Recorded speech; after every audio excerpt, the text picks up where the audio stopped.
incidental durotomies were identified, giving us an incidence of 9.3. That's 14 cases out of the 150. The mean age of patients was 58 years. The vast majority of these incidental durotomies occurred during revision procedures. The incidental durotomies was most prevalent in patients with lumbar canal stenosis in our series, followed by those with lumbar disc hernia. These incidental durotomies were suturable in 6 cases and unsuturable in 8 cases. All the patients with incidental durotomies benefited from the 48 hours strict bed rest recommendation. One patient benefited from an epidural blood patch. The results were favorable, or the outcome was favorable in more than 90% of cases. One patient, however, died following meningitis related to incidental durotomy. So in conclusion, incidental durotomy is a relatively rare complication in our setting. Our results are preliminary, and so we recommend to continue this study in order to identify risk factors associated with incidental durotomy in our setting, to evaluate the influence of incidental durotomy on the length of hospital stay and the effects on global costs of management. Thank you. Thank you so much. Is Dr. Coulibaly here to present about? Please proceed. Thank you, everyone. Today, I'm presenting on quality of life and professional reintegration after lumbar fusion procedure with posterior osteosynthesis. Due to the scarcity of quality of life outcome study in West Africa. Slides. Hold on just a second. Let's pull up your slides. I can? Please share your screen because we are not looking at your slides. C'est déjà partagé.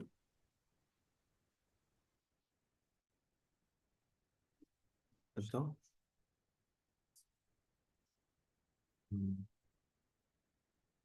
Partage.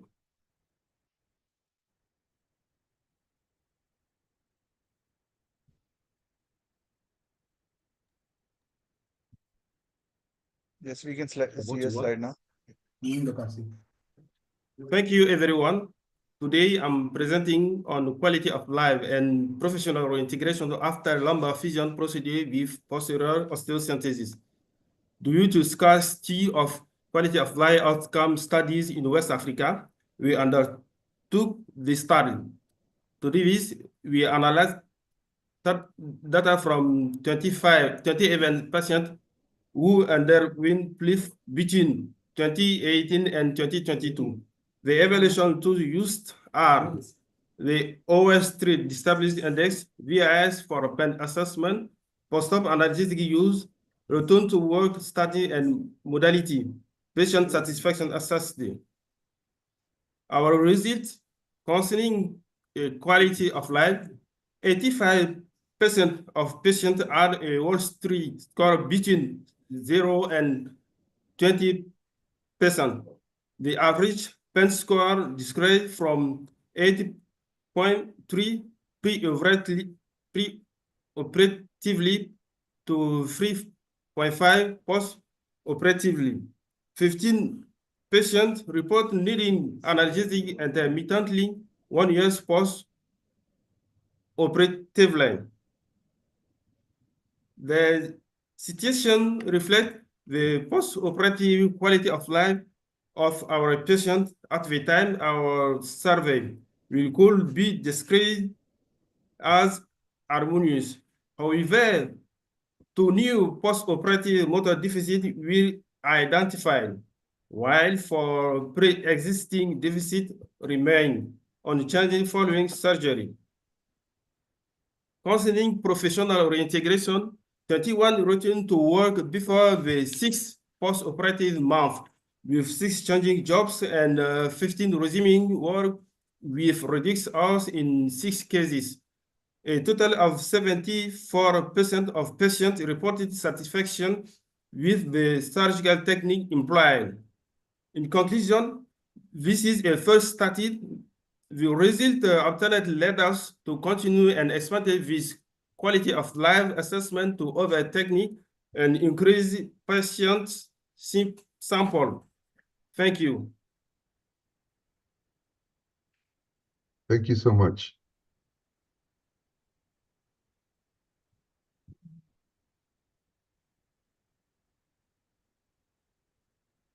So is Dr. Tafatua Morin Dube ready to present? Good afternoon. Please proceed.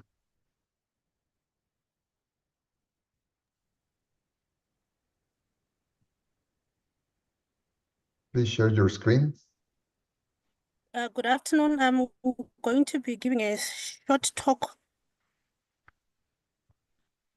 on a case series that we did on management of posterior cranial fossa tumors and challenges encountered in a low result setting, focusing on Zimbabwe.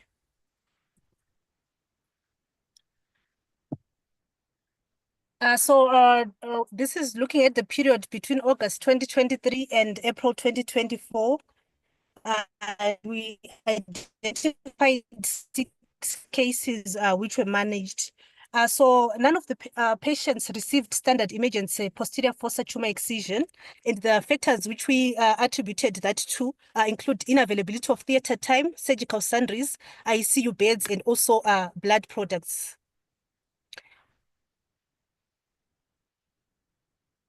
So this is just an image which slide showing images of one of the patients that we had managed during that time. On the far left is the CT scan, which is showing that midline posterior fossa tumor, which is heterogeneous with pressure effects on the fourth ventricle, and also the resultant hydrocephalus. On the right, that's the patient post sub-occipital craniectomy. So the solution to these factors which caused to these delays, which we identified, was immediate CSF diversion, in particularly with the use of ventriculoperitoneal shunting, regardless of the fact that 20% of the patient would not need a permanent shunt post-excision of the tumor. So this way was put forward as a way to buy time for the patient prior to having definitive tumor excision. So we noted that the average time between shunting and definitive tumor excision was at 2 weeks, and we know one of our patients we demised post-shunting due to a complication of upward herniation, which is an identified complication. And we noted that with shunting and improvement in symptomatology of the patient, this is also a risk factor for patients being lost to follow up with resolution of the symptoms. But generally, regardless of the complications associated with shunting, early shunting whilst awaiting definitive therapy has been shown to improve outcomes in our patient. Thank you. Thank you so much. So next is Douda Sissoko to present about stereotactic surgery. I've already presented. Okay, all Yes. right. Thank you. So in this case, Alexandra Ramos, she ready to present about hydrocephalus in Colombia? Hi, yes, I'll be presenting my screen soon. Thank you. Okay, so I'm going to be presenting the study, The Burden of Pediatric Hydrocephalus in Colombia, a nationwide ecological study. Are you seeing my screen? Yes, we can. Please proceed.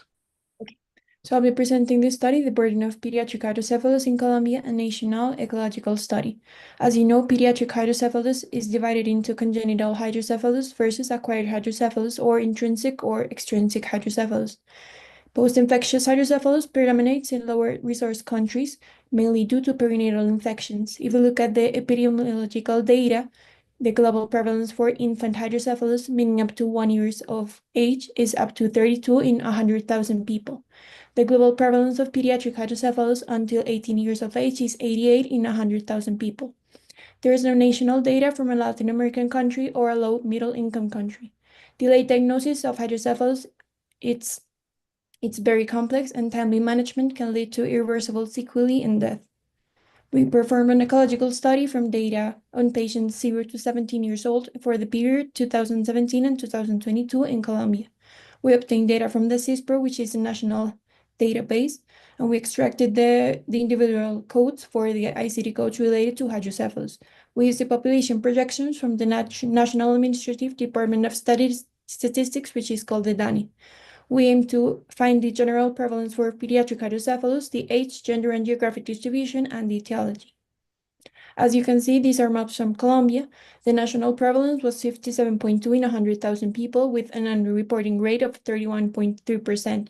When we adjusted for this underreporting rate, we obtained a prevalence of 83 in 100,000. We have a very heterogeneous temporal distribution, and in this map, the age map, this is adjusted for the population structure, meaning that we obtained higher rates, mainly in rural areas, in very isolated areas. If we look at the etiology, we basically obtained that most of the cases were reported as non-specific, meaning those ICD codes, ICD-10 codes, which are like hydrocephalus, not specified, and so on. After this, we obtained post-infections etiologies next to central nervous system malformations, post-neoplastic, and post-infections causes. If we look at the groups of age, the neonates were had the highest prevalence rates, which is very associated to, as I told you before, the perinatal infections, and there are fluctuations in low rate, which is primarily derived from data from high-income countries. There's limited and heterogeneous data with significant underreporting, so we need to optimize reporting and ensure accurate etiological identification of reported cases. This article was already published. You can scan the QR code, and these are in my email addresses if you wish to have any questions answered. Thank you very much. Thank you. So now we're going to listen to Fion Collao Bernard. Are you here? Yes, I'm here. Just please share your screen.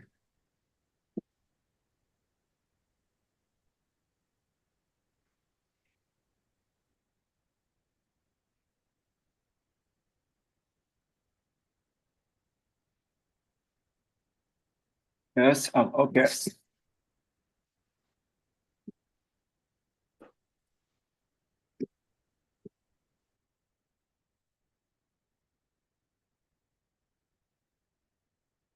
Hello, everyone.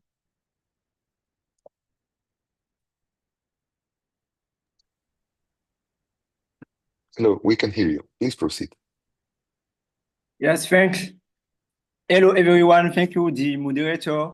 My name is Fion Collao. I'm presenting reoperation after spinal surgery, epidemiology, and risk factor.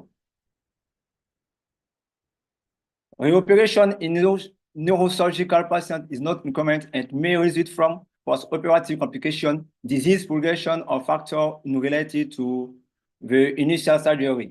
Complications of reoperation in neurosurgery are estimated between 10 and 30%. In work, we will only take about complications after spinal surgery. In your invariant context, no study has been done in this direction.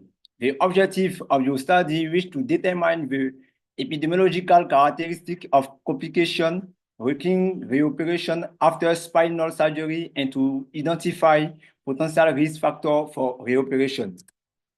Whereas a retrospective analytical multi-center study, we study period spanning 33 years, inclusion all patients who underwent spinal surgery during the study period. Logistic regression analysis were used to identify risk factors associated with post-operatoire spinal complication. The overall prevalence of spinal reoperation in your study is 8.36%. The typical profile in your study is a patient with an average age of 47 years with a mild predominance of 60.5%. The surgical approach that required the most reoperation was the anterior approach at the cervical level and the posterior approach at the thoracolumbar level. The main complications requiring reoperation are material-related complications, infection, and hematoma. We evaluate the specific effect of the factor on the risk of revision surgery using a multivariable model as prognostic factor in the work context. The result of the analysis allows you to identify the different duration of primary surgery assessing 240 minutes, the surgeon experience, and the dorsolumbar approach. In conclusion, post-operative spinal reoperation remains a notable concern with headward-related complications being the leading cause. Prolonged primary surgery duration significantly increases the risk of the reoperation. Thank you for your attention. Thank you so much. And now we're going to listen to Federico Iaccarino to talk about robot spine surgery. Good afternoon. Okay, I'm sharing my screen. Okay, can you see it? Yes, we can see your screen and hear you. Please proceed. Thank you. Thank you very much. Today I will talk about robotic spine surgery compared to freehand surgery. Okay, it doesn't go on. Okay. Our population is composed of degenerative and traumatic spinal pathologies. We had 130 cases of robotic spine surgery compared to 130 of freehand surgery. The parameters detected were sex, age, pathology, surgical, and robotic. Sorry to interrupt, Your Federico. your slides are not moving. I'm not. The slides are not moving. Press the presenter tab in PowerPoint. Okay, I will do in normal PowerPoint, if you agree. Okay. Yeah. The parameters detected are sex, age, pathology, surgical robotic technique, OR entry start surgery time, duration of the operation and of implantation of the screws, accuracy, exposure to radiations, revision, infection, hospitalization time, blood transfusion, and junctional pathology. We assessed the clinical outcomes by ODI, Oswestry Disability Index. The range of age was 22 to 88 years old. We had 120 males, 140 females. And as it concerns average radiation dose per screw, we had less exposure to radiations in robotic spine surgery. We had higher OR entry start surgery times, but the duration at the end was not statistically significant, the difference. So they are almost the same, and also the complications are almost the same. We had only one difference of 1 day in hospitalization time. The interesting thing is the junctional pathology. We had 3 cases of junctional pathology in robotic spine surgery in 130 cases and 17 in freehand surgery. And the ODI, the mean of the ODI at the last checks were 5% in robotic spine surgery and 15% in freehand surgery, so less pain to robotic spine patients. And also the accuracy classified by Gertz and Robbins classification, we had 98% grade A and 2% grade B in robotic and better accuracy. And this is the statistical analysis. So we see that the ODI difference was statistically significant. The junctional pathology was not statistically significant, but we saw that trend in favor of robotic spine surgery. So we can conclude we have more accuracy of pedicle screw positioning in robotic spine surgery, minor implantation times, less postoperative pain, comparable complication rate, and duration of the surgery. Thank you very much. Thank you, Professor Iaccarino. I would like to emphasize to all the speakers that this is a very varied and reflects the situations from country to country and different approaches, and I thank you all for your efforts. And I think we need to move on to the next session, right, Tumad? Imad? Yes, thank you so much. Just 1 second, we get Zubair, the other co-moderator, also to say a few words before we move on. And also, Zubair. Thank you, Dr. Salman. May I start by thanking my moderator colleague, Dr. Adrian, and all the participants. They covered pretty much every subspecialty of neurosurgery, pediatric, trauma, spine, neurovascular, especially talk on role of monitoring during aneurysm surgery. And also one participant shared the randomized controlled trial. How they manage subdural hematoma was quite interesting. So I will encourage all the young neurosurgeons to carry on their hard work. Thank you. And also, Marco, you have any comments?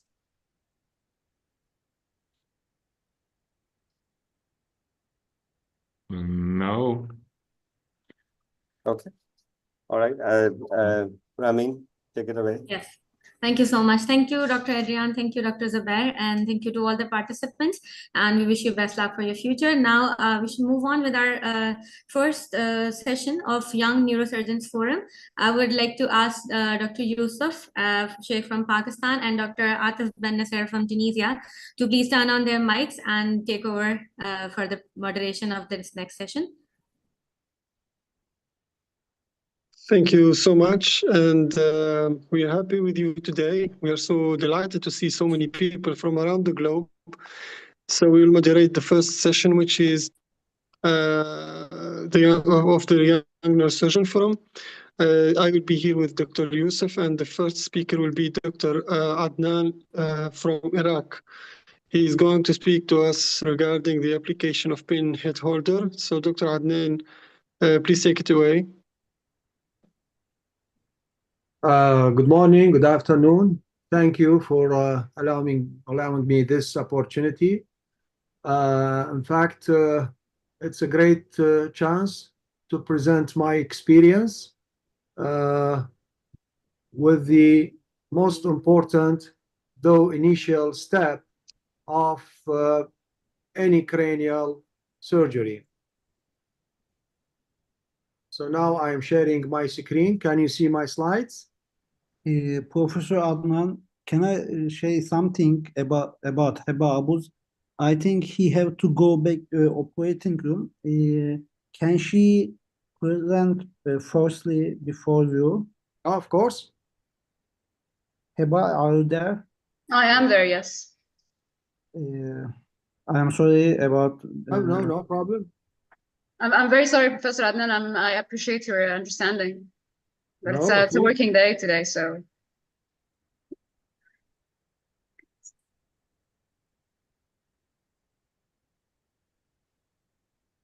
Okay, please go ahead. All right, I hope you see my screen right now. Yeah.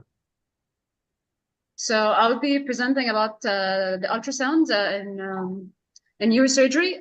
My field of specialty is actually pediatric neurosurgery. So a lot of understanding for the ultrasound in intraoperative, in tumor excision, but also I'll go primarily with the physics of the ultrasound. So the ultrasound, basically it's ultrasonic wave, like it's a light wave. And the thing is you put it in a direction, whether it's axial or coronal. It sends the pulse and it hits with the surface, gives you the image. So it's according to how you place your transducer or your probe. It gives you the axial cut or a coronal cut according to how you place the probe in the first place. So as you can see here in this picture, it's an idea of how to see into the tumor. Another trick that I would like to use of how to use the probe is you could imagine that as if you're looking into the probe with your eyes. So if you put the probe in an axial cut, you would see in an axial section of the brain. So other than the neuro-oncology parts that you can use, you could also use in babies when the fontanelles are not closed yet. So this is a very important thing to use while you monitor the ventricular size in hydrocephalic patients. And this is less radiation for them especially when you need to do a lot of CT scans to keep them, to monitor them, other than the occipital frontal circumference. So ultrasound is a very safe instrument for the kids that has a lot of radiation. So intraoperatively, we use this kind of ultrasound, but regardless of the machine, it's how you understand the tools and how you understand how to use it. So we use 2 probes mainly. The first probe, we use it for the brain tumors. The other one, which is the joystick, it's mainly used for the cavity inside the brain tumor or after resection, but we also use it in the spine tumor because it's a smaller size. It can fit in an axial section of on the spinal cord after you do the laminoplasty. So you can have 2 images here. One is the cranial part, and here's the spine. You could have an idea of the vertebrate body. So what's the actual benefits of the ultrasound when we use it in the intraoperative and neurosurgery and oncology surgery specifically? That's how I use it. So it gives you a very real image picture, because sometimes in the navigation after you drain CSF or after you do tapping of a cyst, all the parameters changes. So sometimes navigation isn't very accurate.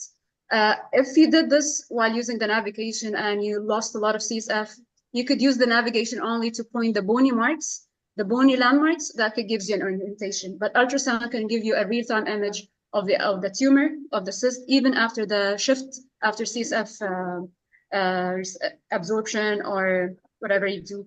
The other thing, it's actually a minimally invasive and it's cost-effective. You know, the MRI intraoperative gives you an intraoperative image, but it needs special equipment and a lot of things.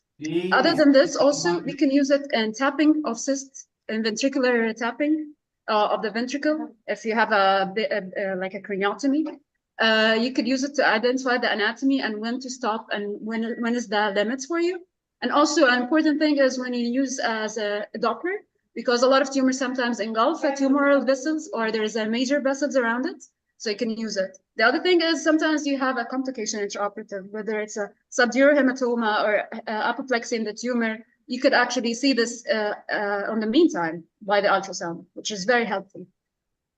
So those are like pictures I want to share, like this posterior fossa ependymoma. You could see from putting that probe in an axial. It's not a perfect axial, and the posterior fossa is a little bit oblique, but it gives you an idea of the tumor, and you could see the cerebellar hemisphere both sides. This one is neurocytoma, and you could see here, this is a video of the ultrasound. You could see the interhemispheric fissure, and you could see the 2 lateral ventricle and the tumor. This one is, we use it for assist tapping. So you could see here, applying the probe all the way and have to tap the cyst. Sometimes you have a very big brain tension or huge brain tension. You need to decrease the tension before you start working. So as we said, we could use it also for the brain Doppler. You could see here the vessel by the medial base of the tumor. Also, this is you could see the maximum site of resection. So the thing is about ultrasound, it needs a lot of time to get along with the picture of the ultrasound. So this is post-resection. You could see here the edematous layer post-excision. This is basically an edematous layer. It's not the tumor. You could visualize this more when you see the preoperative before the excision and post-excision. So here you could see the edematous layer, and you can know that there is no residual left. For instance, here this was a meningioma. It looks a little bit intraaxial, but it is not. So you could see here the tumor is the yellow star and the artery. And here you can see the blue star, which resembles the sylvian fissure. So the more you understand the anatomy, the ultrasound gives you an idea of where to stop and where you're at. You could also here see the 2 lateral ventricles and the choroid plexus in one of the ventricles here, and the tumor. So the more you get to understand the use of the ultrasound, how you see it intraoperatively, it guides you a lot in the anatomy and complication. So this one is the tumor here, and you can see here the resection body after it. This is after application of Surgicel or Fibrillar, according to what you use. It sometimes gives you an artifact. So you'd rather use this before putting the hemostatic agent that you will use. The future use of ultrasound is when you use it guided with navigation. So it's navigation guided ultrasound. So it gives you an idea of where you are from the navigation picture of the MRI. Sometimes it's very clear and gives you a real-time image on top of it. So you can see here in the last images, the cavity of the tumor is resected, while you can see the rest of the tumor is actually there. So this two picture, one is before the Surgicel, and on the right one is after the Surgicel. You could see the artifacts. Here you could see the cavity, the tent, the lateral ventricle, and even the choroid plexus. But the limitation, it's you need the operator dependent, limited penetration. You can only use like 6 centimeters or something, and interpretation variation of the ultrasound. Thank you. And thanks again, Professor Adnan, and thank you for shifting the schedule. I appreciate it.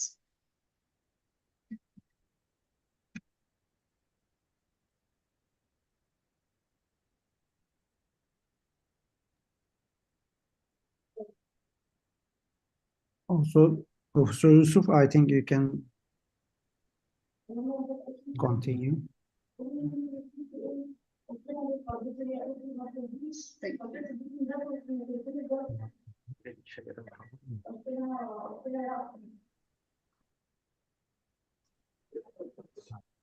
I think Dr. Ahmed can continue with his presentation. Yes. Yeah. Can you see my screen? Yes. Okay, thank you very much. Good morning, good afternoon, good evening. Thank you for allowing me this opportunity to share my experience with this probably seems to be very simple, very initial step of any cranial surgery. But for me, it's the most important step. If it is done correctly, then all the other steps can be corrected. But if this initial step is done in a wrong way, then just like the mathematics, the wrongness will be magnified more steps you are proceeded in your surgery. So my topic is the principles of head fixation in neurosurgical practice. The art of head fixation is considered as the initial most important step in any successful cranial microsurgery. It should be done in a harmony and a coordinated fashion with the surgical approach and the patient's positioning. You have to take in consideration how you will approach and how you will position the patient. It is based on the knowledge in the anatomy, not only of the scalp, but of the skull, mostly the vowel, and the temporalis muscle and the suboccipital muscles. I have nothing to declare. Of course, there are two major systems for head fixation. The one that's most popular all over the world is the Mayfield head fixation, which is based on 3 points head fixation, as when you are holding an egg by your 3 fingers, so you can hold it in a very stable way. This was the physical principle of the Professor Mayfield when he designed the Mayfield head clamp. The other one that I prefer is the Sugita system, and it is based on the semicircle, putting the lesion in the center of this semicircle, just like in the stereotactic frame. This is the basic design of the Mayfield. All of us with familiar, it's composed one side of 2 pins and one side 1 pin with a gauge that measures the pressure in all 3 pins. And the Sugita system, this is the head holder, and it is a semicircle. The inner diameter is 25 centimeters. There are 6 holes. You can put 4 pins, 5 pins, 6 pins, 3 pins, according to the pressure distribution that is desired by the surgeon. There are some minor modifications for the Mayfield system, for example, in this design, where it gives more room for the accessibilities to the cranium. And there is, of course, needless to say, the radiolucent one that is used when you want to use the intraoperative imaging. Regardless to the system, if you are using the head fixation system, whether it is Mayfield or Sugita, you have to fulfill 4 criteria, and I will speak in details about these criteria. First and foremost is the maximum patient's safety. Second, it should give you an optimum exposure of the surgical field. Third, it should provide you the maximum benefit and utilization of the accessories that are provided with each system. And fourth, it should be comfortable. It's not good to position the head in a way that is not comfortable to you. It should be ergonomically advantageous and best comfortability to the surgeon. So the maximum patient safety. There should be no risk of slippage. And it happens, surprisingly, in not rare situations. In about 10 to 15% of neurosurgical procedures, the slippage of the head can happen. And the FDA in 2016 urged caution with the neurosurgical head holders due to the slippage that happened in more than 1,000 of the cases. And in 700, there is serious injuries happened to the patient. So you have to put it in a way to secure maximum patient safety. The most important thing is that to avoid skull fracture, to avoid extradural hematoma, and to avoid CSF leak or organ injury. Second, it has to give the best surgical exposure of the field. As you can see that always your field is in the center of the exposure in a maximum beneficial way. Third, you should use the accessories in the best possible ways. If the Mayfield is positioned in the inclined way, then you cannot insert over it the Bodo-Halo ring that is provided with the Mayfield in the majorities of the centers. The same thing with the Sujita. If you are not optimally exposing the patient, then you cannot use the accessories like the subframe, the patty trays, the retractor system, the springs. You cannot use it if you are not using it in a proper way. Also, it should be ergonomically comfortable. And by ergonomic, we mean that it is a human engineering that deals with the comfortability and the safety of the neurosurgeon. So you can see how you can sit comfortably. You have a hand rest, and you can sit in this way with the mouth switch and operate in this way.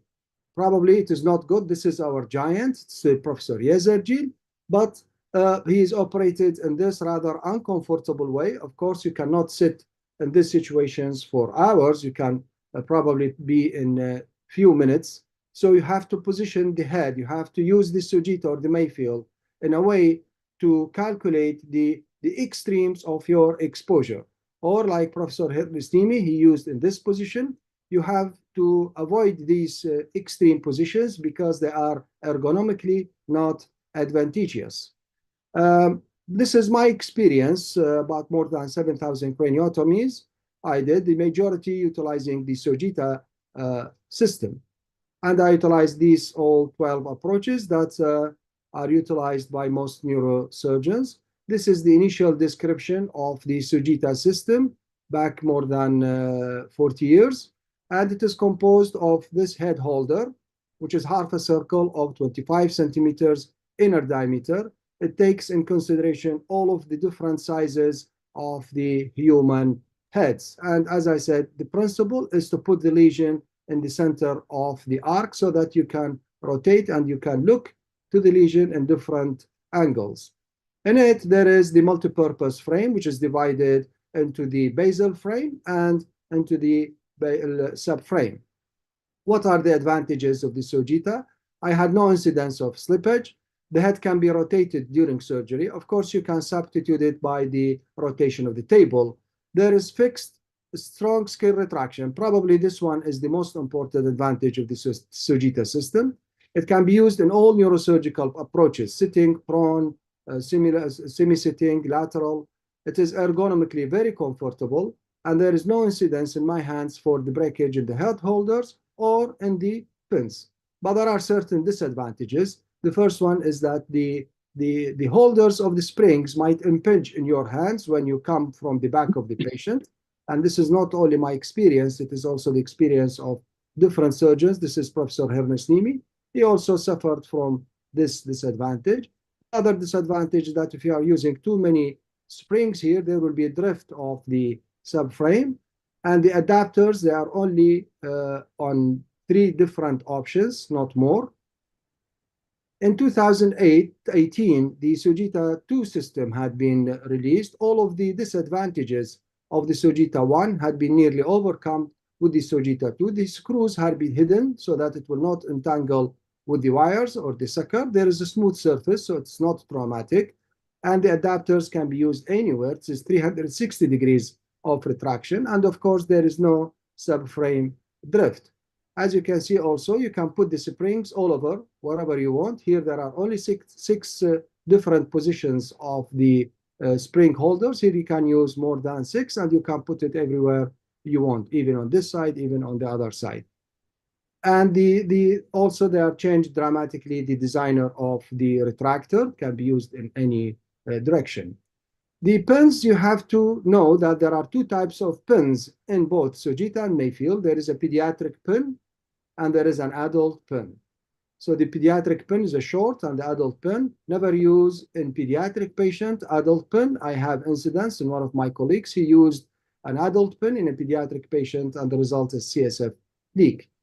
Now, there are basic principles how to fix the heads. There are 4 basic principles. First, you have to choose which are the areas that can receive the pins, how to insert the pins, what are the skull equators in regard to head fixation, and how can I position the skin flap and craniotomy in regard to the head holder.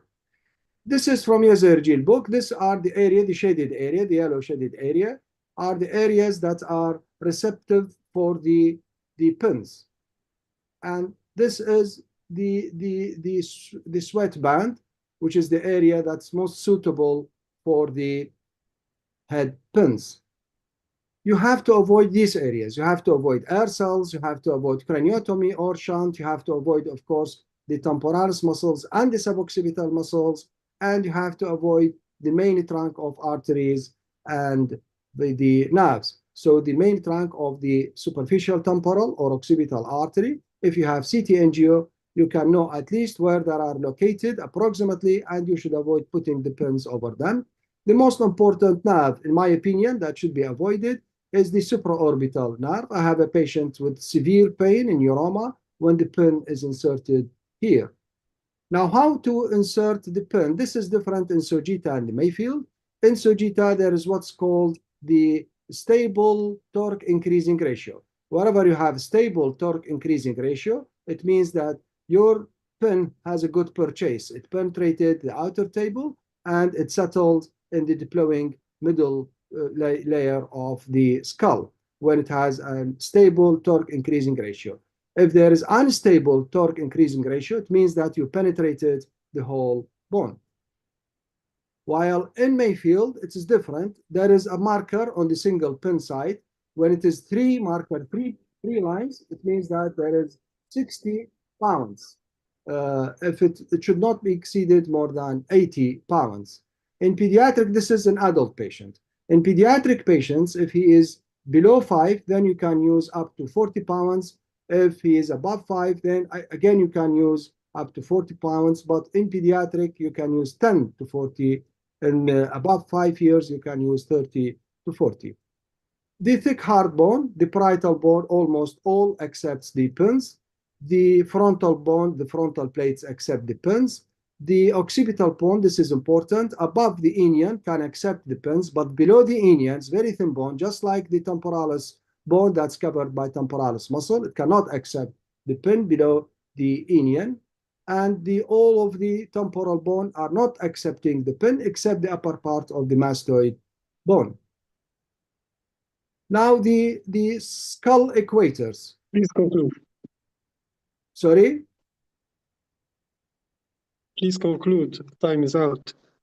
I told by Professor Gongur that I have extra 10 minutes, if this is correct or not. Yeah, It's okay. Because Sachin Chimate couldn't join, because of this, we gave more 7 minutes to Ahmed Adnan. Okay, thank you very much. Okay. Thank you. Thank you. So the other principle is the equators. This is very important principle. The pins should crossing the equator or at the equator. There are 3 equators. Not all of them they are necessary in all positions, but the equator that is in concern with your position, you either should be on the equator or you are crossing the equator. It shouldn't be you are away from the equator. And this illustrates this concept. This is the axial equator. It's located from the inion up to 5 centimeters above the nasium. This is the axial vault equator. So the excellent is if you are putting your plane at the equator or crossing the equator. And this is wrong when you are putting it above the equator because there is a risk of slippage. Here you can see this is the equator that is important, which is the axial. I put the frame at the axial equator or crossing the equiaxial equator, but not above it or below it. Here you can see this will never slip, but this will slip because this is at the axial equator. This is above the axial equator. And this image is important that illustrates if you are putting the patient in the lateral position, then the sagittal equator is important. So you have to put your pins across the sagittal equator. It is not above or below the sagittal equator. Here there is a risk of slip, and here also there is a risk of slip. The pins has to encompass the sagittal equator. If your patient is in the supine position, then you have to be either at the coronal equator or crossing the coronal equator. It is wrong to be above the coronal equator, either crossing or at the level of the coronal equator. So this is correct because we are on the coronal equator. Here is the correct, here is the incorrect because here you are crossing the coronal, here all of your pins are outside the coronal equator, so there is high possibilities of slippage. Here is again, if you are in the park bench position, then the sagittal equator is important. If you are below it, or if you are above it, you are not crossing the sagittal equator, then there is possibilities of slippage or the fall of the head. The fourth principle is that your flap should be in the middle of the arc, regardless to the system, to have the best exposure. So in any flap that you are using, in any design of the craniotomy, whether linear, semilinear, the horseshoe, it should be in the middle of the arc to have the maximum beneficial exposure. Here you can see posterior interhemispheric approach. It is in the middle of the arc. Anterior interhemispheric approach, it is in the middle of the arc after taking in considerations the equators. Here is the retrosigmoid approach. Again, it is in the middle. The frame should not come here because it will obstruct your vision. Here is the standard trional. And as you can see, it is in the middle of the approach. Different approaches, you are on the middle. So in this way, you have a maximum exposure and you have the best benefits of the use of the springs, of the Leila system, and of the patty trays or other accessories that you want to come closer to your field. Here you can see it is in the middle and maximum exposures. It will not interfere neither with the lighting nor with your hands. It's the same. Here I will demonstrate, and you can see it will take very little time. One of your hands should be folded like this. I'm doing the fixation by myself. This should be done a diagonal. Avoid the temporalis muscle. This is diagonal to the head. Insert these two pins first, and then insert the other one in a torque increasing ratio. As you can see that the incision is in the middle of the field, and we are crossing the sagittal, the axial plane. And then position it in this way. Your assistant should hold the neck of the patient. Of course, you need to put some antibiotic ointment on the pin's head. And then after that, you have to be sure, double check all the screws, and they are on the torque increasing ratio. There are no numbers on the Sojita. There is the torque increasing ratio principle. Double check everything. Complications. The one is the bleeding if the pins comes accidentally on the major arteries, and this might end with the small aneurysms that can rupture. You have to avoid these major arteries. The other complication is the nerve injury, and as I said, I had a case with the supraorbital nerve injury with resultant painful neuroma, and most importantly is the slippage and the skull fracture. So in conclusion, proper head fixation based on anatomical and functional concepts are initial but very important steps in the microneurosurgery. patient's comfort and safety together with the surgeon's comfort are the goals of a proper head fixation and surgical approach. Sogita and Mayfield systems are very safe if they are used properly and effective in all neurosurgical approaches that we utilize. The skin flap should be in the middle of the head holder to have the maximum utility of the basal frame and the subframe, or the Greenberg Budd-Halo ring in the case of Mayfield. The lesion should be in the isocenter of the arc. The axial, coronal, and sagittal plane should be considered, and injury can happen, and it is recorded in 700 cases in the FDA program. Thank you very much for your listening. Thank you, Adnan, for this interesting presentation. Dr. Sachin cannot join, so we will pass to Dr. Nargiza Statova from Uzbekistan, who is going to present on supratentorial and infratentorial craniotomies. So, Dr. Satova, please proceed. Thank you so much. You can see my screen, right? Yes. Okay, so today I will be talking about infratentorial and supratentorial craniotomies. As Dr. Adrian mentioned, all approaches and management of different surgical lesions differs from country to country. So I will be strictly point to, okay, why I'm not able, okay. I will be strictly talking about more classical approaches. So craniotomies are named on the basis of their corresponding bones and anatomical landmarks. Depending on the location of pathology to be addressed, we have supratentorial and infratentorial posterior fossa craniotomies.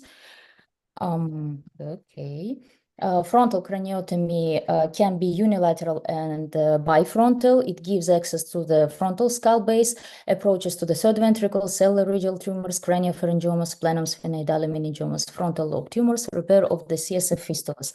Placing the borehole on either side of the anterior superior sagittal sinus, extending craniotomy to about the mid-papillary line, and turning the drill to extend the craniotomy as anterior as allowed by the margin of the periorbital flap.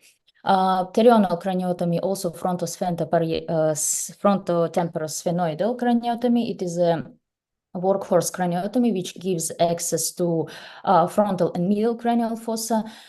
The most important thing is a keyhole borehole allows to access to the both frontal and medial, anterior and medial cranial fossa. The second borehole should be placed at the level of the temporal squama above the posterior root of the goma, and sometimes you can put the borehole at the superior temporal line. And as you see, the numerous and big amount of the lesions that can be accessed through that approach, to that through this craniotomy, and we all owe to Professor Ghazi Yazargil for this invention. Parietal craniotomies are applicable for falcine meningioma. Specific placement depends on the location and the size of the tumor, as well as the surgeon's preference. Boreholes are typically placed near the midline and around the superior sagittal sinus. The medial cut should be made last in the case of tear of the superior sagittal sinus, so that the bone flank can be removed quickly to achieve hemostasis. Midline occipitoparietal craniotomy that applicable for tumors along the falx cerebri, tumors above the tentorium cerebelli. Medial bone cut must be on the superior sagittal sinus, and the inferior cut should extend to the top of the transverse sinus and lateral to the sigmoid sinus. In this way, there will be less retraction of the occipital pole. If there is a significant hyperestosis, it is the best to use high-speed drill with a diamond bore. So temporal craniotomy, when a patient has temporal lobe, needs temporal lobe biopsy, either requires temporal lobectomy, temporal lobe epilepsy surgery, other tumors. So the borehole at the anterior limit of the exposure immediately superior to the zygoma root, at inferior-posterior aspect of the exposure just above the supramastoid rest, below the highest points of the squamous suture. Alternatively, that can be put either one borehole or two boreholes. Again, it depends on the surgical preferences and of the experience of the surgeon. Lateral suboccipital craniotomy, also called as a retrosigmoid craniotomy, well-novel craniotomy for all young neurosurgeons and residents, and which can give us access to the cerebellopontine angle, vestibular schwannoma, CP angle tumors, MVD for hemifacial spasm, and so on. The initial borehole is typically placed just medial to the sigmoid sinus and inferior to the transverse sinus. The posterior can also be used as a reference point for borehole placement. Aneurysms for vertebral-basal junction can be used by two different incisions. As you see on the illustration, bone removal must be extended from the junction of the transfer to sigmoid sinus down to the foramen magnum. Removal of the medial third of occipital condyle should be performed, and hemilaminectomy of C1 should be also performed. Midline suboccipital approach is applicable for Chiari malformations. The craniotomy should be extended rostrally 1-2 centimeters below the torcular and transverse sinus, and laterally 1 and 1.5 centimeters from the sigmoid sinus. At the foramen magnum, bone removal should be carried lateral to the occipital condyles. Laminectomy of the C1 should be performed, and depending on the extent of the tonsillar herniation, which can happen in pediatric population most of the time, it may be necessary to perform additional cervical laminectomies. Suboccipital supracerebellar approaches, which we most of the time use for pineal region tumors, bone removal extend rostrally to expose 5 millimeters of the torcular and transverse sinus. Laminectomy of C1 and the head maximally flexed so that the tentorium cerebelli should be parallel with the surgical line of the site. Medulloblastoma and ependymoma. So the patient hand should not be flexed as for supracerebellar approach. Bony removal is similar to as for Chiari malformation decompression, and in addition of removing posterior rim of the foramen magnum, performing a laminectomy of C1 vertebra is important. Foramen magnum tumor, similar for as Chiari malformation. In a foramen magnum tumor, the extent of cervical laminectomy is determined by the caudal extension of tumor into the cervical spinal canal. It is not necessary to expose bone up to the torcular or lateral to the sigmoid sinus, and it is necessary that the bony removal extend to the occipital condyle on the site of the tumor. Thank you. I finished my presentation. I just want to tell that I haven't mentioned anything about minimal invasive because I didn't have much time. So these are most classical and valuable approaches which are used in different countries and which I'm seeing also in different places. Thank you. Thank you.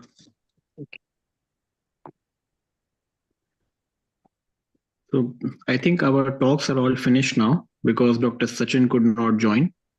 So I think next is discussion with Dr. Ivana Roskara and Dr. Leo Boone. Thank you so much. Can you hear me? Yes. Yes. Thank you so much. My name is Ivana Rošková. I'm neurosurgeon from Czech Republic. I just want to quickly introduce myself. I'm so delighted to be part of this beautiful event. Thank you so much for all these excellent presentation. Thank you and congratulations to all of you. If there is no questions or if anyone wants to introduce, maybe Dr. Lee? Dr. Liu Bonsang, do you want to introduce yourself? Yeah, my name is Liu. Liu is my surname. Bunseng is my given name. I'm from Malaysia. I'm a neurosurgeon. Thanks to all the three speakers for a very nice presentation. While we're waiting for the question, probably both of us can ask some question to our speaker. Is it okay, Ivan? Yeah, it worked for me. Thank you so much. If I can talk first, I would like to ask some questions to our speakers about this presentation, because I think it's super helpful for you, especially young neurosurgeon, to get some kind of tips and tricks.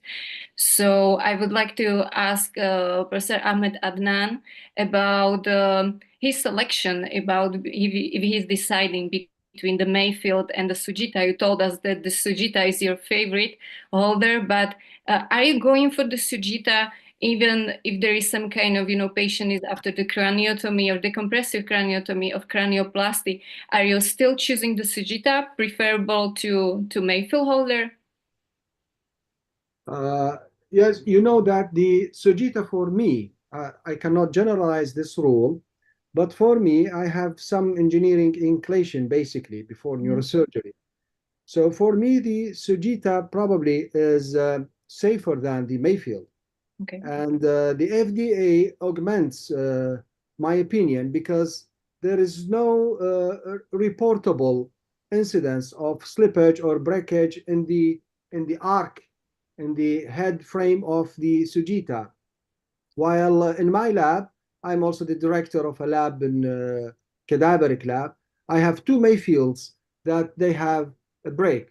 Perhaps the cadavers are more stiff, so the incidence of breakage probably is more. This is number one, because in my hands, the Sujita is safer than the Mayfield. Number two, in Sujita, you can use up to 6 pins. So you can reduce the pressure per pin. While in Mayfield, you are, of course, obliged only on 3 points of fixation. In Sujita, you can use 6. Usually, I use 3, just like the Mayfield. The less invasion on the scalp, the less probability of vascular and nerve injury. But sometimes you need to use 4 pins. This is mandatory in children. Even in adults, sometimes you need to reduce the pressure per point. For example, when there is a skull problem. And this option is provided with Sujita, not with the Mayfield. In the case of rapidity of insertion, it's the same. You can insert the Sujita in less than 1 minute, and you can, of course, insert the Mayfield in less than 1 minute. I heard from my Egyptian colleagues that they have some difficulties in inserting the Sujita. I think it needs some learning curve, and it needs some trick how to hold it. It needs 2 persons. The most important point or disadvantage of Sujita, the head has to be floated while you are inserting the Sujita. While in Mayfield, you can insert the Mayfield while the patient's head is resting on the table. While in Sujita, you have to bring the head outside the operating table, floating in the air, and your assistant should hold the head from front, and then you fix the Sujita system. This probably makes the Sujita rather tricky to use, but I prefer it in summary because there is more safety in Sujita, there are more options of pins, and it is universal. And at the end of the day, it's a matter of preference. I have both systems, I use both systems, but more I'm inclined towards Sujita for these reasons that I mentioned to you. Okay, thank you so much. And my additional question actually to the pins holder was, you mentioned that you are using, like for the kids, for pediatric neurosurgery, you are using the smaller pins. Yeah. How you can, because sometimes, it happens, we have some kind of complication about CSF leak, but of course the epidural hematoma is like less common, but it can occur. So do you have some kind of tips and tricks for young neurosurgeon, how they can avoid and how they can maybe totally remove this kind of complication? Very important question. Yeah. First, you have to choose the correct pin. Don't use adult pin in pediatric patients. Second, you have to measure the thickness of the skull per CT scan. You can use bone study and you can measure the thickness and you can choose, because there are variations. Probably you will have a lacunae somewhere that you will enter immediately into a venous lacunae. So you have to study the CT scan of the patient. You have to measure the thickness of the skull. So first one, use the correct pin, whether you are using the Sujita, use the pediatric, whether you are using Mayfield, use the pediatric pin. Second, you choose the proper bone based on individual anatomy of the patient. Third point, avoid excessive pressure, because we have the most frightened complication of head slippage. Probably some of us unconsciously will exert more pressure per pin. This is wrong. You have a limitation of pressure. If you are dealing in less than 2 years, of course, less than 1 year is not suitable for Mayfield. You can use Sujita, but you cannot use Mayfield. Don't exceed more than 20 pounds. If you are between 2 and 5, don't exceed more than 40 pounds. Okay? After the fixation, you have to check the head stability. If the pin is penetrating the skull more than usual, then you will have inversely counterintuitive. You have the head that is unstable. So these are the points of precautions. I will summarize because this is an important point.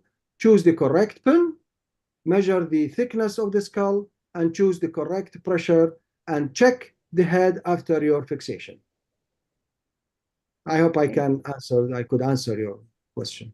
Yeah, thank you so much. I think this is really useful tips and tricks, especially for all of us, not just for young neurosurgeon. Thank you.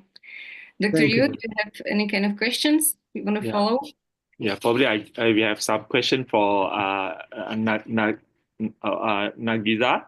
Thanks for a nice lecture.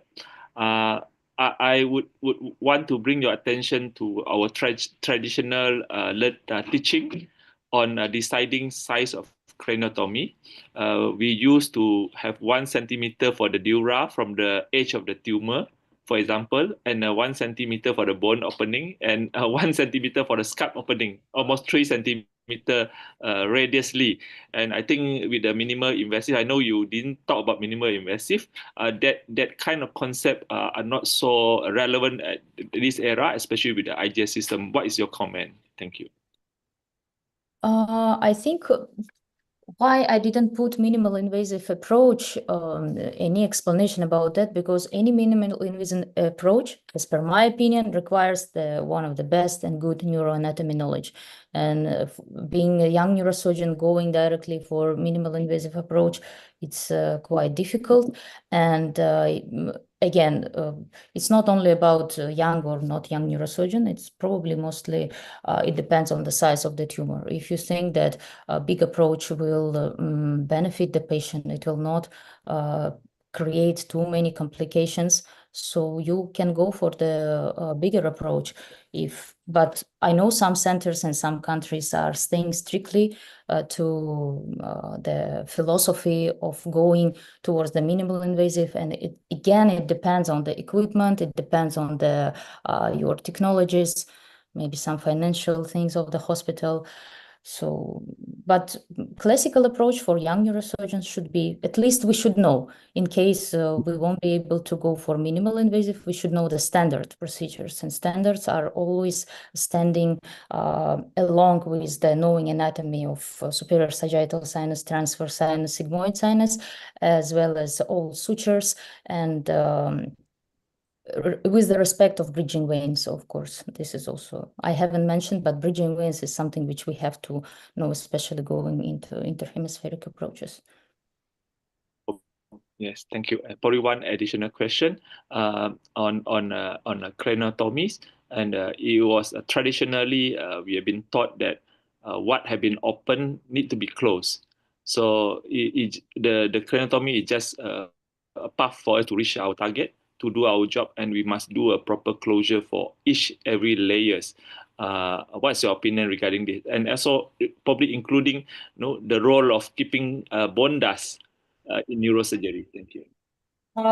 Again, regarding the bone dust, when I was training in one country, people used to remove bone dust because it can be the source of infection. In another country, it can be easily put back. Regarding the opening and closing, yes, in order to avoid a frost watertight dural closure, this is what will give us, maybe not even the craniotomy opening and closing, but the dura. This is something which we have to take care of. Sometimes going for craniectomy, I know that in some cases for CP angle tumors, people just go for craniectomy and they don't need to put that small part of the bone around the asterion and transverse and sigmoid sinus.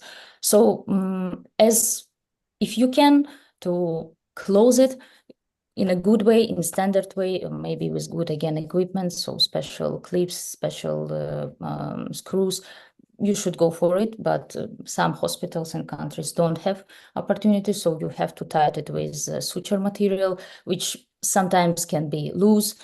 And but I think, yes, it should be, as it was opened, it should be closed. I think maybe if masters are not agree with me, but As young neurosurgeons, we have to understand whatever you opened, you have to close in the proper way. Thank you. Hopefully, we have some expert here in our panelists or in our screen now. If any of the experts want to give their opinion, Professor Jack or Professor Salman.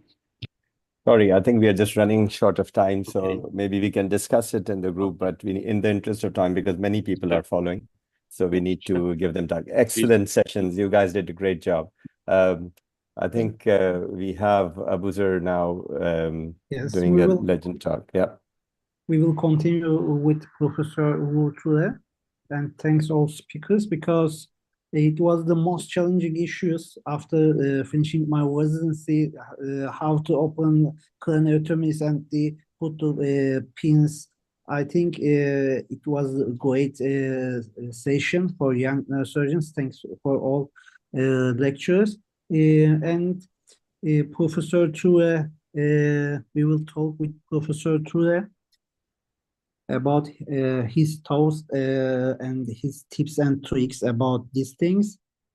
Professor Ture, do you want to share some things about these things, and what are your main principles when application of pin head holders?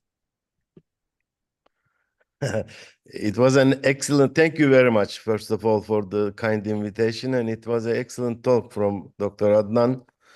I am agree in some point, but I don't agree in some point. So may I show you some slides? Sure, Professor. I cannot share. Matt, can you help there? Hi, Professor Torre, how are you? Hi, how are you? Thank you.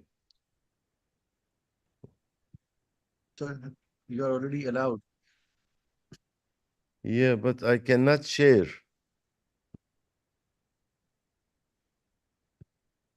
What's wrong with that? I think then you have to rejoin. If you could just if you could exit and just come back in, sometimes Zoom does that. If you can just exit and come back in straight away, please. We'll get you up straight away. Now. Okay, sorry. Okay.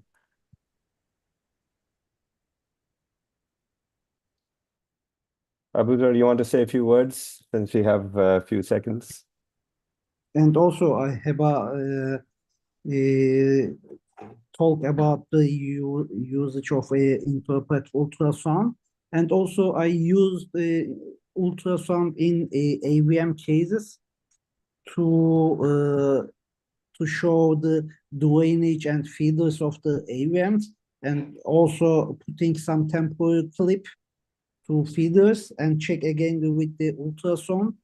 I think it is too helpful to use ultrasound in AVM cases. Could you share, Professor? I think there is something wrong in the system setting. Imad, can you check again, please? So he has to allow from his laptop. Yeah. I have to.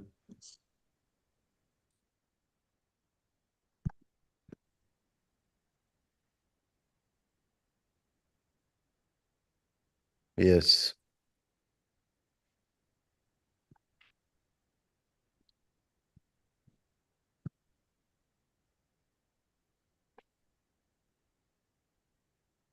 Yeah. Can you see this slide?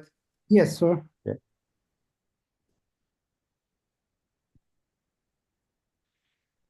Here.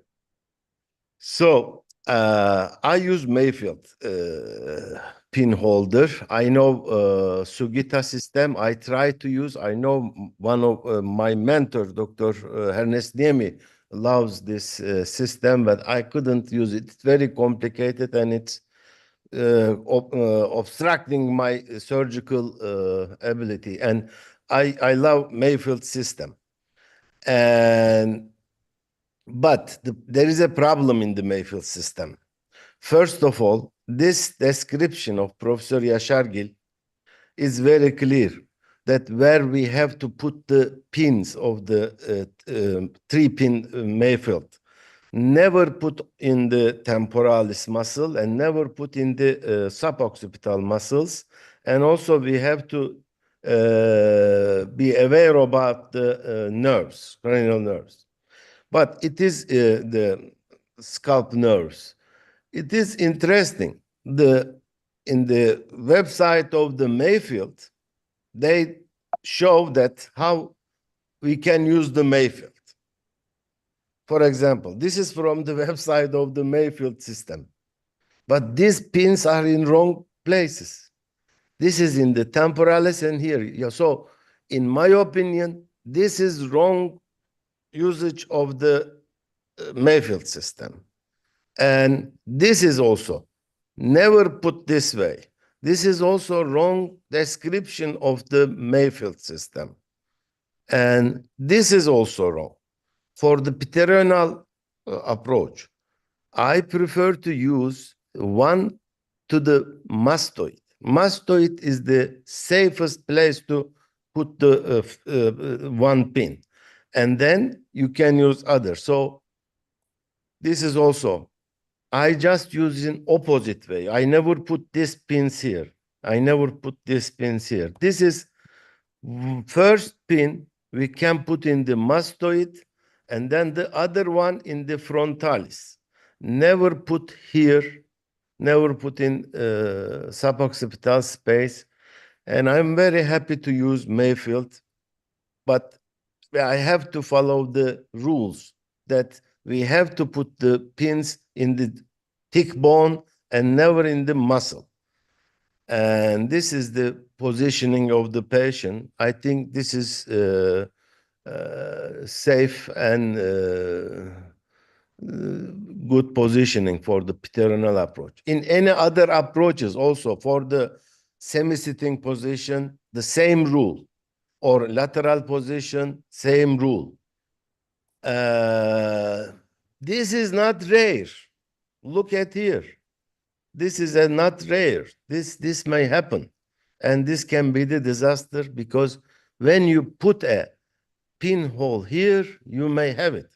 And the picture of the Sugita system also showed the frame, but that frame also passing through the temporalis muscle and the squamous part of the temporal bone. So this is most critical issue. But I have another problem now because Mayfield system, I now use intraoperative MRI routinely, and Mayfield system doesn't work. And Sugita doesn't work also in the intraoperative MRI. And unfortunately, I have to use this system for intraoperative MRI, which there is no better one. I hope new ideas, new companies will give a better options for intraoperative MRI, but this is very complicated. I don't like it, but I have no better choice for intraoperative MRI. So this is my thought about the pins. I can stop share. Yeah. I don't hear. You're muted, Do you please. prefer navigation or intraoperative ultrasound in your cases? Neuronavigation or intraoperative MRI? Sorry, neuronavigation or? Intraoperative ultrasound. Ultrasound. So, also I thanks Dr. Azuz for excellent lecture about intraoperative ultrasound. I have all of them. I have intraoperative MRI, navigation, ultrasound, whatever. I love ultrasound. There is no doubt. In brain, navigation doesn't work. And some people say in brainstem it's working because its brainstem is not moving. No, brainstem is moving. Depends of your positioning of the patient. Depends of the case. And some couple of millimeters is enough to destroy something in brainstem. So I do not trust navigation in brain tissue. I use real-time ultrasound. The best navigation is the cotonoid. Cotonoid, very simply, you can navigate with the cotonoid and ultrasound. I love ultrasound. But of course, I use navigation for skull base, for transfemoidal surgery, or I will talk about the orbital surgery. Navigation is excellent. When the bone tissue is there, you can use the navigation. Otherwise, navigation is good for resident to put a correct craniotomy. So it's working there. When you put the correct craniotomy, it's working back there. But don't use small craniotomy also for gliomas. For gliomas, someday that patient will need reoperation, and that tumor may come up with the bigger size. So for metastasis, for cavernoma, you can do a small craniotomy with using navigation. Okay, but for glioma, don't try to do also small craniotomy.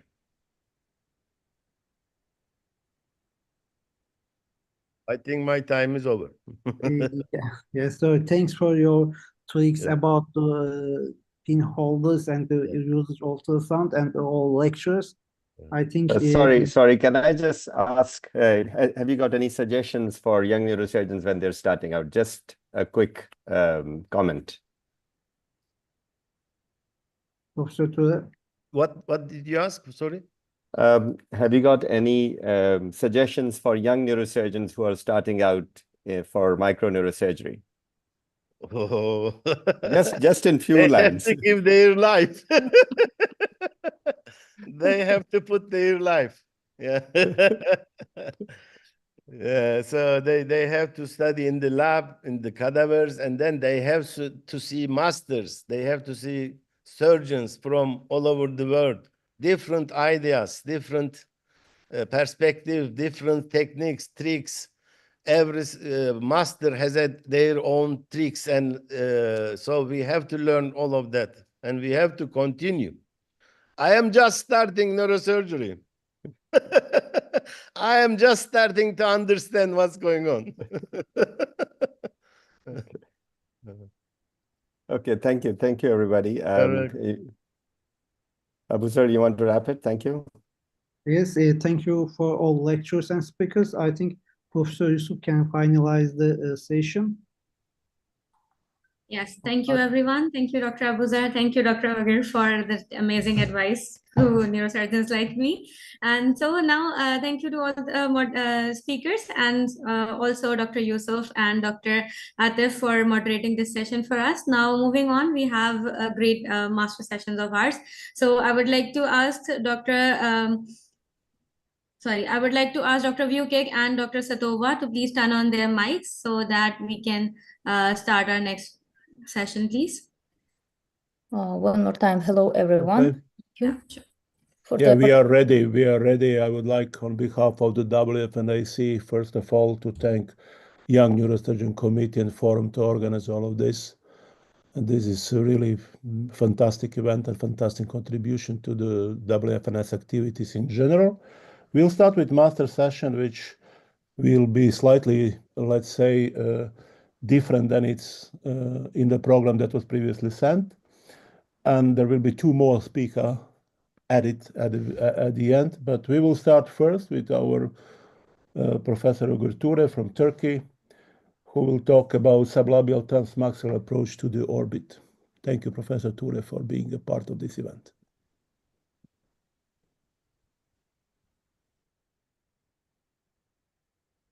So thank you very much again for kind invitation and for this great organization. Can you hear me, or you can see my slide? Yes. Yeah, okay. So I would like to just remind you that our mentor, Professor Yashargil, birthday will be in July. So he will be 100 years old, and we would like to celebrate his birthday. And my talk is sublabial transmaxillary approach, the inferior aspect of the orbit. As you know that Dr. Kroin for the orbital surgery for his approach, and then Walter Dandy published an excellent book about the orbital surgery. So orbita is the neurosurgeons' land, not the eye surgeons. And then Dr. Jain published his classic article. And then Dr. Maroon, also one of the experts, one of the first experts in the orbit surgery. And I was interested to study the orbital anatomy, and the maxillary sinus is a substantial anatomical cavity located just beneath the orbital floor, and therefore the access to inferior orbital aspect is the excellent classic Caldwell-Look technique. But it was not described before. But this Caldwell-Look technique, you can get the inferior aspect of the orbit, and I studied in the cadaver. Next year, Dr. Maroon published that they performed one surgery with this Caldwell-Look approach. And then my colleague, Dr. Gönül, published anatomic study. But still, I had a chance to perform the surgery. And in the March 10, this is the case, the orbit lesion in the medial inferior aspect of the orbit. And I said that, okay, this case came to me just for this approach.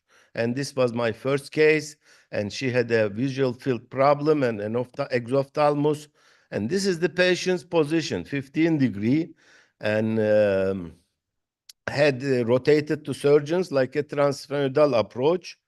And then the horizontal incision was made to 2 to 3 millimeter above the buccogingival sulcus.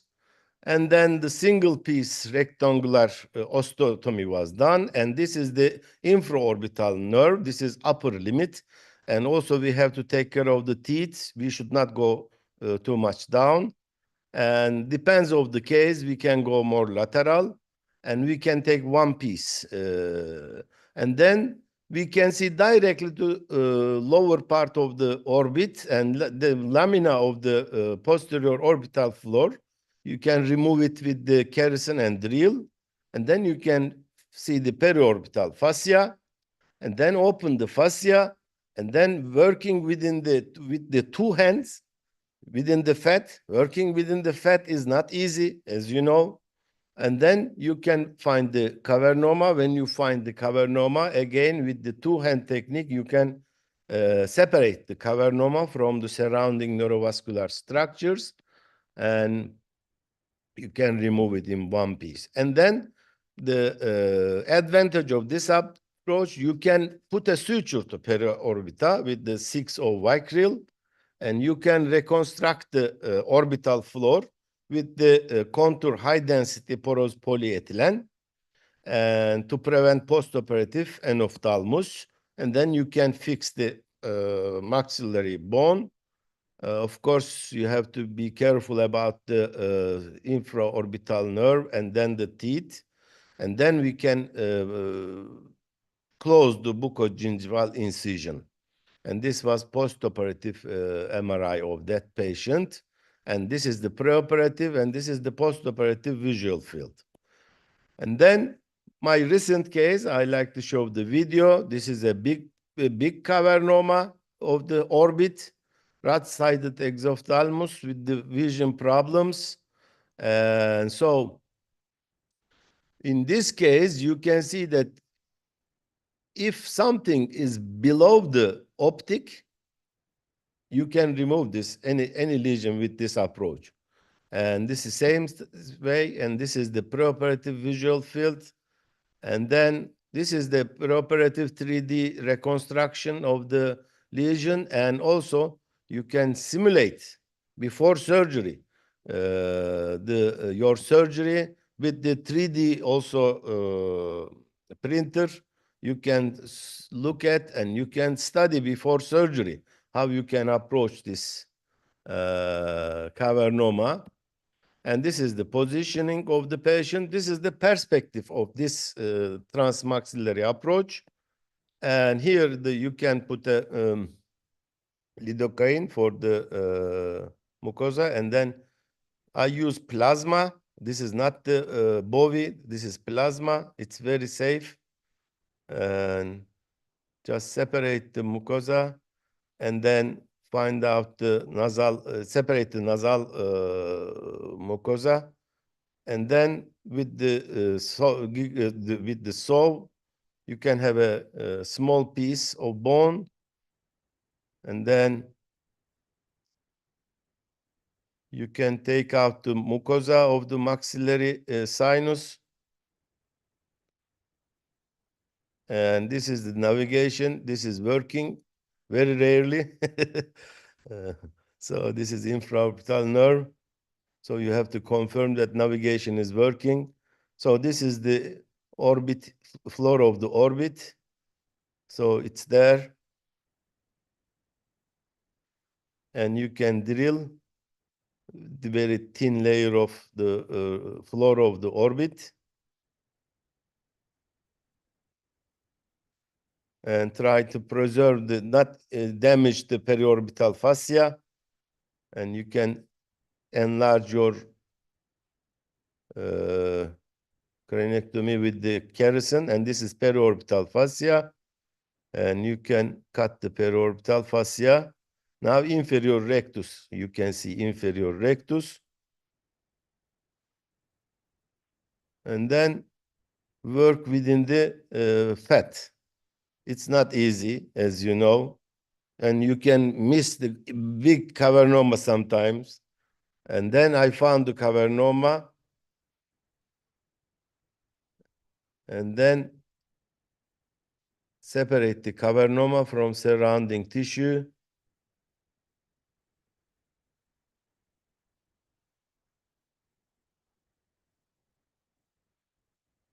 And the best way to work with the two hands.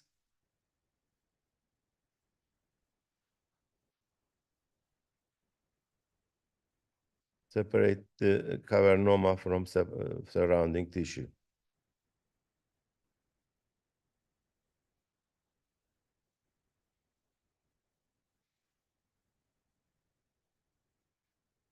And this is the last attachment of the cavernoma.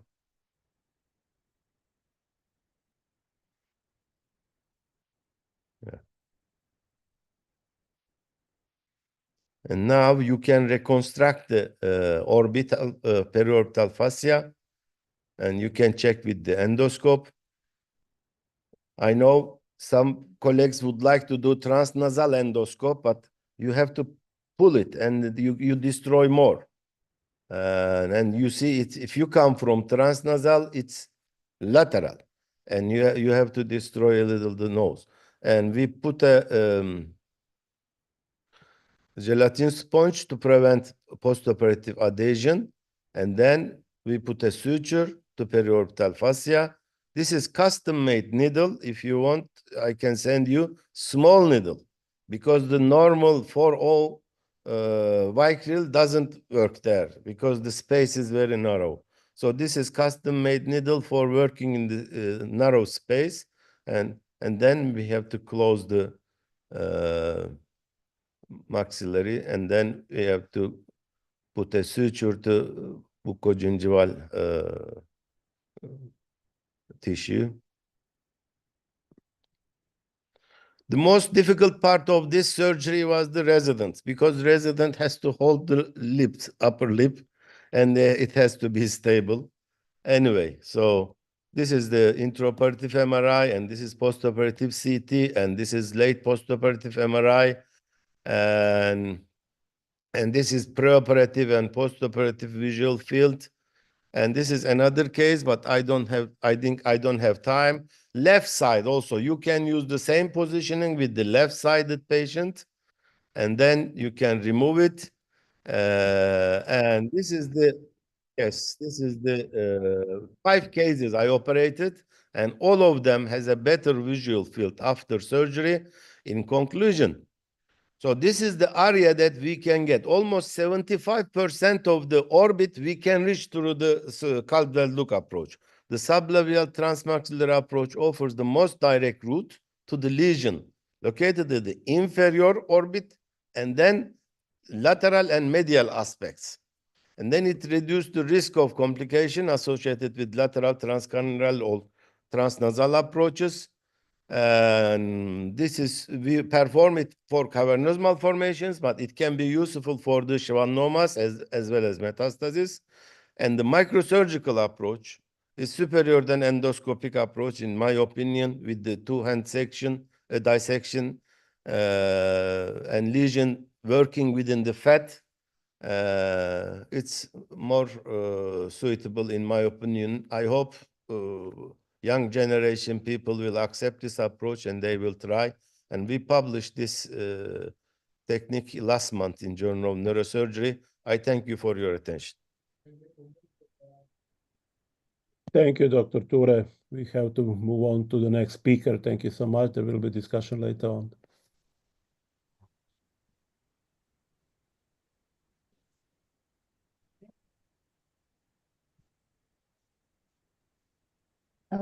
Our next speaker will be Jacques Marcos, neurosurgeon from Miami, Miller School of Medicine.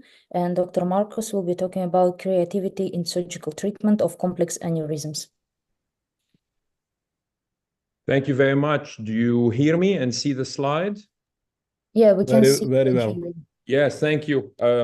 Slight correction. I did enjoy being in Miami for 28 years, but now for the last year, I'm in Houston. But thank you. I am delighted to be with all of you.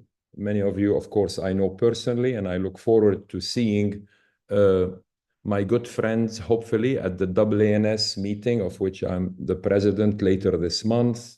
And I think the theme will resonate with all of us who are globalists, who love the world and love peace and love everything else about friendship and family. And it is power of one, impact of many.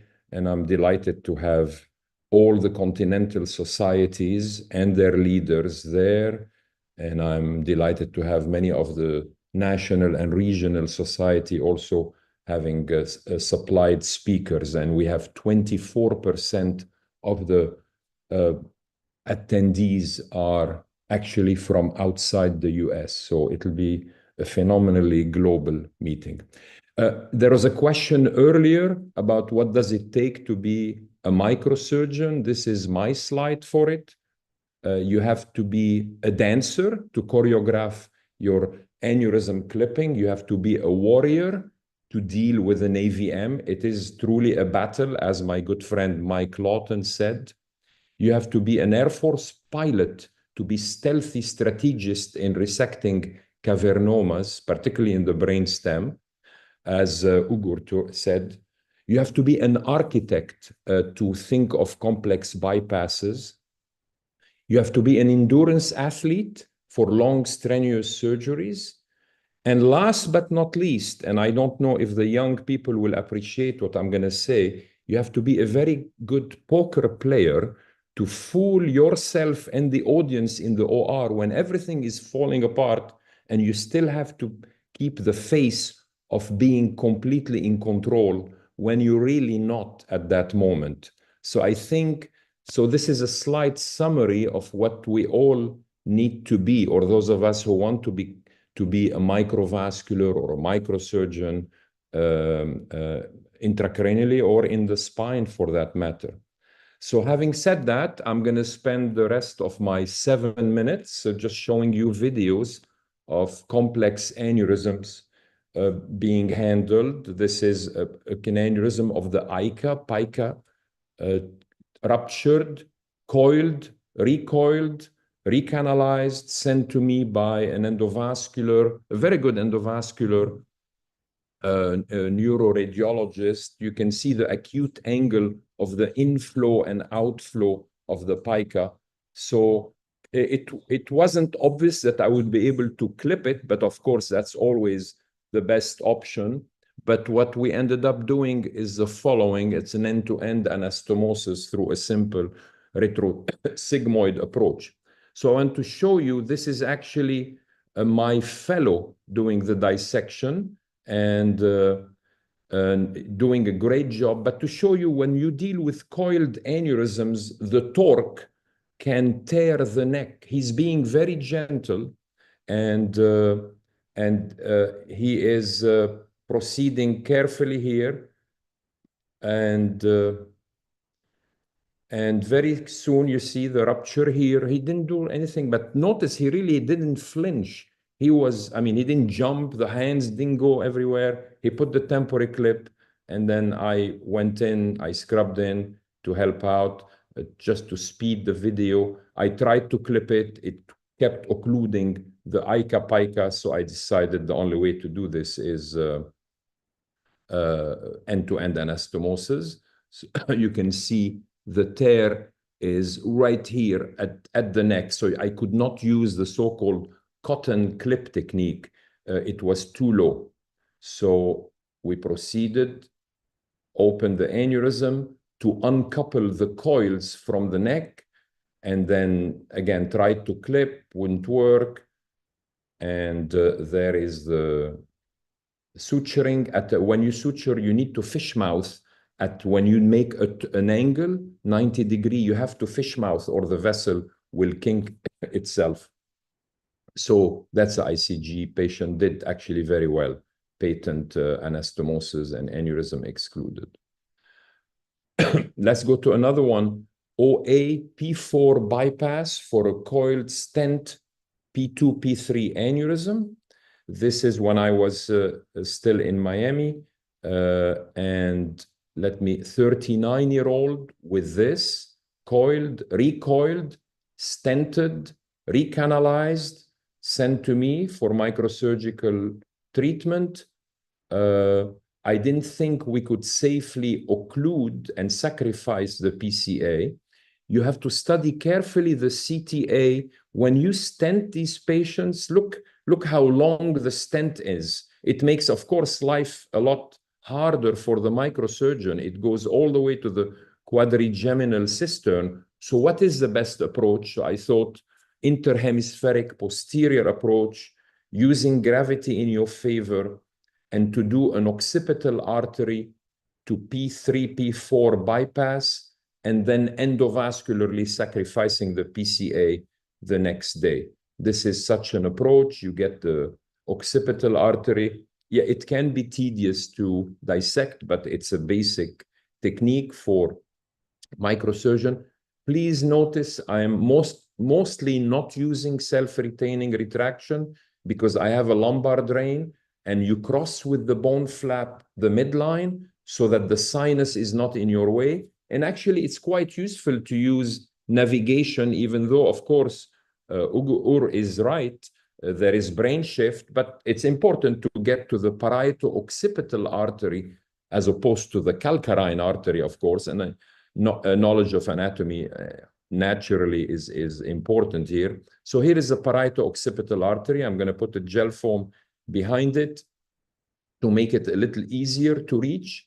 I measure the flow with my good friend Fadi Charbel transonic flow probe, and I create a channel in the bone, in the skull, so the skin does not occlude the bypass.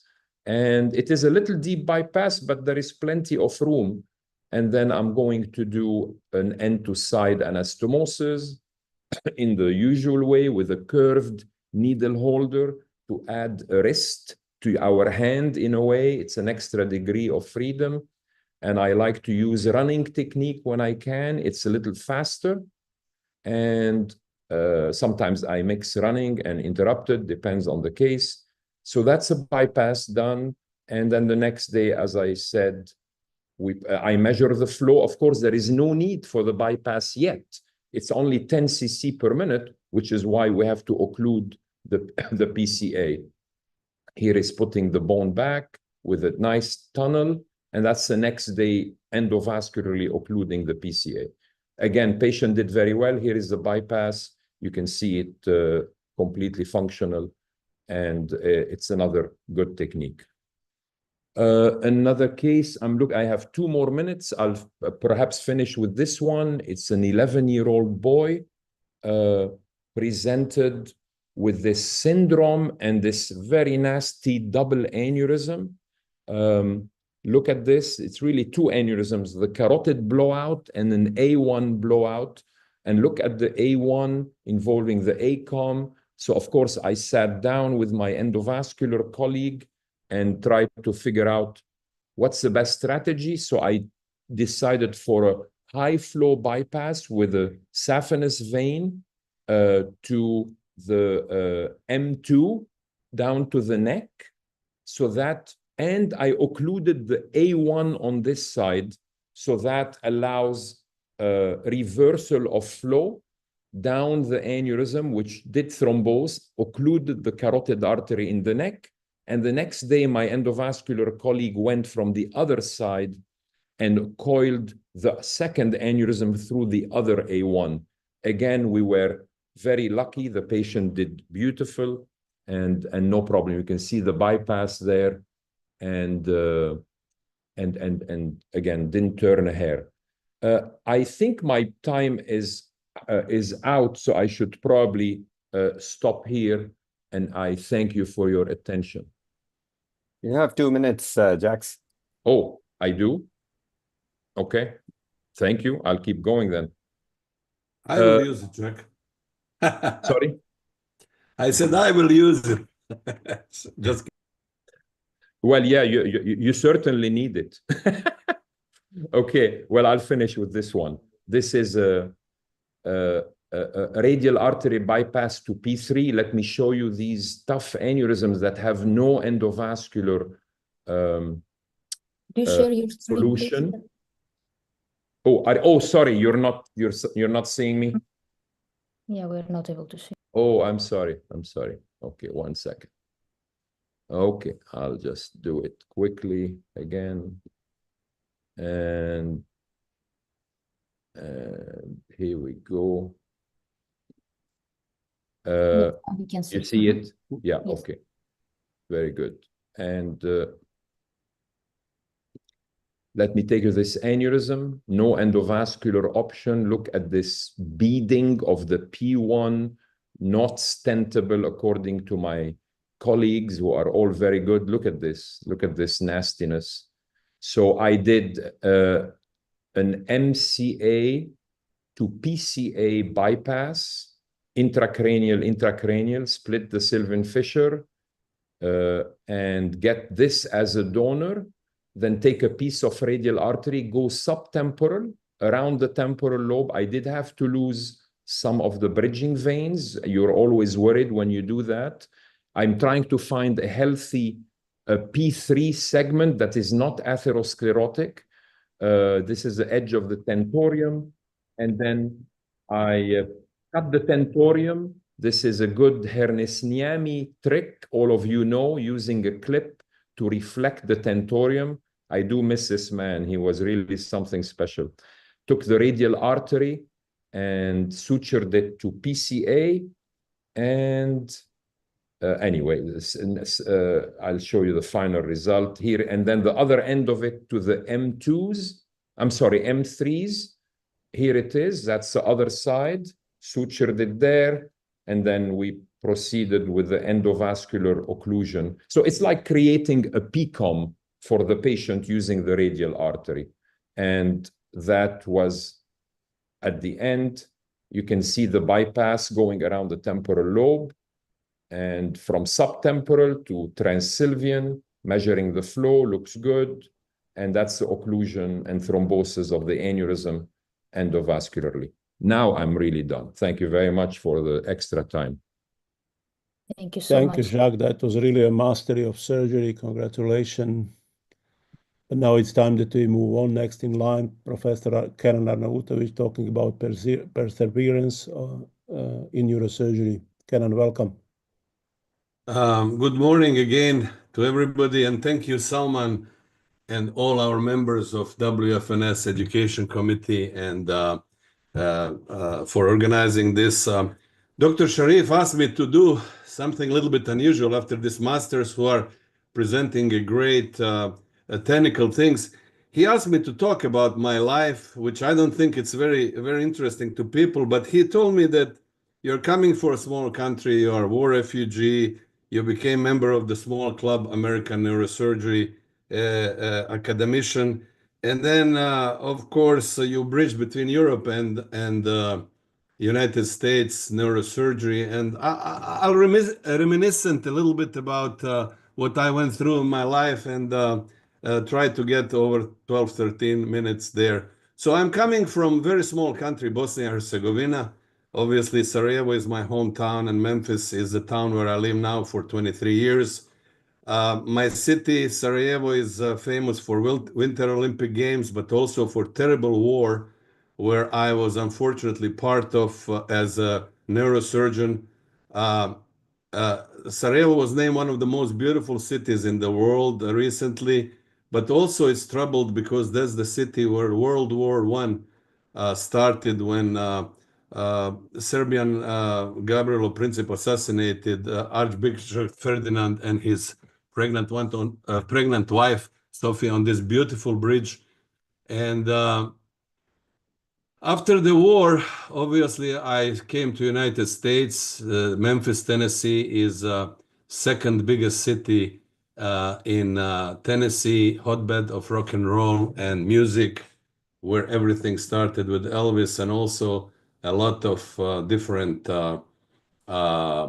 actors and musicians and sports.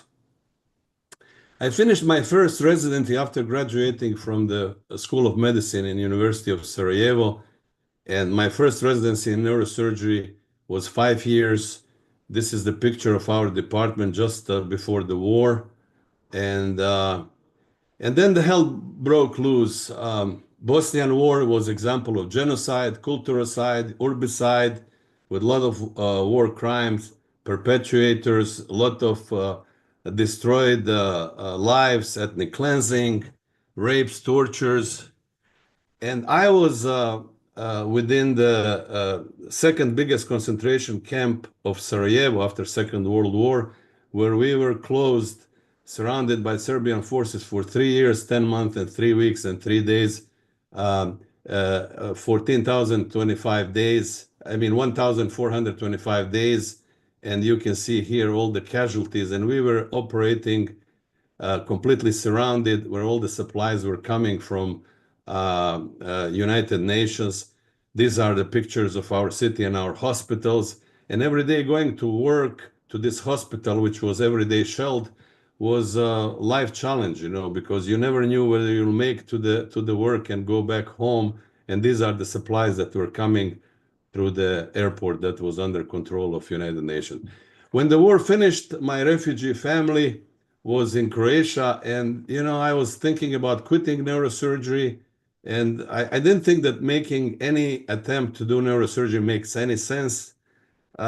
Yet I landed in Little Rock, Arkansas on this day, and I was very, very surprised to see neurosurgeons from all over the world in a small lab that Dr. Borba created, and Dr. Tura and I, these are partners in crime and original 3 people that work in the lab. And I was really, really blessed to have a great neurosurgeons being my mentors, whom I learned from and learned their surgical philosophies and hopefully incorporated some in my armamentarium. Now I work in one of the oldest neurosurgery departments, 113 years old, Sam's Murphy Clinic in University of Tennessee. And this is our current lineup of my partners, and it gave 9 presidents of or vice president of American Association of Neurosurgical Societies over the years. So United Neurosurgery residency program is quite different than the one that I had in Europe. Obviously it was 7 years. It has very structured, where you have to go to certain levels of proficiencies and competencies. And then at the end of that, you do the primary written exam at the end of your training. And then within 5 years, you have to submit operative cases and do your oral exam. In addition to that, when you finish your training, you're not over with your certification, because you have to go through 3-year circles, submit cases, regardless whether you are a professor of neurosurgery or whether you are a general neurosurgeon or whether you are a specialized neurosurgeon. And you have to go through many, many hoops in an attempt or in an effort to maintain your certification. In addition to that, you have to go to medical state licensing process, where they check your criminal record, where they check your licensing, whether they check that you passed all the exams, and whether you have any lawsuits with the patients.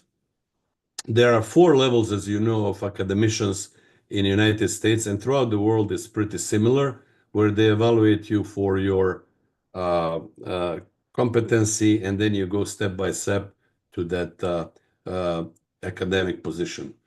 One of the things I want to tell to young neurosurgeons, you have to be proficient in many different techniques in neurosurgery, and you have to learn much different, while you go through your educational process in neurosurgery, you have to learn different techniques, because very few neurosurgeons in the world can concentrate only on one topic, be it vascular neurosurgery, skull-based neurosurgery.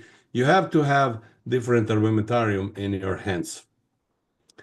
Of course, we have to teach the next generation of neurosurgeons. We have to decrease disparity in the world neurosurgical levels. We have to go to developing countries and help provide better equipment in your resources. And we have to be mentors. We have to teach younger generation. I was lucky to have 50 neurosurgeons from all over the world visited me over 23 years. And I was lucky to participate in many international courses, and I tried to go many, many times a year to educate young neurosurgeons. One of the biggest things that I learned throughout the courses is I always learn more being a faculty in different neurosurgical courses than I teach. I was lucky to be faculty on Al-Mefti course for many years. I was lucky to be faculty on Krisht course, and these are opportunities where, as Ugur said, you learn from masters, you see all different tricks and techniques, and then you carry it on to your younger colleagues. As you go through the process of publishing, you first publish with your mentors, you first publish with people who are your professors, but then you go and publish with your medical students, your residents and fellows. So these are 2 different parts in publishing, where one you are apprentice and you learn, and the other one is when you are a teacher and you teach other people how to publish. And then these are all these courses around the world where you really need to use opportunity to become friends with many, many different neurosurgeons, friends, brothers and sisters from all over the world. And I advise everybody to get involved in service in Neurosurgical Association. That way you will contribute to neurosurgery all over the world. You'll understand the needs of lesser fortunate parts of the world, and you can really strategize your help in what different parts of world need in neurosurgery. I also advise young neurosurgeons to go and review articles from major journals as a stepping stone to become associate editors, to become editors of different journals, because this is the way how you learn how to publish. This is how you learn tricks about publishing, and that's how you improve your publishing. So at the end of my talk, I just want to give to younger generations some things that became my strategy and my life mottos. First of all, be yourself. Remain the one whom you were originally. Don't change over time with your bottom line values. Have a passion for what you do and always strive for excellence. I learned that I never take no as an answer. If somebody tells me no in the projects and my plans, I just go around it and proceed with the plan. Take a risk. Without the risk, you cannot achieve larger goals. Never give up, even when the life is so difficult. When you see no exit at the end of the road, don't give up. The values and the results will come eventually. I always take a more difficult route, because what I learned is if you try to bypass and go through the easy route in life, you will end up always taking the more difficult one. So don't waste time, take more difficult route. get the best possible training, because go around the world, visit different neurosurgeons, learn from your partners, because every little trick that you learn will help you.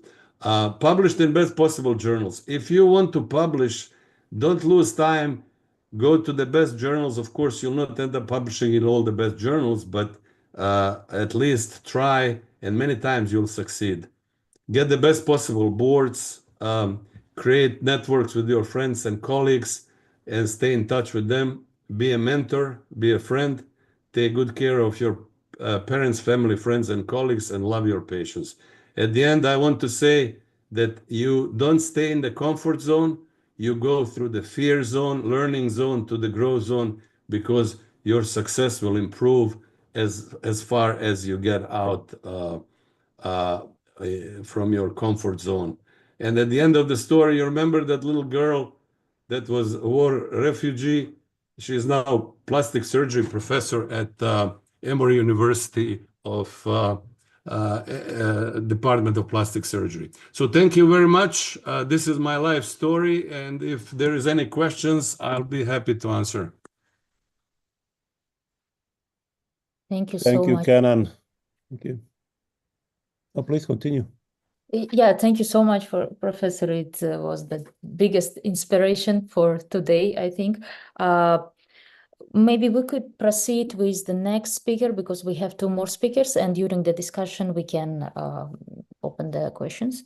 So our next speaker is Professor Luis Borba, neurosurgeon from Curitiba, Brazil, world-known neurosurgeon. And Professor Luis Borba will be talking about skull-based surgery from maximal to minimal.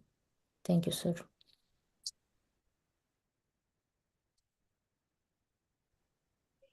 Can you hear me? Yeah, we can hear you. We can see the slides. You can see my screen? Yes, we can. Yes, sir. Now we can see you and hear you. Just 1 second here. Hello, hello. Hello, hello. I'm testing my. Okay. You know, I'm very pleased, very happy to this symposium today in the morning. I see the dinosaurs here. You see, the people say that's not possible to do it. And that is the past. But it's not the past. It's the reality. That there is nothing more gratifying to a doctor, not neurosurgeon, to a doctor, to receive a patient 35 years old male, tracheostomy, gastrostomy, wheelchair, go to several centers. Also, no money, public hospital. Nobody want to touch. Long time surgery, the results not okay. There is no plan of brain stem. It's not to that. And you go to the OR to decide to give 1 day of your life to this man. And after 18 hours, you take the tumor out. And the plan we recognize that suppose don't have, you see. And you preserve the nerves, you preserve the artery, you preserve the brain stem. And later, this guy is coming back to his life. He can work. It's not more gratified to this. As a doctor, as a neurosurgeon, we are a doctor to do this, to treat patients and to treat the people. It's make the difference to us. Time is time. 96, when I came back to Brazil, I thought I knew everything. Now I know that I don't know anything. And every day you are learning. And every situation is completely different. You need to dedicate and put your mind, your soul to solve. There is no more time in the world to train in the brain, in the head of somebody. We need to be prepared. To be prepared does not mean you go and do a course of 2 days, go to US, go to Europe, go to some beautiful place, Saturday and Sunday, and come back Monday, do the surgery. Is to open your mind, to come and learn and continue learning. You are not learning in 1 day. Maybe you're learning in 1 decade. Sometimes 10 years to learn. The lab is the only way that you can improve. But you cannot have just only nice facilities that you have here in my city. Very nice facilities. What's going on here? So beautiful. What is the people? Do you believe that this guy here that go every day to the lab, when finish the surgery, they go there and train for 10, 15, half an hour, 1 hour, 2 hours. He'll be the same like the other ones? Of course not. You make your future. You will be the responsible for your future, your success. Everything depends on you. It's not the facility, it's not the center, it's not the country. Of course, the World Federation has to give the facility to them to do that. It's the real goal of the World Federation, to help the young generation that want to continue to enjoy and want to save people. Give them the opportunities. Anatomy help you, the lab help you. You can reproduce what you learn in the lab, you can reproduce in surgery. It's the knowledge that the laboratory, the anatomy, to understand the anatomy, spend some time in the lab, you make it. Make you a better surgeon, your skill. But the criteria, the judgment is in your mind, in your soul. As we just saw the beautiful presentation of Professor Touré, the Caldeluc, the old Caldeluc, more than 30 years old. Nothing, everything that is new is good, and not everything that is old is bad. Look, this is the literature. Canon, American University, a big university. Look the idea here. A small pituitary tumor, they decide, I don't know why, they are dissecting bilateral ICA to treat a small pituitary tumor that is in the midline. Has to drill because the video is nice. I can give a lecture. I become a skull-based center. And now they're using the tongue to close the ICA. Criteria, judgment is very important in our profession. We are seeing today fighting the people talk about this anterior fossa meningioma. It's logical. You see, if you have a small tumor here in the midline, that's no lateral extension, maybe you can go for the nose in tuberculosella, maybe. But if you are a neurosurgeon, if you open the head of somebody, if you understand and train microsurgery, if the craniotomy is not a big deal, if you can go there, you'll find not only this meningioma, but there are babies around. When you understand the disease, if you understand especially the meningioma, you know that there is the tumor, there is tumor around. It means that from the nose, it's our partial removal. It's a matter of time to this tumor come back. You need to do the craniotomy. This is the truth. This is the truth. We need to learn that the cisterns are the most important thing.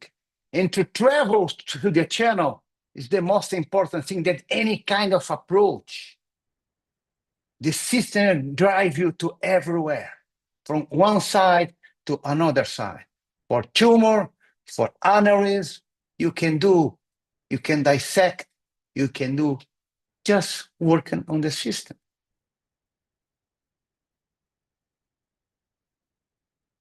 The transbasal approach that the tumor is coming out here in the nose, just coming on the glabella. Now the people want to come to destroy the nose. What's the problem? To do the classical approach that we learn in our entire life. Endoscope view is unbeatable. What you can see with an endoscope, you never imagined you could see. It's one more tool that we need to use in every case. Sometimes it's crucial, as I showed yesterday in epidermoid cyst. But does not mean that you are just looking at this. I used to say in the past, some orthopedic surgery, spine surgery, say, I have a screw, I need a patient. You cannot be, we have approach, I need a patient. We need to understand and learn the several ways to go around. And sometimes the tumor make the approach for you. This is the ICA from the nose. Believe it or not, I use the microscope. And at the end, I put the endoscope to see in the ICA here. I dissect the tumor with the microscope as an old guy. Who gave me? The tumor gave me the root. And follow with that. Same happens craniopharyngioma. Sometimes you can go and just follow the money. Just follow back and you expose this area. The endoscope will help you to see. You remove the tumor with the microscope. And after you use the endoscope, no competition. Better and in situation like this, the tumor is totally retrocetic, chiasmatic, very small cella. Why to come from here, displace the pituitary, do lots of things? If you learn skull base, can go posterior temporal, like petroso, not a real petroso, posterior temporal, and go subtemporal, and you can expose the area and have this. You have the whole view, short instrument, dissect the vessel one by one, short instrument, see the instrument. Don't pull and pray that you do from the nose. Here you can pull a little bit and see the vessel. And you can dissect and do this. And take the tumor out, posterior cerebral, fourth nerve, ICA, perforates, real view. It's make to understand. You can use the endoscope in the end, can do the craniotomy, and the end the guy be like that. And the preserve, you go up after you can control the pituitary, because you preserve the structure. Just one word about cavernous sinus. This is what happens with cavernous sinus lesions. Hemangioma, gamma knife. Very good surgery, very nice surgery. You can do there and preserve and remove the tumor and preserve the pituitary gland, pituitary function. But gamma knife works. You lost the gland. It's maybe here, trigeminal schwannoma, you see something happen. In meningioma, you don't see. Nothing happen. Oh, it's control. The natural history also is control. And Professor Dolink many years ago described that you can go remove the clinoid anterior, intradural, extradural. You do whatever you want. You can do this understanding the anatomy. Understand that some tumor here is just here in the Parkinson triangle. If you do just peeling of the middle fossa, you don't touch the nerves, just understand the surgery. And the tumor will be out and the lead will be preserved. Understand the disease. Understand the disease also in these small tumors. You don't only remove the tumor, remove the attachment. You see the dura where the tumor will come out. Look this lake here. This lake is the Parkinson triangle, where the tumor will recur inside the cavernous sinus. Understand the meningioma as the disease, not only just a surgical approach. Situation like this, there is a bright tumor. Let me go faster here. You can do surgery, third nerve, fourth nerve, the fifth nerve in the posterior fossa, and dissect the whole cavernous sinus. In the superior orbital fissure, that all the nerves are together, you can leave something close to the ICA and wait and see. No radiation. The natural history will be much better. And a small piece remain here and preserve the function. This is microsurgery. This is what we learned our entire life. We cannot now leave the microsurgery away. We are not dinosaurs. We are treating the best way this pathology. Microsurgery need dedication. Microsurgery need time. Microsurgery need devotion. This is the neurosurgery. This is the microsurgery. See you in April now, in 2 weeks in Boston, and in 2 years in the beautiful city of Curitiba in Brazil. Thank you very much. Sorry for the long time. Thank you, Luis. Thank you. We have to proceed. The next in line is Professor Bashant Mishra, who will be speaking about the future of neurosurgery and the future of training in neurosurgery. Bashant, are you ready? Bashant, please unmute yourself.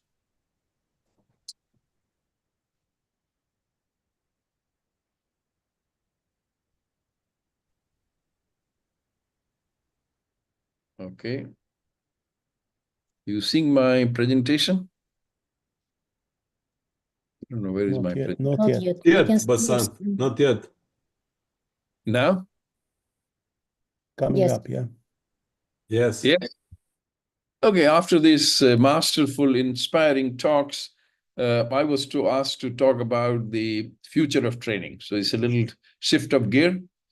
So I had actually done a homework. I had asked, not for this program, but for something else. I sent out an email to all the EC or the leaders and some of the students in different parts of the world. What do they need for the young neurosurgeons? And some of the responses which I got, I've listed here. They want education program, both in person and virtual.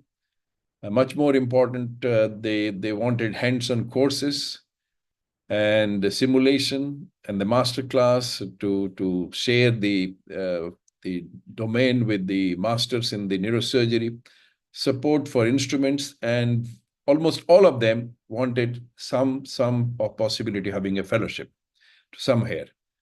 So we've been doing that. We've been doing that, the courses, many courses over the last 25 years I have been involved. And just some photographs, very nice photographs, different faculty maybe there. And we also are doing some cancer cadaver courses, different parts of the world we have been. But as you know, cadavers are becoming a difficult problem. Getting the cadaver, even in countries where it was easy, like in India, is now becoming difficult. So simulation, I think, is going to, this is, again, we also, kind of encouraged young neurosurgeons giving the prizes during the courses. And this is in Dhaka. And this is the last, Professor Vinko Dolenk, just a very nice picture I thought I would share with you. He was in Kolkata last. I think this is probably his last where he contributed as a master surgeon. He demonstrated cadaver course, dissection, and also gave some talks.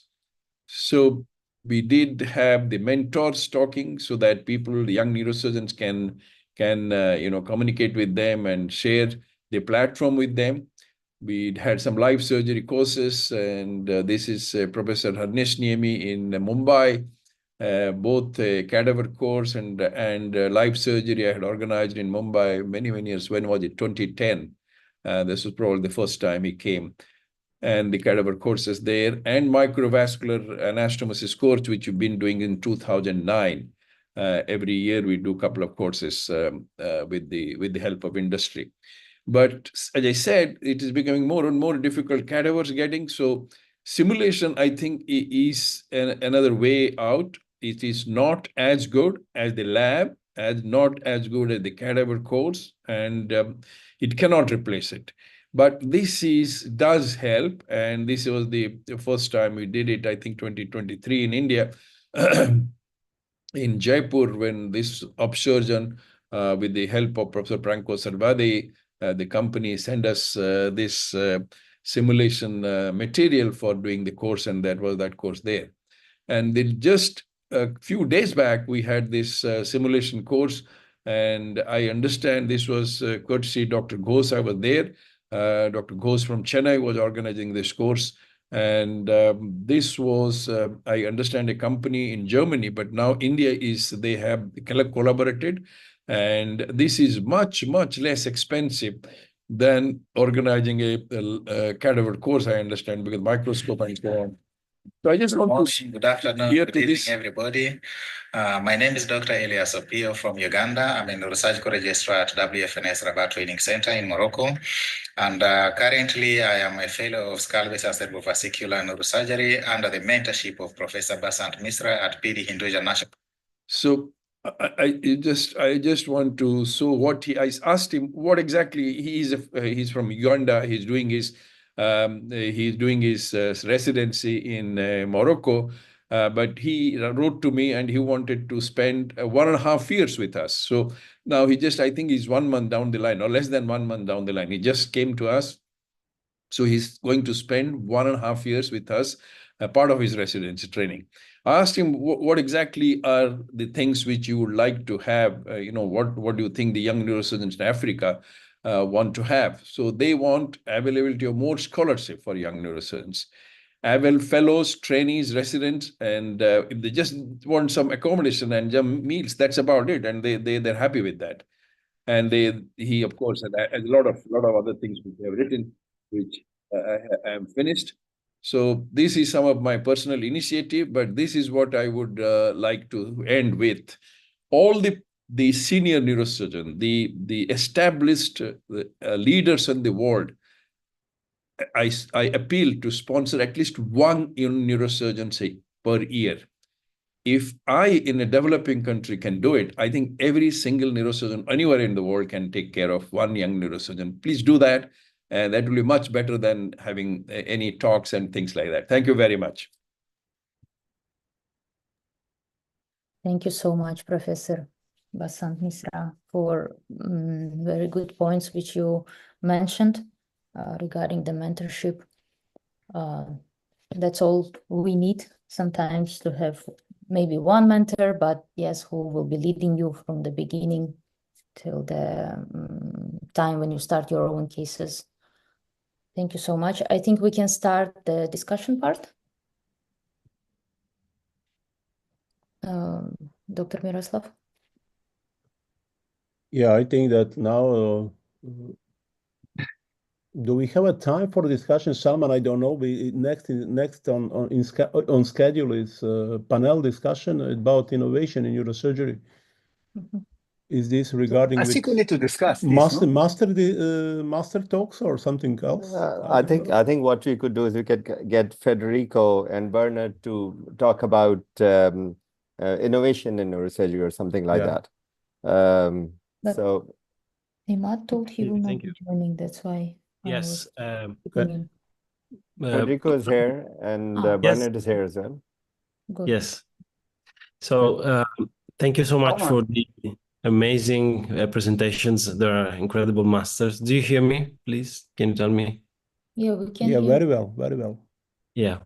So first of all, thank you for the invitation. This is an amazing event. I've seen incredible masters before me. I cannot add anything on what has been said. I only wanted to stress one point, which is related with the education. I've been asked to give a couple of comments, so I will go fast with some comment because we are delayed in the schedule.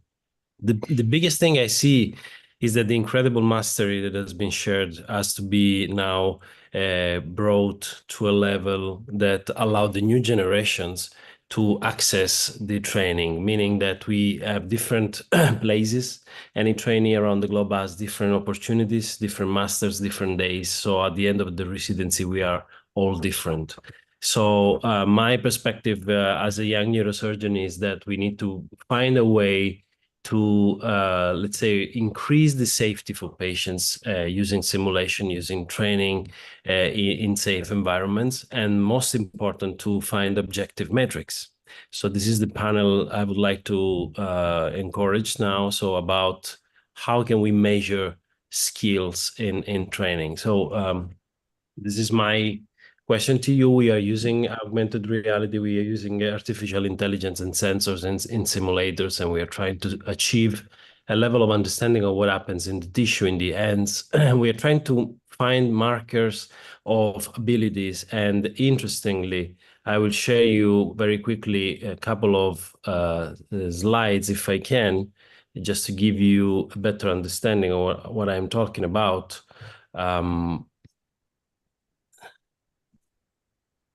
Please tell me if you see my screen. Yeah. So we are making a study. We made a study where we wanted to use a system based on artificial intelligence and sensors in simulators to analyze objective metrics. So we use these instruments to basically measure parameters. So we don't know what talent is. So we started measuring parameters in a computerized simulator. My disclosure, I am involved with Upsurgeon as a CEO and founder, not only as a neurosurgeon at the University of Milano Bicocca. So we basically use this system to see if a computerized system was able to distinguish between a young neurosurgeon and an expert, so with 10 years of experience. And interestingly, the system was able to compare the data of these two categories, and the result was incredible. So we had the ability to distinguish physical parameters to detect a difference in the way we were moving on, acting on a specific task. And this was quite interesting because, in my opinion, there is so many groups, universities, companies around the globe trying to achieve such similar results. And in my opinion, we need to join forces to achieve this kind of objective metrics. Do we have time for me to make just a couple comments? Yes, Bernard. Why? Okay. First of all, it was such a pleasure to hear Dr. Toure, Dr. Morkos, Dr. Arnautovic, Dr. Basant Misra, really masters. Dr. Toure made a comment about the importance of visiting masters. And Dr. Sharif, what a beautiful program you and your colleagues have put on, because this is a good way to visit. On my Sunday morning, we can visit with masters. So we're doing what Dr. Toure advises. And I think the WFNS can be the platform with leaders like Dr. Borba and others in our current leadership to allow the whole world to be exposed to masters. Because the challenge 40 years ago was to go to a lab and learn the pterional craniotomy with Yassergill. You had to learn one way to do something. The challenge for the modern learner is we have to learn every approach. So the amount we have to learn or teach is much more than 20 years ago. As Dr. Borba said, we have to learn the traditional approaches. We have to learn the endoscopy. We have to learn what radiosurgery can and cannot do and should or shouldn't do. So the curriculum has become very broad, and we need more education. And I think of the concept like Massimo Bottura, who's usually the #1 chef in Modena, Italy, is a concept of tradition evolution, taking your grandmother's recipe, reinventing it without losing the great flavors, but keeping it new. Learn new techniques, but don't forget the simplicity and the beauty of the old techniques. And the smart current neurosurgeon knows how to integrate them. And that requires constant lab, constant learning. And I think the WFNS is a great platform to achieve that. Thank you. May I say something? Sure. Yes. Who? Kenna. You are older than me. No, I just wanted to say how exciting I am and to see all these leaders in world neurosurgery, Toure, Borba, Marcos, Mishra, Bendok, Vukic, Sharif, so excited to share their experiences with younger generation. And you see, they gave away their Sunday morning, their family time, because it's inside passion and innate wish to share the knowledge, to reciprocate, to discuss. And I think this is fantastic what Salman has organized, where we can meet and discuss. World Federation of Neurosurgery, you can see here almost whole administrative council is here. And it's important to be with young generation. It's important to rub shoulders. It's important to discuss, show them, teach them, listen to their wishes, problems. And I'm looking forward for the next WFNS Congress in Dubai, where we can meet all of you and discuss further. So I don't want to take much time from Borba. He always has good educational tips. Do you know, the World Federation of Neurosurgical Societies is not to make your life as a neurosurgeon better. It's to make the life of your people better. Because this is very important. It's very important to understand what's going on now in the whole world, in the way that this new team in the World Federation is working. We are a voluntary work. We pay our ticket to go to the meeting in Prague, to have any advantage. Now, with the new policy of the Federation, that the meetings start to be profitable, you can work, you can do the job. In this way, you'll be closer to you. We need to have thousands of centers of neurosurgery, but you need to give the facilities to them. Yesterday, I was looking at the global neurosurgery. That for me is the most important committee in the World Federation, because it's the real me of the Federation. But I'm asking and continue asking, what you leave to the country is important to us, to leave something to the country. Not only education, not go there, do a very nice course, 2-3 days, everybody happy, good food, good, and leave. Go there, do 3, 4, 5, 6 cases with very nice facilities. The company send you the drill, the bathing, finish the surgery, put the drill under the arm and back. And the people is there. What you leave? This is the main goal in the next years of the Federation. Really work for the people. It's not easy to take somebody and send to US, send to Europe with scholarship, with very nice facilities, and come back home with nothing. I believe that these people today that is doing around the world a lot of charity and good work, but leave something to them. We need to be humble to understand this. Education improves a lot. But how can I say to the guy, use the endoscope, use the micro sugar, micro papapa. They have no drill, they have no craniotomy, he has no simple Mayfield. Let's work on it. Several projects that in the past was very active for short time. Now it's not more. We need to bring back.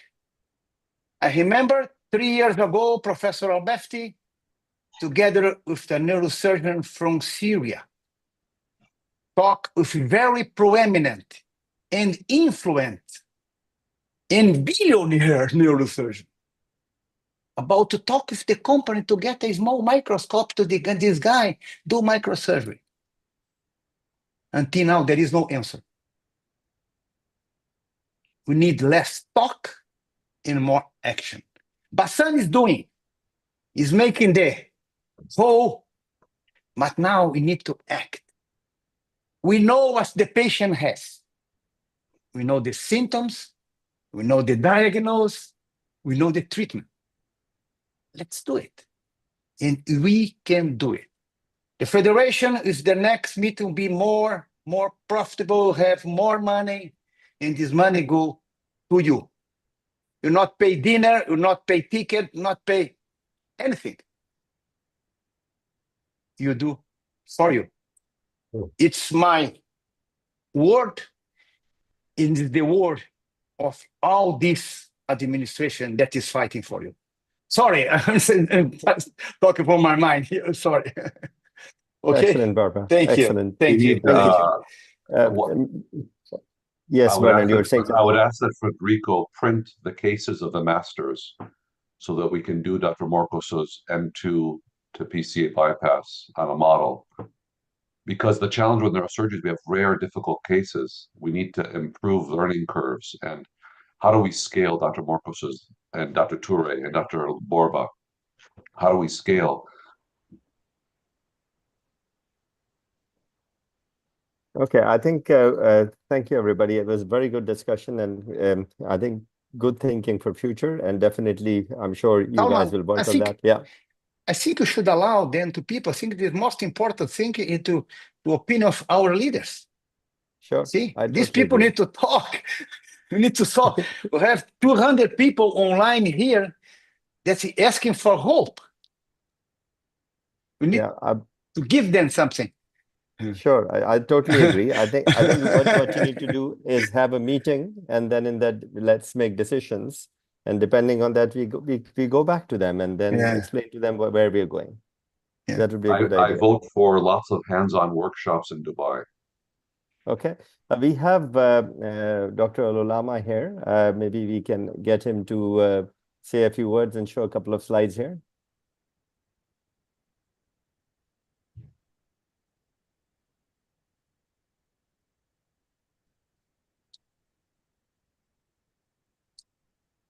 Dr. Olulama, please.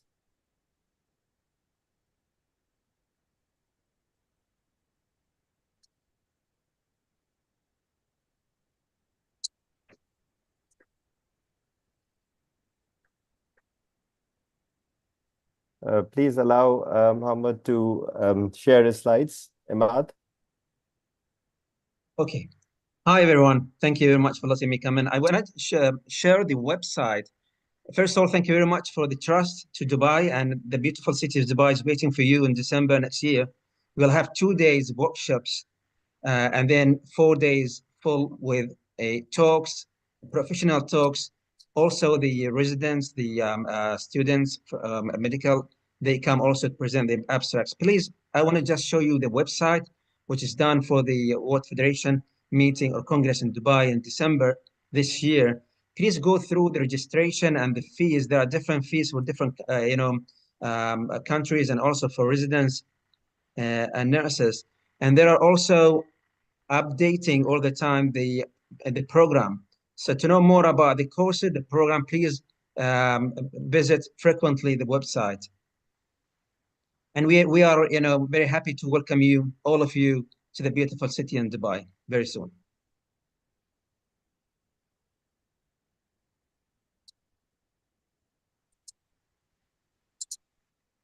Thank you, Mohammed. Thank you so much. Thank you. We are all looking forward together once again in Dubai soon. So Miro, can we wrap up and move forward, please? Yes. It's up to you. I think this session is over now. We can proceed with the new one. Sure. Thanks everybody for participation. Excellent session. Thank you. Thank you. So now, after all this master session, thank you, Dr. Lama. Thank you to all the speakers for joining us. And also thank you, Dr. Satova and Dr. Vuke for moderating this for us.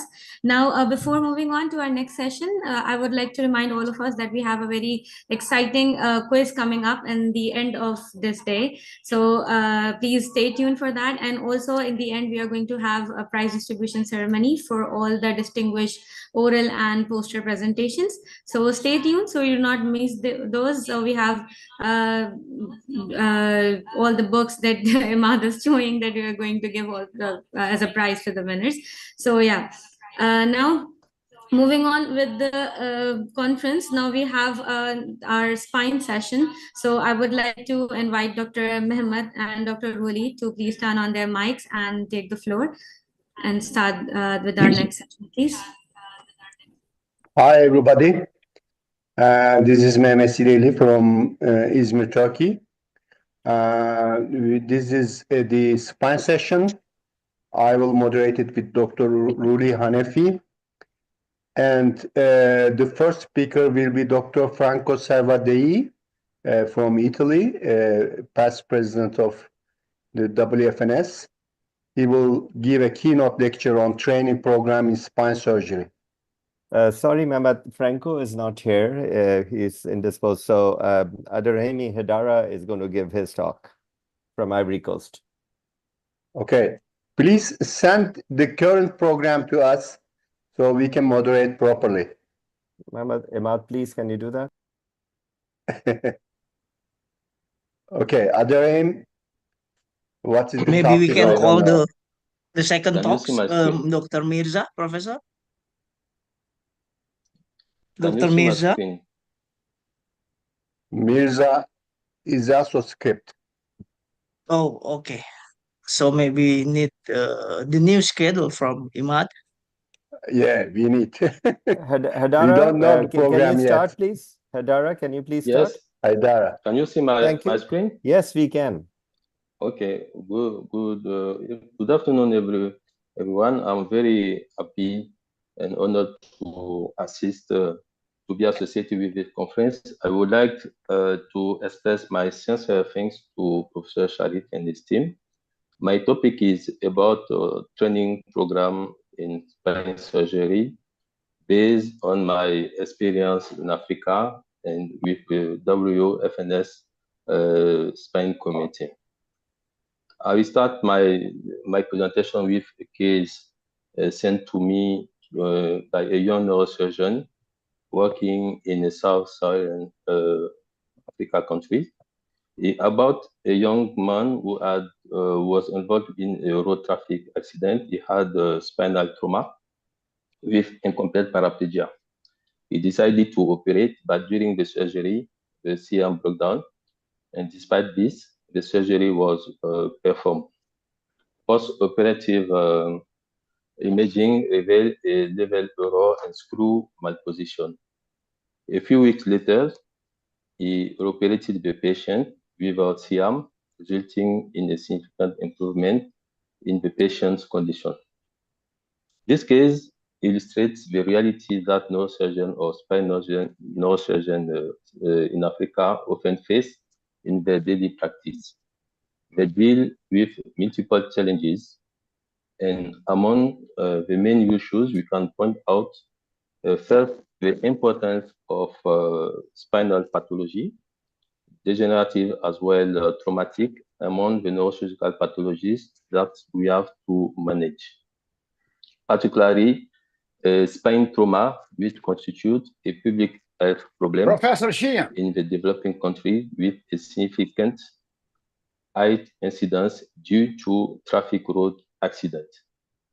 The second concern is the lack of specialized spinal surgery centers, particularly in rural areas. As a result, patients are often to travel long distances to access qualified spine surgeon and appropriate facilities. In Côte d'Ivoire, we are 26 neurosurgeons working in the 3 main cities located in the south and the center of the country. Another example is Guinea, a West Africa country, like many other countries in Africa. Guinea has 16 neurosurgeons all working in the capital of Conakry in the south of the country. Here is the summary of the distribution of neurosurgeons in 18 countries in Central and West Africa. And as you see, only few of them have more than 20 neurosurgeons. Another issue is the shortage of trained neurosurgeons particularly in spine surgery, and that limit the number of surgeries that can be performed. Currently, we have in West and Central Africa about 400 neurosurgeons for a population of over 500 million. And to these issues, we can add the lack of advanced equipment and technology required for complex spine surgery. We can also add the high cost of spine surgery with implant and equipment. And we can point out also the cultural and belief barriers that can influence medical decision making and affect potentially the success of the surgery. With difficulties being addressed, several measures can be taken to meet the challenge of spine surgery in Africa. The first is to promote training programs for neurosurgeons, particularly in spine surgery with neurosurgery diplomas, spine surgery certificates, courses, education programs that can help the searches of qualified specialists. In Côte d'Ivoire, we have a residency program since 2007 until 2024. Over 50 neurosurgeons have been trained. And currently, we have 66 students who are doing the residency program from the first to the 5 year. We have a collaboration with the anatomy lab of Abidjan faculty, and this allows our resident and young neurosurgeons to have a regular cadaver dissection session on spine and also on school base. You can find here the distribution of countries in West and Central Africa that have a training program in neurosurgery. The oldest are Senegal and Ivory Coast and Cameroon, and the most recent is Guinea since last year. My appointment in the Spine Committee in 2021 allowed me to participate in the educational program of a committee focused on low and middle income countries. One of the primary objectives of this program was to conduct training courses, and several courses have been organized in different countries in Africa. Côte d'Ivoire hosted the first course in Bergerville in 2022. It was a basic spine course with didactic part and practical part on Sorbonne. The second course of the committee was in Nairobi in Kenya as the Cannes Pre-Congress course. It was an advanced course with cadaver dissection. We had also in 2023 courses in Togo, in West Africa, in DRC, in Senegal, and the last was in Cape Town, South Africa, during the World Congress. Following the example of the Spine Committee, the National Society organized courses as pre-Congress workshop. So we did courses in Cameroon, in Mali, and the last in Côte d'Ivoire in 2024. 9 spine training courses have been organized in 3 years, attended by at least 400 resident new graduates and young neurosurgeons coming from 35 countries of Africa. Another solution is the investment in infrastructure and equipment.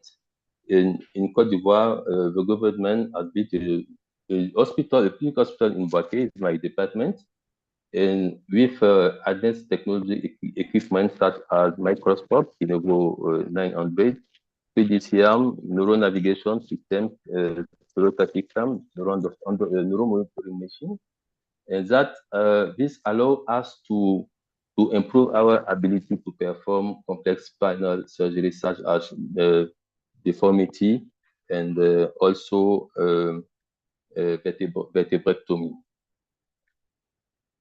We must not forget also the importance of social media which can help local surgeons to connect local surgeons with international experts, and raise public awareness to reduce delays in treatment. In conclusion, by addressing these emerging issues and implementing strategic intervention, the quality and accessibility of spinal surgery in Africa can be improved, leading to better patient outcome and increased equity in healthcare. Thank you for your attention, and I invite you next July to the Joint Congress of French Society, CANS, and also Neuro-Oncology, African Neuro-Oncology Society in Côte d'Ivoire. Thank you.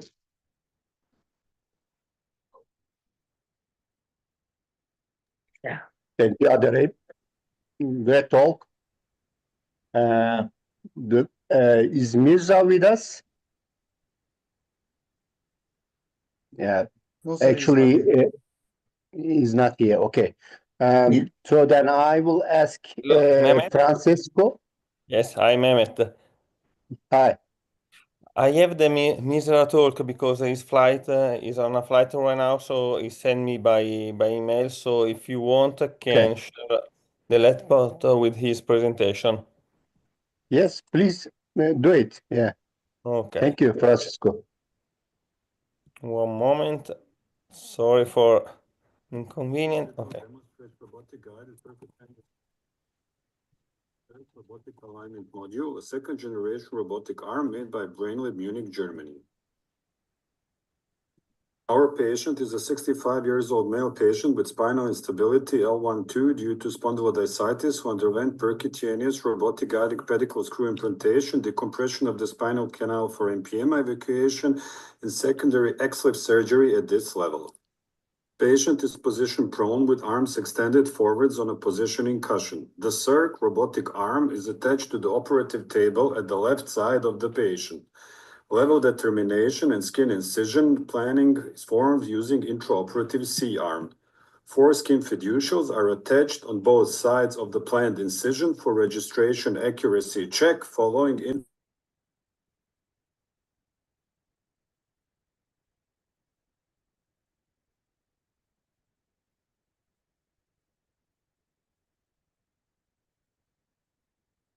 The voice has gone. I think you must unmute yourself, Francisco. Shoes which are vertebra are going to be instrumented.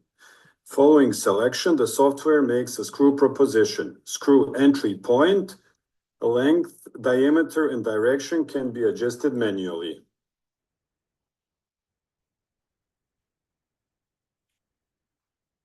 For percutaneous screw instrumentation, we perform a middle incision with dissection up to fascia. Reference array is attached to the spinal process of the vertebra next to proximal end of the construct. Intraoperative CT registration scan with low dose protocol of the region of interest is performed with automatic registration of the patient. Accuracy can be checked on fiducials and on spinal process and reference array. Following fusion of preoperative and intraoperative imaging, screw plans are reviewed and if necessary adjusted.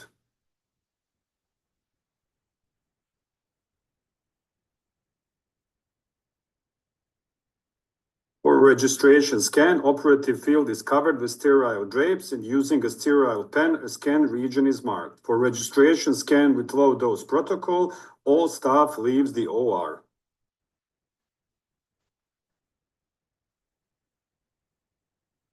Rigid fusion of preoperative and intraoperative scan for review of planned screw trajectories is performed. In cases of instability and longer constructs, additional elastic fusion can be performed. Accuracy is checked with pointer on the skin fiducials.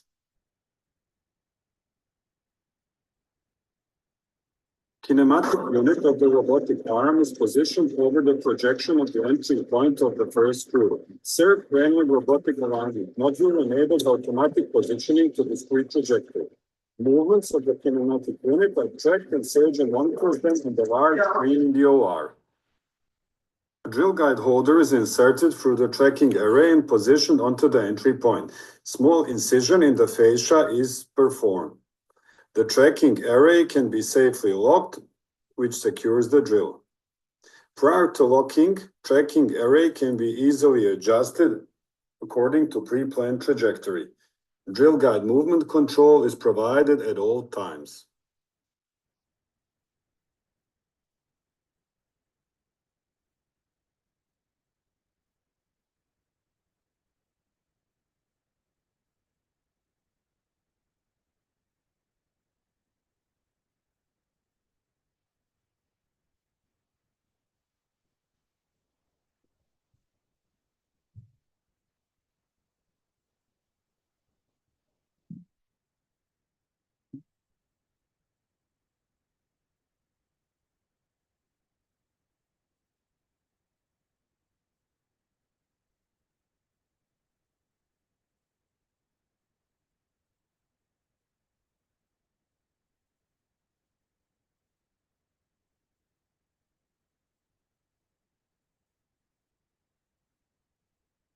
Snap-on depth control is attached to the proximal part of the drill guide for precise and safe drilling.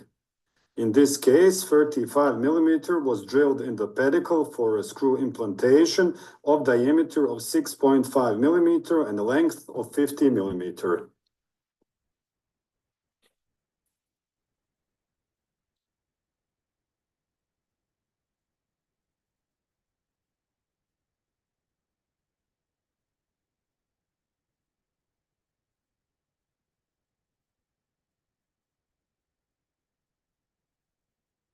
K-wire is implanted and robotic arm can be unlocked and safely removed.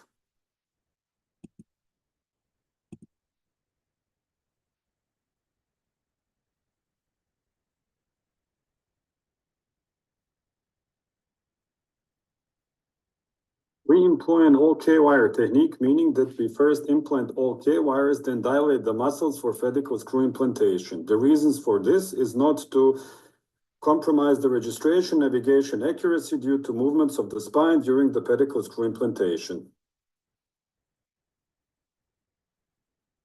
Calibration is of utmost importance for correct navigation of the screws. During the calibration, length and diameter of the screw are adjusted. During implantation of the navigated screw, surgeon monitors the position of the screw at every single moment on a monitor.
Each screw requires a separate calibration with screw length and diameter adjusted each time.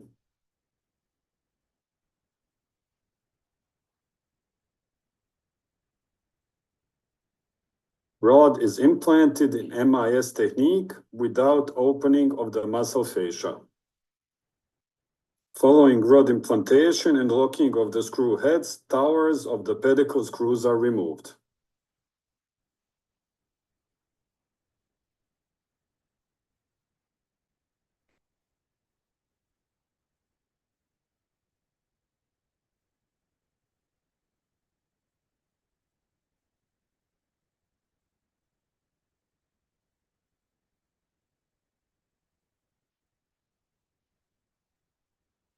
Position of the rod is checked under the C-arm X-ray. Prior to rod implantation, intraoperative CT scan for implant position control shows the correct placement of all screws.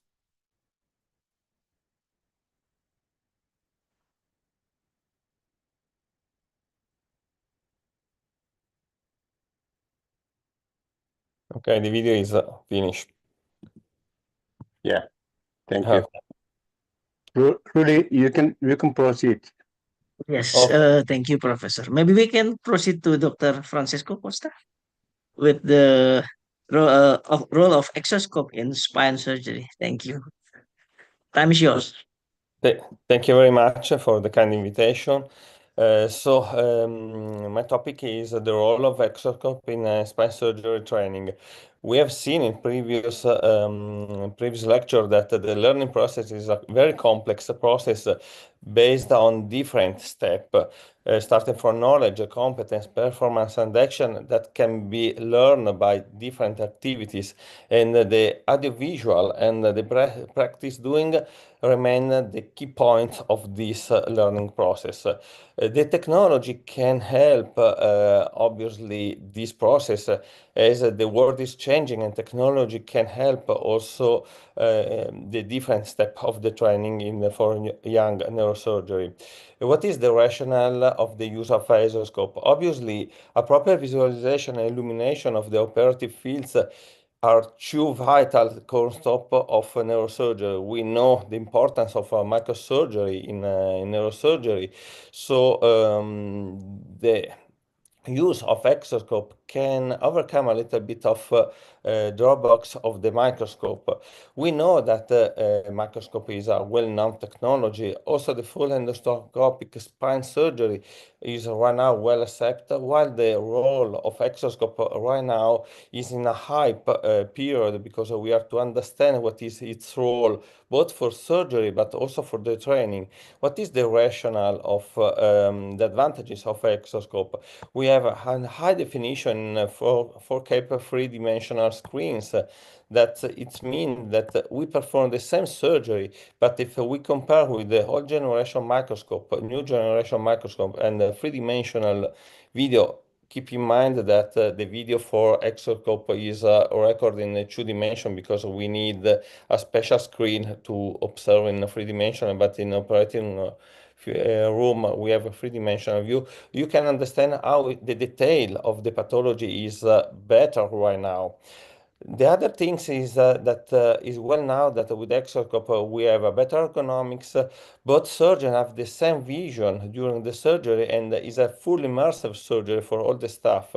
First of all, the second operator have a good ergonomics, because with the microscope sometimes to reach the correct angle for the first surgeon, sometimes the second have a very discomfort position. So the operative room setup for spine surgery is very, very important and can be adapted for the different pathologies. So you can imagine in this area where the trainers can be placed under the first operator or the second operator and have exactly the same perspective of the surgeon.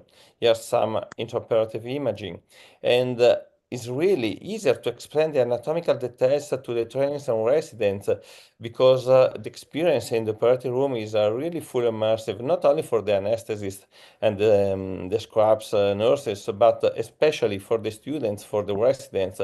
Here in this image you can see that I'm watching the monitor while the trainers, the residents are working, and I explain where they have to work, because I have really the same detail of the first surgeon. So I be very confident to explain the surgery during the surgery.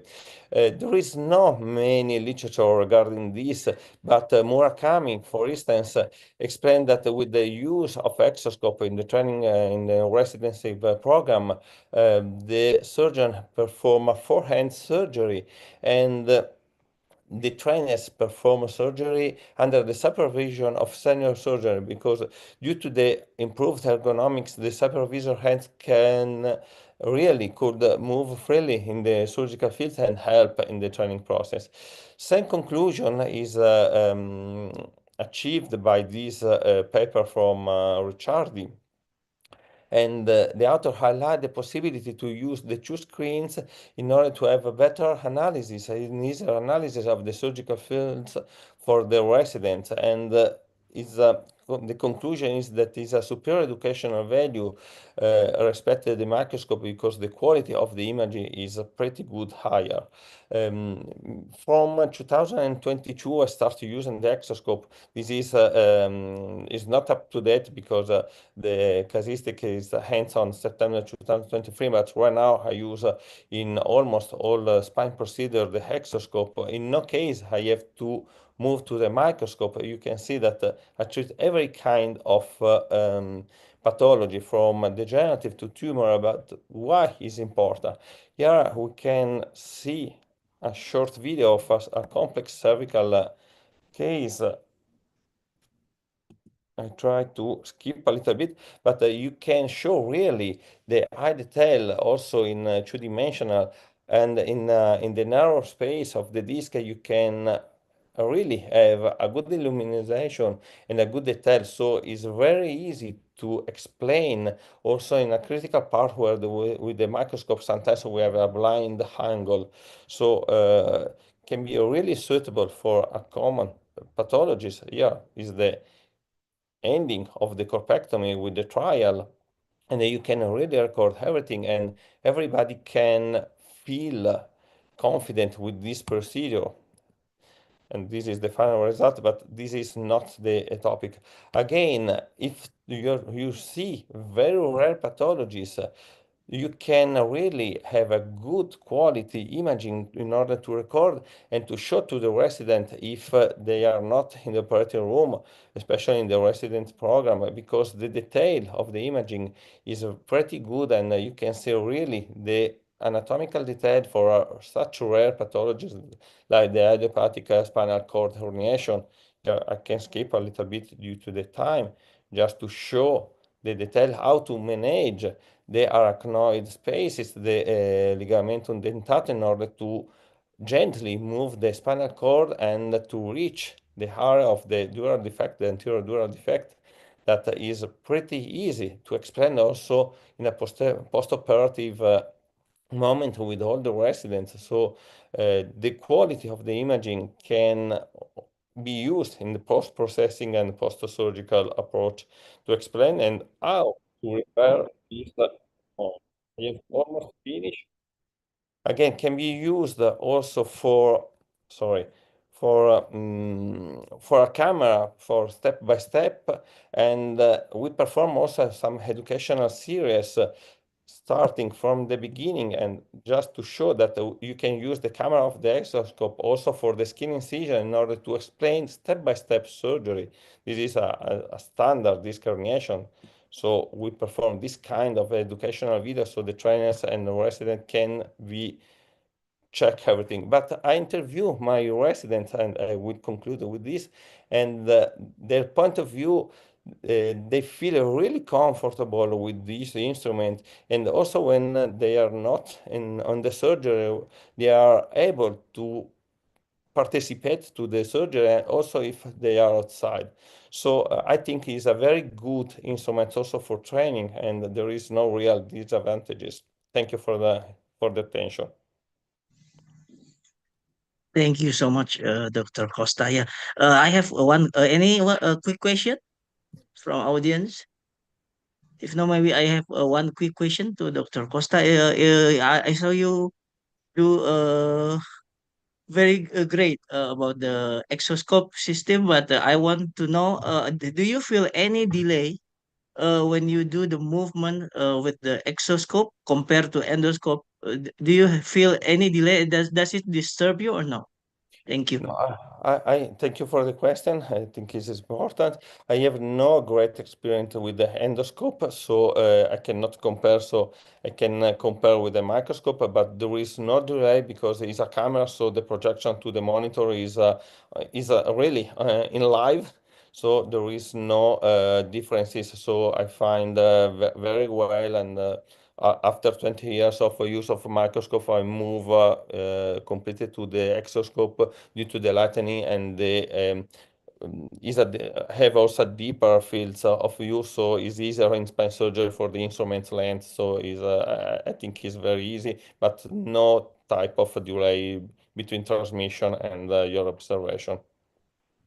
Okay, thank you. Professor Gillet? Thank you, Francisco. Yeah, you mean that we must buy a new instrument to see the operating theater and leave our microscopes. Do you mean this? No, I don't mean this because we perform the same surgery, but if you have to buy a new instrument, you can consider if you perform spine surgery, the exoscope, because the operative room setup is very easy in spine surgery with the exoscope, while it's a little bit more challenging in brain surgery. Okay. Thank you. Thanks a lot. It was a very, very nice presentation. Now I invite Dr. Artem to tell something about the role of augmented reality. Do you use, Artem, augmented reality in your practice? Thank you, Mehmet. It's a pleasure to be invited to this session. I just might share my screen. I have some few slides for it, for demonstration. Yeah. Can you see it? Please. Yes. Okay. So regarding augmented reality, I just want to say a few investigation in this way. So this actually the possibility to fuse digital technology and to project it to any virtual content to exoscope, as was very nice presented by Professor Costa, to microscope. But you know that's in point of view of number of publication, the mostly augmented reality was investigated in our especially in spine surgery and education purposes, of course, and then neuronavigation, and then vascular and brain tumors. So it's most popular investigation this way. Of course, being as mostly spine neurosurgeon and using the percutaneous and some kind of minimally invasive approach, it was also pointed that possibility to direct the resection, especially in the very small curvature, it's very attractive. And also the augmented reality, we used it to navigate the screw positioning, or for example, the interbody fusion. And in help of this way, we can because you know to reach the certain normal level of timing for the surgery limited for 60 minutes, you have to perform 60 surgeries in endoscopic spine neurosurgery. That's why it's really important. But finally, we use the combination virtual, augmented reality, and mixed reality when we project the spinal structure directly to the view of exoscope or endoscope. It's really helpful. For my opinion, it's more helpful when we instrument something, to perform instrumentation, especially this head mounting glasses. Sometimes we use it, and if we also use some model of the spine construction, LONCO, or in case of scoliotic deformity. But what I want to finish my short talk, that's of course all part of simulation training, with possibility to view the combination of fusion of anatomic structure and a certain patient in the microscope or in the endoscope. It's very attraction. But finally, for example, in Stanford University, the doctors can be trained before the surgery and to perform all the surgery the day before, for example, using augmented reality. And finally, the question how situation will develop if the certain scenario wouldn't be performed during surgery. The question, if you always use the navigation when you're driving, sometimes when navigation doesn't work, and in Moscow, be sure it's not work at all. The people couldn't find the target, and they couldn't follow the existing scenario of the surgery. If bleeding, if the structure is not seenable, if navigation doesn't work. So my question for the for the Professor Haidara, which also could be have the opinion of other participants. What's their opinion regarding when the AR completely used for the whole scenario of the surgery? That's interesting point for discussion. Thank you. Yes. Haidara, would you like to tell something? Haidara is with us. Yes, Haidara, please unmute yourself. Abdurrahim Haidara is one of the I think his Wi-Fi is slow. Okay. Mehmet, can you answer that, please? No, actually, I don't have that opportunity to use augmented reality, but I have some doubts about it. It must be evolved, improved for future applications, I think. Okay,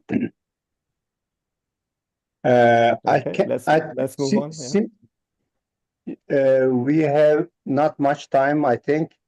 We can come to the Roger Hartle session, and I want to invite Dr. Roger Hartle and Giovanni Grosso will be the interviewer. Is he with us? Hello, everybody. Can you? Yeah, Giovanni is there. Roger, welcome. Hello. Oh, thank you so much for having me. I've been listening to this, and it's been a fascinating discussion so far. Thank you so much for having me. Okay, can you hear me?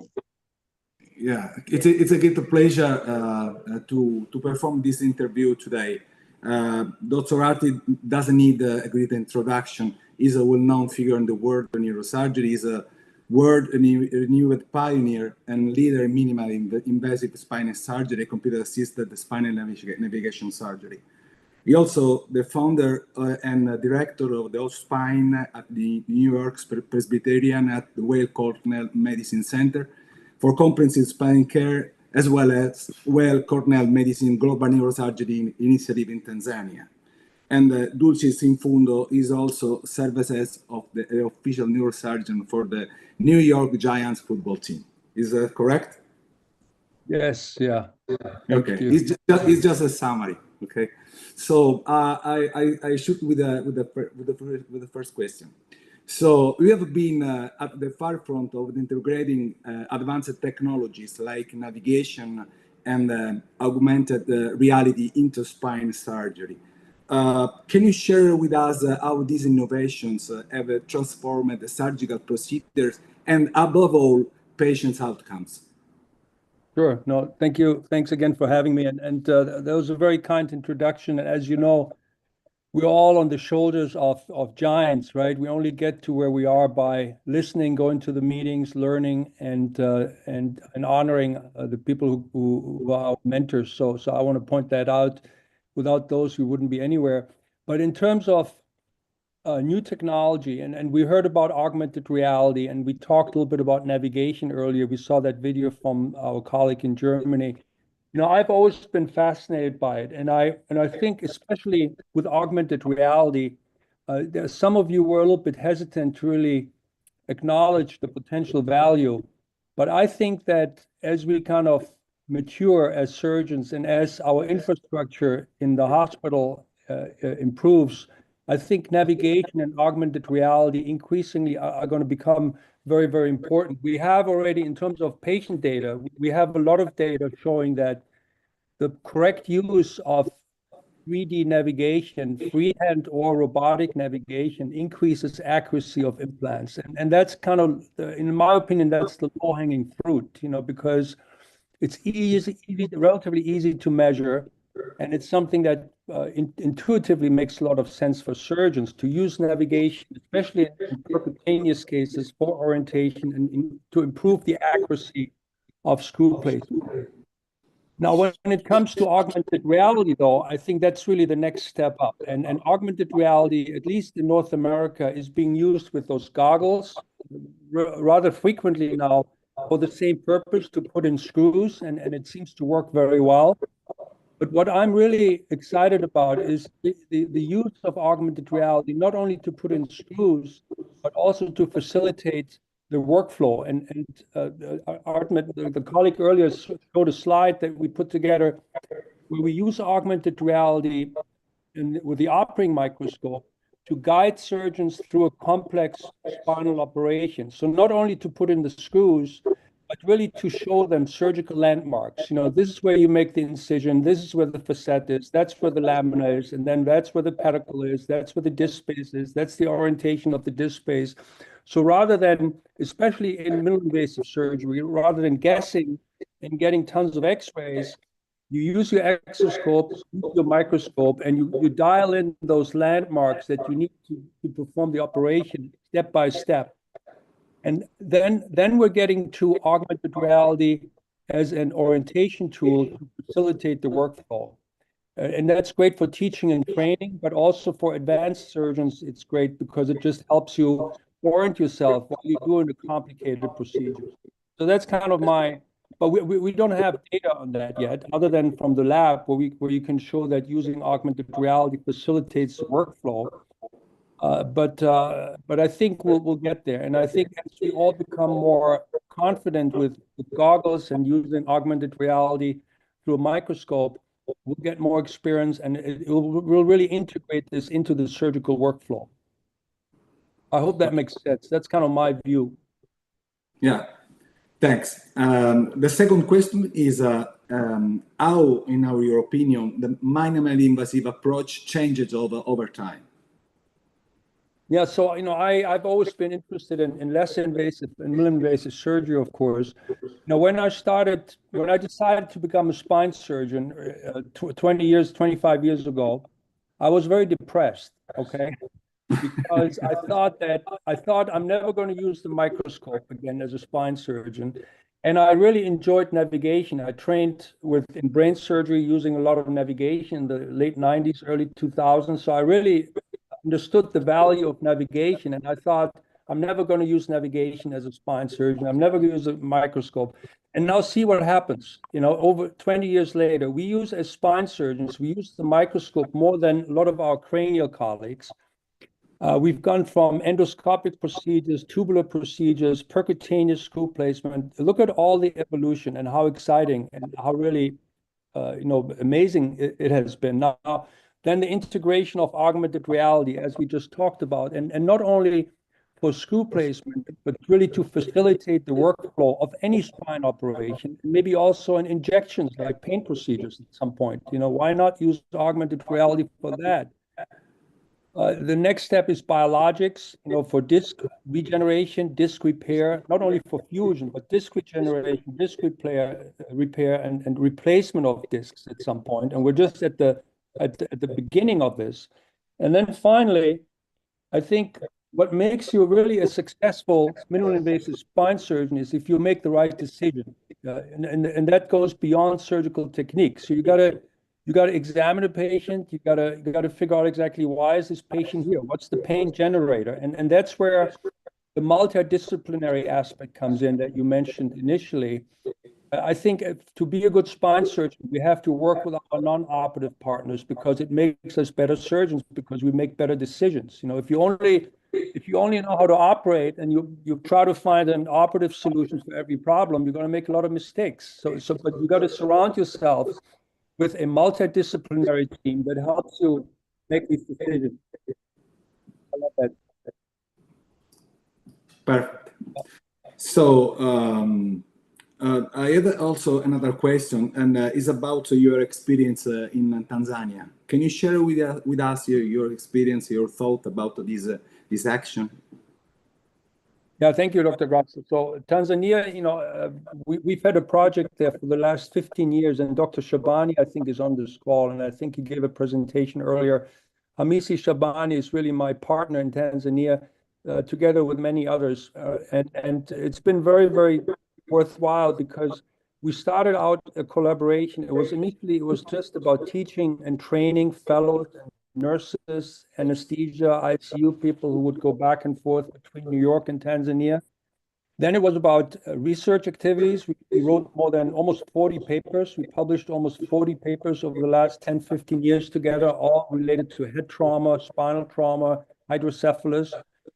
And then more recently, we've been trying to do leapfrogging, bringing technology over there. So we've been bringing a navigation system. BrainLab was generous to donate a navigation system that's being used now on a daily basis in Tanzania at Moi, at the Muhimbili Orthopedic and Neurosurgical Institute.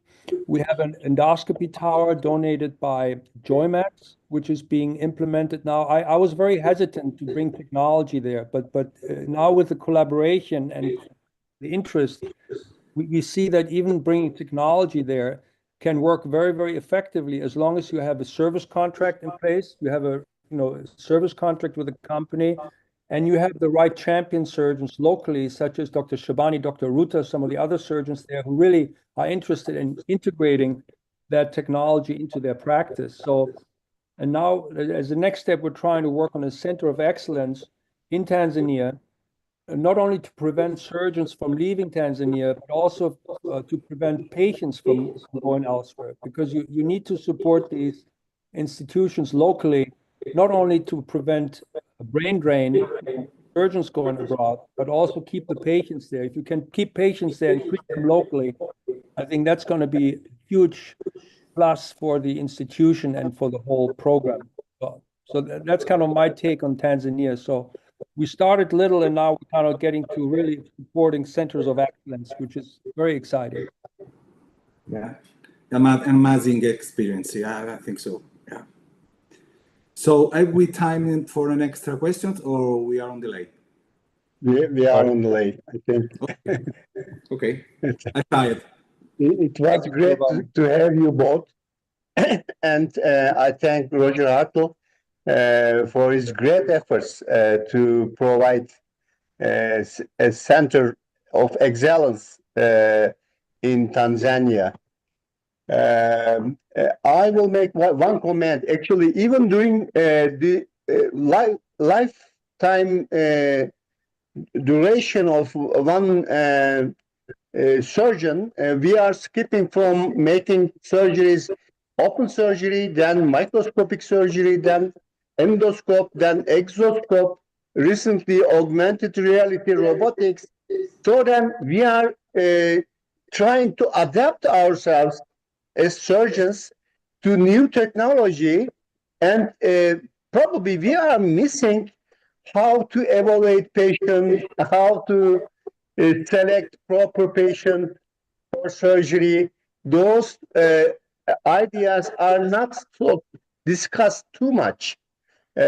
So then probably we are having some mistakes by new technology or innovations.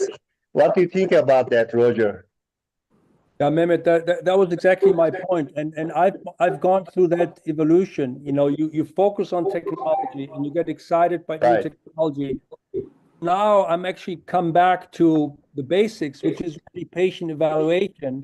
And how do you do that? And that's why I think that you as a spine surgeon, you need to practice in a multidisciplinary setting where you work with colleagues who don't operate, but who help you treat the 95% patients who don't need surgery.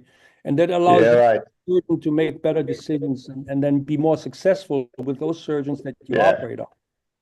And it's more important in spine surgery than in craniocerebral surgery, probably. Yes. Thanks a lot. Great interview. I think we shall go to this next session. We can close our session here. Thank you, everybody. Thank you, Roger. Thank you. Thank you. Thank you once again to our kind speakers. Thank you, Dr. Mehma. Thank you, Dr. Ruli, for hosting the session for us. Now, moving on, I would like to ask Dr. Ahmed Fawad and Dr. Nicole to switch on their mics so that we can move on to our next session, which is the innovation and technology. Gentlemen, if you may. Thank you so much. Do you hear me? Do you hear me well? Yeah, we can clearly, Nick. hear you. Great. Okay, so it's my great pleasure to start the Innovation and Technology Committee session. Unfortunately, I have to step in and moderate because Manuel is just establishing his practice in Dominican Republic and he is stuck in emergency. And so it's my pleasure to announce Dr. Sabino Luzzi from Italy, who just dealt with ruptured aneurysm emergency, but he made it. Sabino is, as you can see, he is still with the surgical gear. Yeah. He's ready. Sorry He's about ready. Sabino is very innovative. He'll tell you a lot of new things, and he will be amazed the level of technology he's using in his everyday practice. Sabino, please go ahead. Sabino is working at the minute in Sardinia, in Italy, a beautiful place. He has to organize a Just conference. arrived. You are all invited. Thank you, brother. I love you. Okay, thank you so much. Thank you so much for everyone, and especially thank you to my brother Nikolai for this wonderful presentation. I just want to summarize briefly my overall experience about the use of intraoperative augmented reality fiber tractography here with this with some concept that I want to share with you and especially with young colleagues. Everybody already stressed the role of the augmented reality. Augmented reality has, involved many different aspects and corners of neurosurgery, spine surgery, but especially cranial surgery. When we talk about augmented reality, we not talk only about augmented reality in brain tumor surgery, but augmented reality has an important role even in neurovascular surgery, especially in some intra-axial lesion like cavernoma. That's the reason why I want to share with you a couple of videos. The first one is I selected exactly a cerebrovascular case. This is a cavernoma of the left supplementary motor area, not motor cortex here, and the classic popcorn appearance and huge cavernoma here. As you can see, you can start with the, use augmented reality starting from the very early beginning of surgery. And you see, you can tailor your craniotomy and you can allow, okay, you don't need this to do your surgery because, craniotomy, you can do it with navigation and you can navigate the surgery and the perfect knowledge of the anatomy. It's the best way, but it can be of some help in terms of adjusting the trajectory and the orientation according to your surgical target. As always, I never transgress the cortex here. The best way, especially for young neurosurgery, as Professor Shargil taught to all of us, is transsulcal approach. Transsulcal transcisternal approach is the key point to be minimal invasive. And after the opening of the superior frontal sulcus here, because this is a superior frontal sulcus approach, 1 centimeter opening of the depth of the sulcus, I found immediately the cavernoma here and also the relationship of the posterior part of the cavernoma with the most anterior part of the corticospinal tract. Obviously, in most of the cases, you can combine this kind of surgery with neuromonitoring, and this is the post-op with the total removal of the cavernoma. And it was nice, to having the opportunity to review in every time of surgery and to check in every time of surgery the position of the SLF1, SLF2, and also corticospinal tract. This is another case. This is just a little bit deep-seated case, precuneal GBM here, and position is 50% of surgery. I'm, convinced about this. The patient was basically the semilateral, semi-prone position here with 45 degrees, and these are the main steps of surgery. This is a posterior interhemispheric approach. Even in this case, we can follow the pareto-occipital vein here to find what? The pareto-occipital fissure. This is the transpareto-occipital fissure approach. I just opened the pareto-occipital fissure, having here the most posterior part of the posterior thalamic peduncle and optic radiation here. You always have to stay intrarachnoidal like this. As you can see here, I just like to combine different form of augmented reality, not only intraoperative DTI, but also intraoperative fluorescein and ICG and 5LA and whatever you want here. And I have, always into my vision, this is what the surgeons see through the eyepieces of the microscope here. You can see the final step of surgery and the preservation. You can use augmented reality just only to also to check the patency of the vein here. And this is the post-op, not because the augmented reality, because the perfect knowledge of surgery, but, it's useful. It's very useful to, improve the orientation. And this is the post-op operative field of the patient. Obviously, this technique is wonderful, especially for M1 tumor, but I don't have time to show video. And this is another case. This is a case that is just a post-central gyrus high-grade glioma here. And you perfect see during planning and also during surgery what relationship between the tumor and the ICG and the corticospinal tract and whatever you want.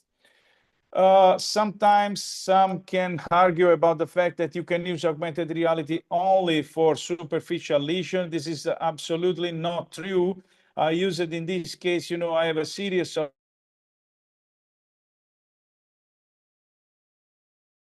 insular glioma. Never use a transopercular approach for insular glioma because no need to do that because it's, not neocortical tumor, so no need to transgress the neocortex to go there.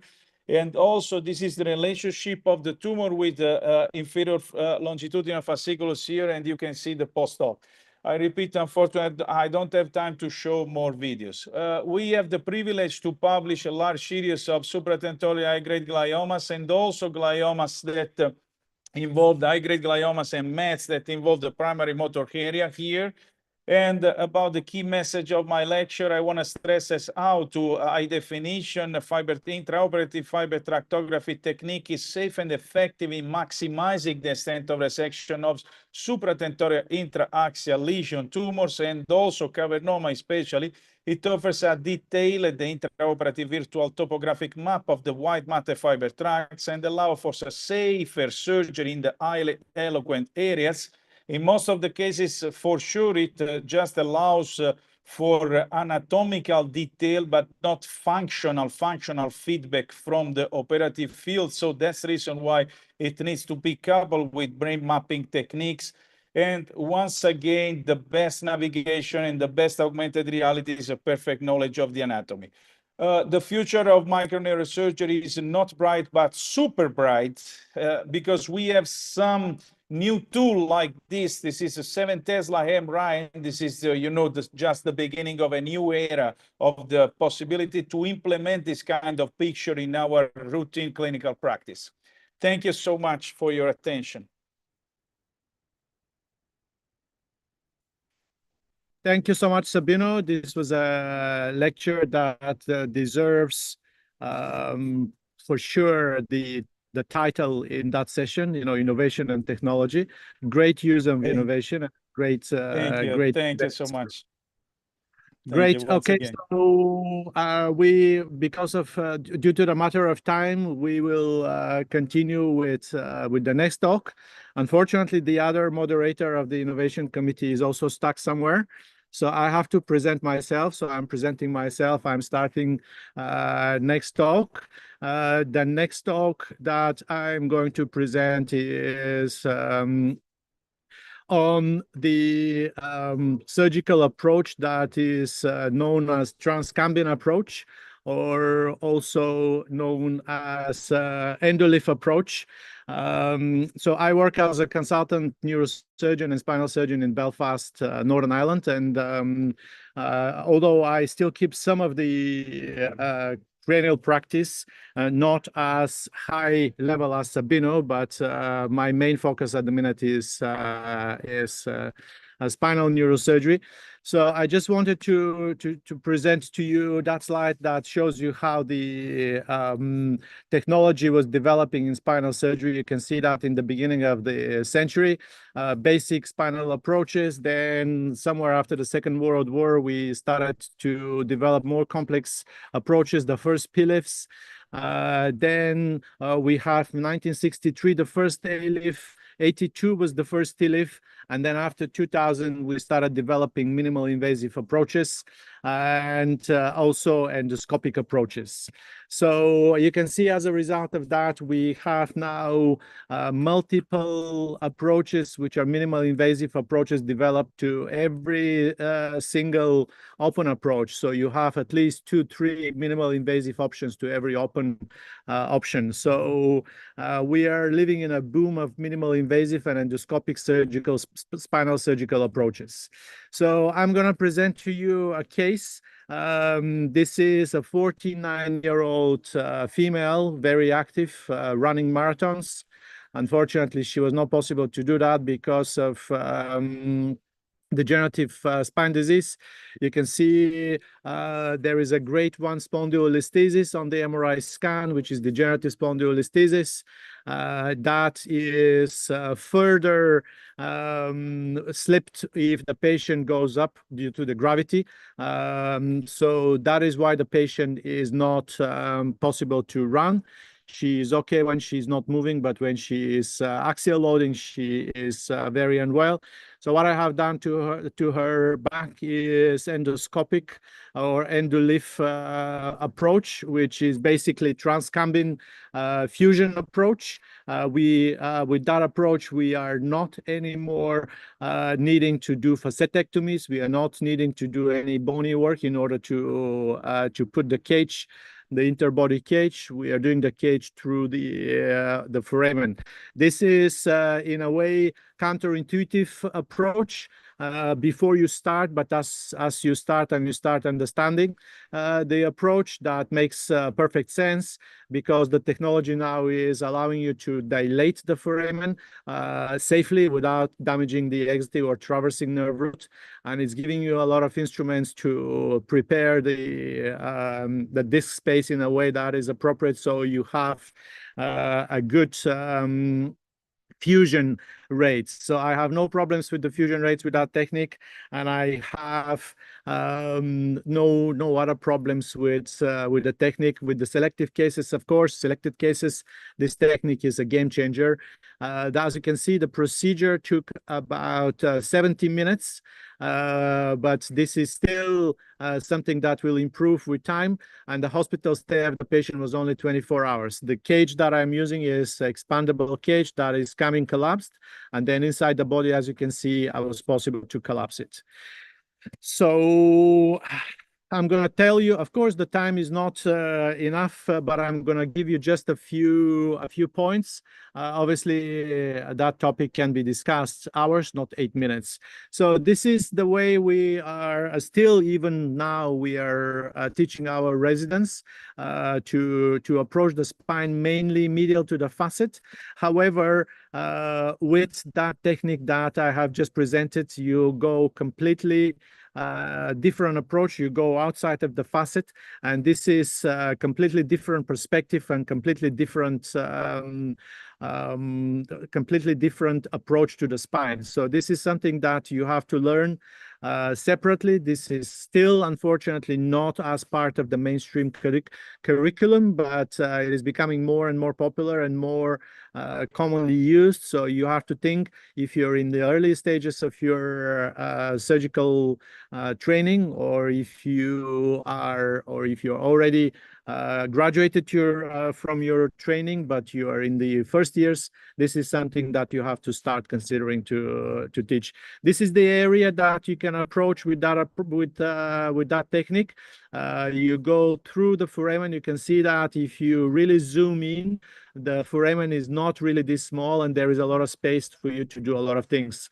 You have to know the anatomy, and you have to know the relations between the nerve and between the other structures, so you can safely are possible to insert all of the instruments, dilate the space, and go and do the work that's necessary. You can see this is the small place that you address in the beginning. This is the Cumbin's triangle. So always you have to place your instruments close to the lower end plate. Lower end plate is your friend. And if you go closer to the upper end plate, you are putting inevitably the exiting nerve root at risk.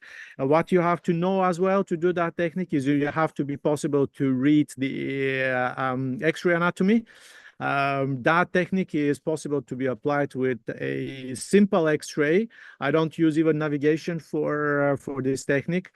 Some people use one, some people use two X-ray machines, which are giving you AP and lateral. I personally use just one X-ray, but good X-rays are crucial for minimal invasive spinal techniques because taking good pictures and understanding the pictures appropriately is going to give you, that's basically going to be your eyes, because unlike the open surgery, the minimal invasive surgery is not giving you anatomical landmarks. You're doing everything through the skin. So true AP means that the spinous process is right in the middle, single line of the end plate of interest. These are very important characteristics of the true AP. Same thing of the true lateral AP. You have to be very sure that you are true lateral, otherwise the parallax can cheat you and can give you a false reassurance, and you may do something wrong. So true lateral means that the end plate of interest is just on the just a line, and the rest is a 3D spatial awareness. It's a matter of I do 10-15 minutes planning before I start my cases, and you can see this is how I draw on the patient's back before I start the surgery. Very important 3D spatial awareness for you to be possible to constantly track the tip of your instruments on AP and lateral in order to get the right pictures and right position. Last thing that I'm going to tell you, if you are planning to do that surgery, that procedures, start with injections. Doing injections will give you a chance to understand the X-ray anatomy, and also will help you to understand the trajectory. You may have complications, and you have to understand the X-ray and how to keep yourself safe using the X-rays. Thank you. So as I am at the minute also coordinating for the innovation committee, this was my talk. I am happy to pass this forward. The next is an interview with the father of the robotic spinal surgery, which was kindly done for us by one of the junior neurosurgeons, Dr. Farah Anjun. Farah is currently specializing in Germany, and she was very kind enough to do for us the interview that you're gonna see right now. Okay, Imat, are you possible to do to start the interview? Hello, sir. Good evening. I hope that you are having a good time with your operation. Yes, I did several operations today. Everything went perfect. And thank you very much for your precious time for the interview. So, sir, I would like to know what inspired you actually to become a spine robotic surgeon? Well, I think quickly, first one becomes a spine surgeon or a neurosurgeon first. And, I got the inspiration late in medical school. It was one of the last weeks of rotations on different surgical subspecialties, and I did neurosurgery and decided that that's what I wanted to do. And once I started treating in neurosurgery, I got very interested in spine. This is several years ago, but the reality is that I realized everybody has a spine problem. There's so much to do in spine, so many ways to do it. And at the time, there was a great variability in how things were done. So I decided to dedicate, my career to spine surgery. And my mentor was Dr. Volker Sontag at the Barrow Neurologic Institute. And he was one of the first neurosurgeons really to completely dedicate his practice to the spine. And it was from there that I did the same thing and really haven't looked back ever since. And sir, why robotic spine surgery? So the whole concept of the robot came to me about 25 years ago. And it was at that time while I was in Phoenix at the Barrow Neurologic Institute that basically had been working in the biomechanics lab with Neil Crawford, who's a biomedical engineer. And we were just starting to use image guidance in the spine. And it was difficult, and it definitely made us better, and it, I think, made us more accurate, but it took a lot of time. So the whole idea was, how can we do what we do every day in spine surgery, especially when we use image guidance? How do we take that accuracy and how do we automate that process? So this became really a lifelong journey, and we started looking at things in about 2001, and then a few years later, we started to think about what a prototype would look like. Built the first working prototype of the Excelsius GPS robot in Phoenix. And then from there, was able to build a company around the technology. And we sold that company to Globus Medical. And then in 2017, Excelsius Surgical was FDA approved.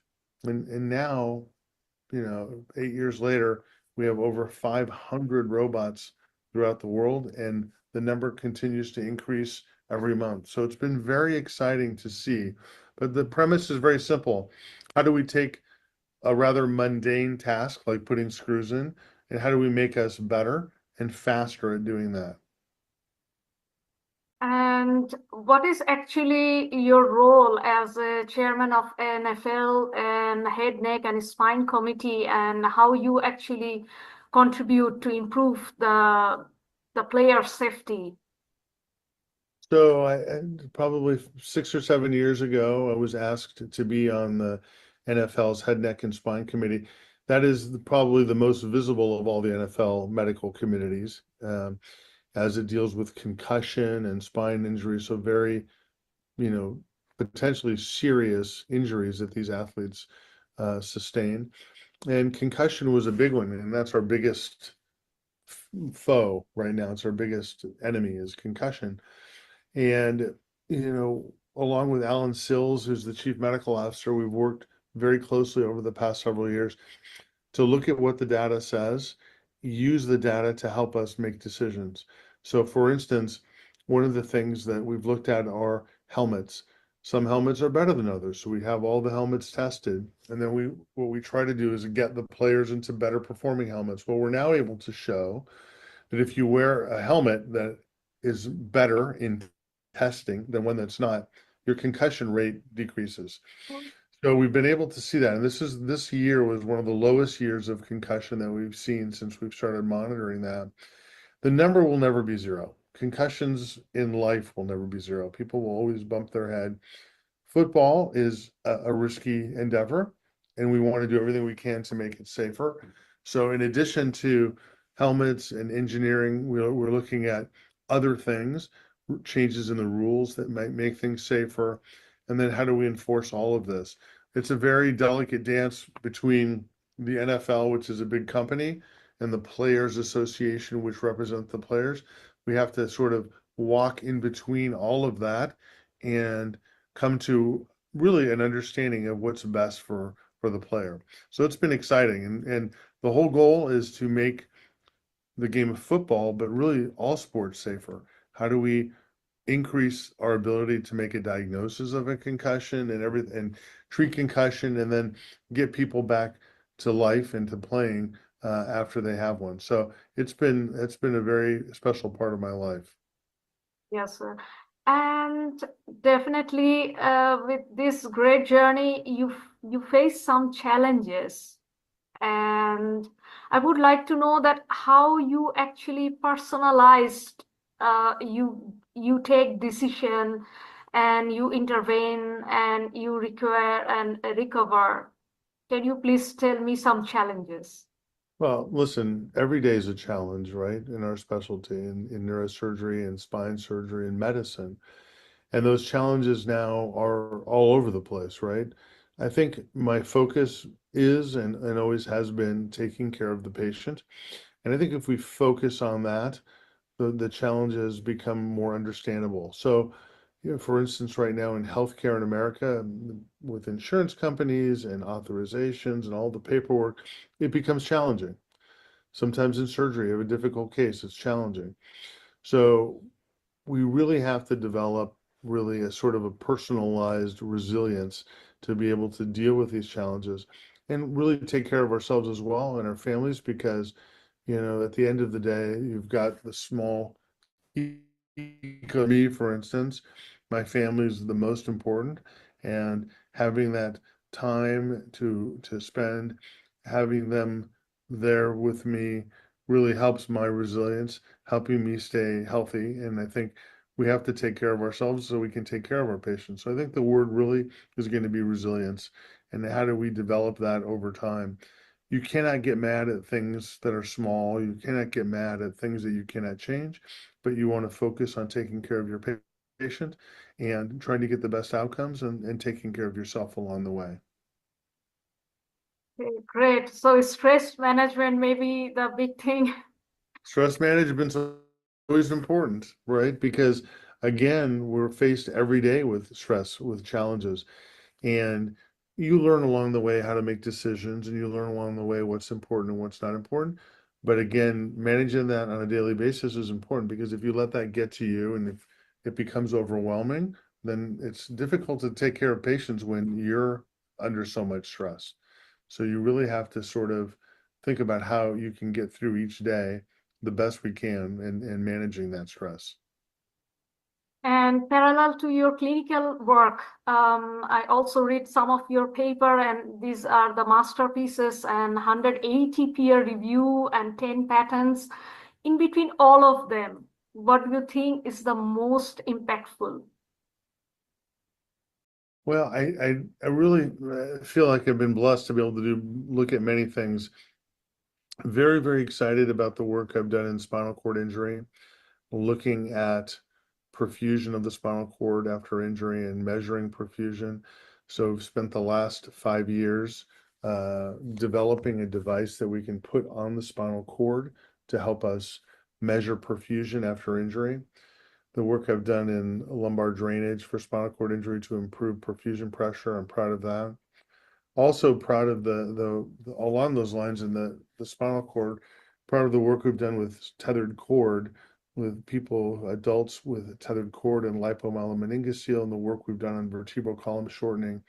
So I think that those are things I'm most proud of. Then the robot, I'm proud of that as well. So I've been very blessed, but you have to take each thing and you have to that we have in our life and try to become good at what we do and try to increase the knowledge that we have in every field. But I've been blessed to be able to do many different things and very excited about each and every one of them. We don't have enough time to talk about all of them. And actually, where do you see spinal or robotic spinal surgery within 10 to 20 years? So I think the adoption will continue to increase. I think it will become the standard over the next 20 years, to which everybody will be using some sort of assistive device in surgery. Right now, people say to me, well, I don't want to use the robot because I can put the screws in. I want the robot to do the drilling, and I want the robot to do the osteotomies, and I want the robot to do the laminectomies.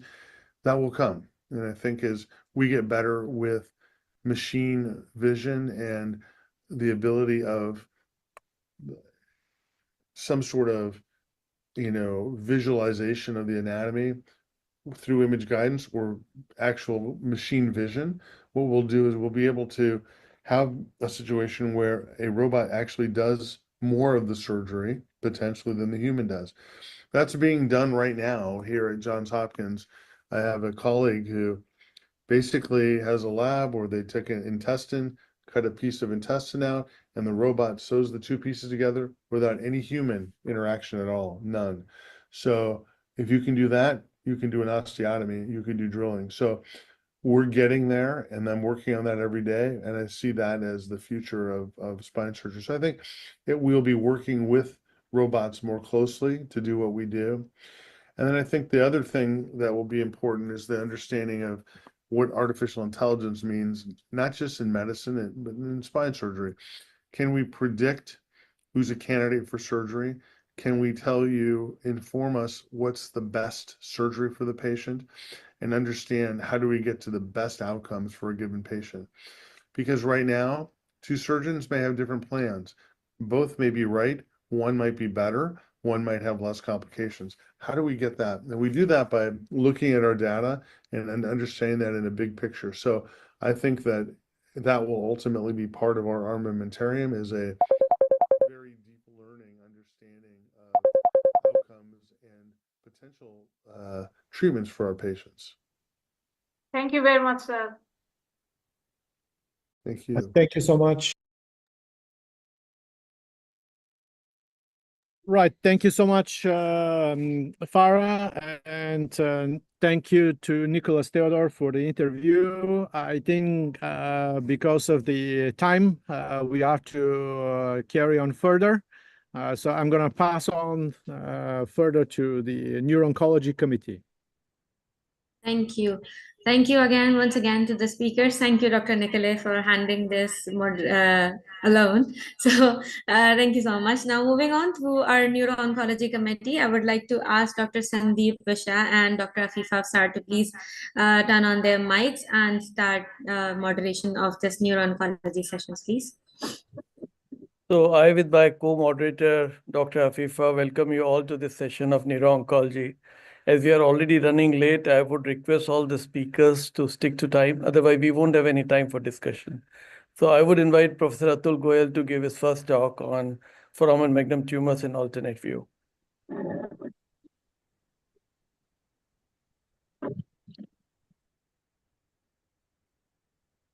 Can you see my slides, Sandeep? Yeah, we can. Okay, so I'm going to, you see, foramen magnum tumors are very common neurosurgical issues, and I'm going to touch several tumors which I have dealt, which are common tumors, and I will like to introduce some points which I have found to be useful, and I have found them to be effective. So foramen magnum is a big area and a beautiful area, as you can see. The neck is unique. Majority of muscles of the neck are located in the nape of the neck.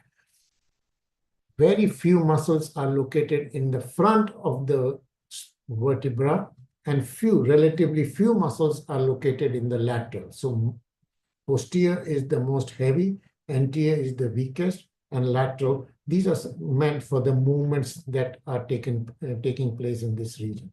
So just take an incision in the posterior pharyngeal wall and you will get onto the bone. So there is hardly, except for a little bit longer scoli curtain, there is nothing much here.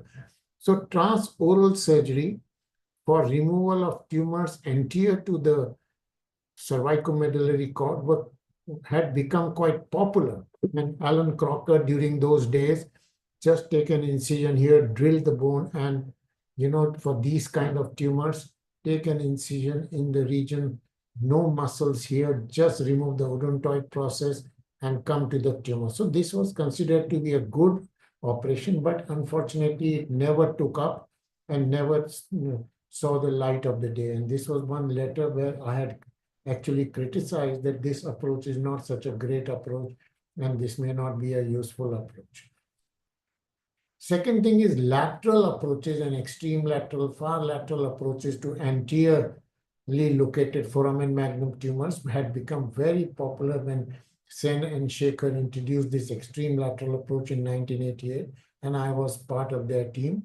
The exposure involves exposure of the vertebral artery, mobilization, and resection of the condyle. And some of these aggressive approaches have been discussed in my book, which was written a long time ago. In the interim, we introduced this minimal invasive supracondylar infrajugular bulb approach to anteriorly located foramen magnum tumors. So this was a small modification that we did in 1994, about 30 years ago. Other thing is, during that time, this extreme lateral and all those approaches were becoming very popular. And in Neurosurgery Journal, we had introduced that you can do these approaches only by a relatively midline approach, remove the foramen magnum, part of the atlas, More important issue in these cases is learn the art of breaking the tumor, learn the art of demolishing the tumor without much coagulation, working between the nerves, working within the perforators. That art has to be learned. And that exposure, you may minimize the exposure. And for me, you know, this article I had written in 2001, with 17 cases over the next 24, 25 years, we have got several hundred patients where we have done with this exposure, no condylar resection, no vertebral artery mobilization. So these tumor is the game, is the dissection, art of breaking the tumor, art of demolishing the tumor, working between the blood vessels, working within the cranial nerves, and having a very good anatomical understanding. Obviously, you make a mistake and you demolish. You cannot make a mistake. The tumor may go right from one side to other, and you have to, all these things can be done with a minimal exposure. We have done some absolutely dangerous and difficult ossified anterior foramen magnum tumors, meningiomas with this minimal exposure. I will show you these images and you decide for yourself whether they are easy or not. This is completely ossified. You see this bone and the artery is within the ossification. So this makes both this combination, firm tumor, difficult area, but added by just conventional approach, and this tumor.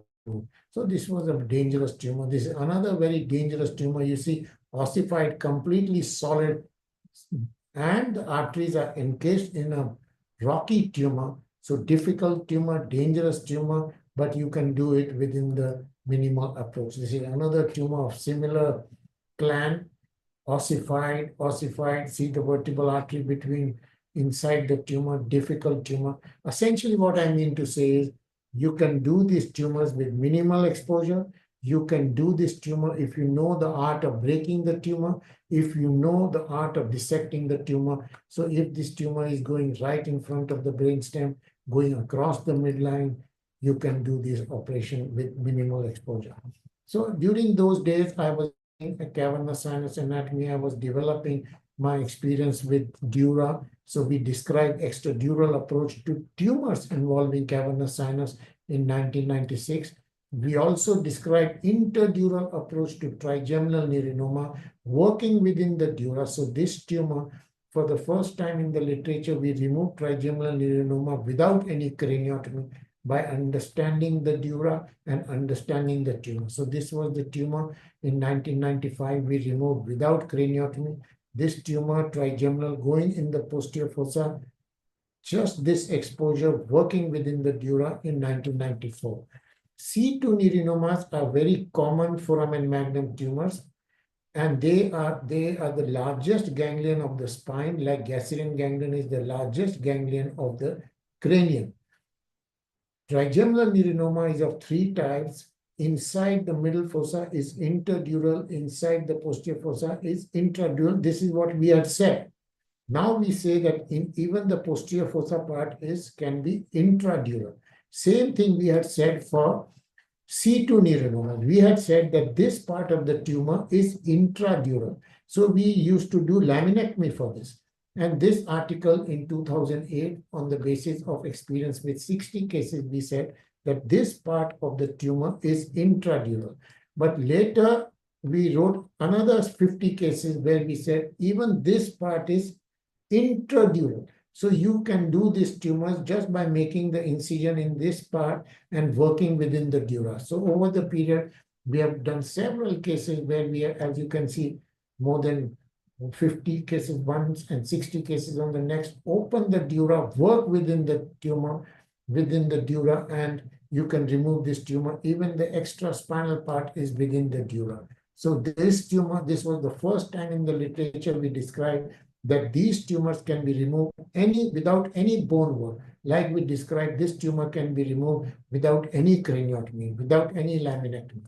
So this is a very straightforward tumor. Only thing is open the dura, work within the tumor, and you can remove this tumor in very, very quick time. Even the extracranial part is within the dura.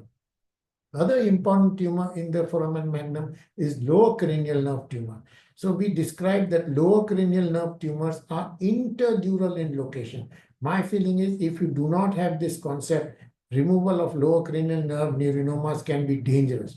This was the only article in the literature we said that with this interdural strategy, you can improve the function of the lower cranial nerves. So if this is the tumor within the mastoid, extracranial, intracranial, expose widely, open the dura, and work within the dura. So these foramen magnum tumors are interdural even if they are extracranial, work within the dura for all the three compartments, and that is the trick of removing these tumors. Hypoglossal tumor is another complex intracranial and foramen magnum tumors, and you have to really understand the symptoms and understand the strategy of removing. Endodermal cysts are another important foramen magnum tumors, and most important in endodermal tumor is to identify the tumor on the basis of radiology. So on T1 weighted image, they are white inconsistency, and on T2 they are dark. Like this one, on T1 they are white, on T2 they are dark. Most important thing is they are like abscess. You open the lateral wall, that wall is thin, and you can remove, they just come like fluid, and these difficult looking tumors can be done in a very beautiful manner. Long time ago, I had reported 7 cases, but now this was in 2006, 2005. Over the next 20 years, we have got several cases where we have done. So these are benign lesions. These are like colloid cysts. You don't have to actually remove the entire wall, which may sometimes become difficult. And because of the extension from one side to another side, evacuate the cyst. Soft calcifications can be there within the tube, within the cyst. So these are very straightforward, very beautiful. You don't need to do any major kind of exposure. Just have a lateral retrosigmoid exposure, expose the wall of the cyst, and remove the.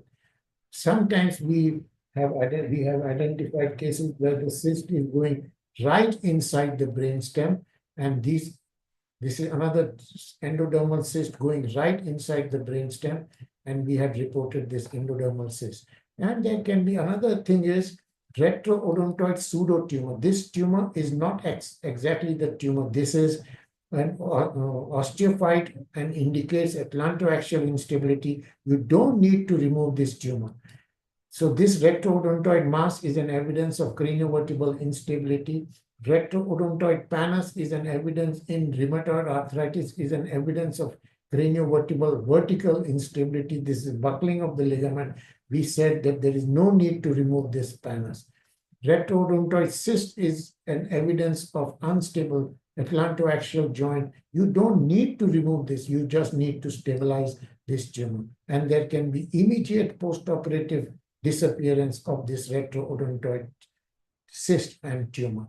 There can be other tumors like fungal infection in the foramen magnum, osteoblastomas in the foramen magnum, osteoclastomas like this, and this huge tumor, the head is separated from the rest of the spine.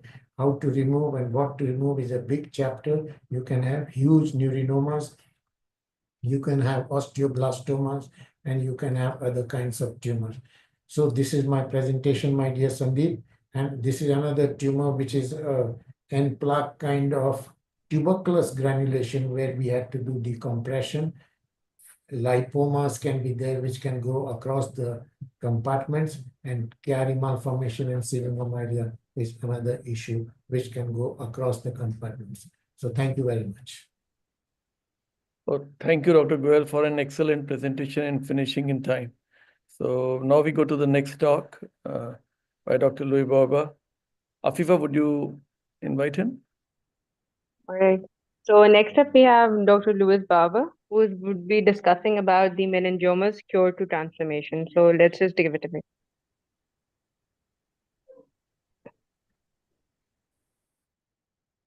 I think he's not here. We can go to Dr. Bernard. All right. So we would be having Professor Bendock, who would be discussing about craniopharyngiomas.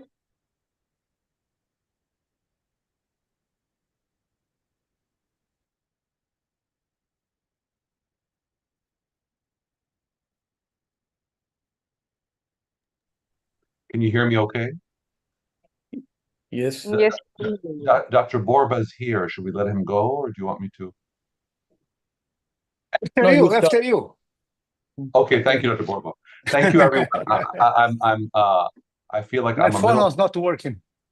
I feel a little bit out of place here amongst masters speaking, but I'll do my best. I'm going to talk a little bit about, for our younger colleagues, just some thoughts I have on craniopharyngioma in the next 7-8 minutes. So I'm going to say something a little unconventional.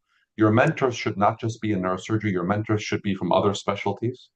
The great pioneers of neurosurgery worked outside their field, not just within the field. So I have great 3 anterior skull-base ENT surgeons I work with, a great endocrinologist, a great neuro-ophthalmologist, amazing neuroradiologist. You can sit down with them and learn more anatomy. And radiation oncologists, they can teach you things. Don't just assume things. And then neuro-oncology, what's happening in genetics and molecular therapies. You need to be not just studying surgery, but all these other things.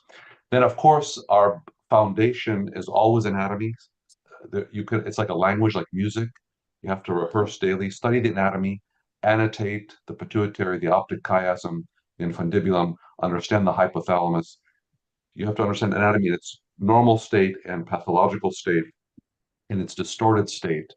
But there's no better science we can study than anatomy. We have to study the past and reach to the future. One arm to the past, one arm to the future, and integrate. Yasser looked at these from his pterional viewpoint. Everybody looks at the world from their periscope. So he classified these tumors based on their relationship to the sella, the diaphragm, and the ventricular system. And he used this to fine-tune his surgical approach. And so, of course, the more novel approach is the endoscopic transnasal approach, which has many advantages, which I'll talk about in a minute. There's also the subfrontal approach. The challenge with the subfrontal approach is the optic chiasm can be in your way. Interhemispheric transcallosal or transmiddle frontal gyrus for purely ventricular tumors, of course. So you cannot just study one approach. Gone are the days where we can be a one-approach surgeon. You really need to take the time and study the anatomy of all the approaches and then select what is best for the patient and in your hands. So as I said before, you have to study more things than our predecessors. The pterional approach is excellent, especially if a tumor extends laterally and wraps around the circle of Willis vessel like MCA and ACA. The pterional approach can be very important, but the pterional approach has some limitations because craniopharyngiomas are often a retrochiasmatic disease, retroinfundibular disease, and you have some limitations with that view that will be somewhat limiting. So you have to understand, what can the pterional give me? You have to master that. So don't abandon the old. Study grandma's recipes and learn new recipes. The subfrontal approach, do it in the lab. See what it shows you. See where it limits you. Does it give you the right angle? The endoscopic approach is often better because you're looking from below up, below the chiasm, as I'll show you. But you do see things through the subfrontal approach.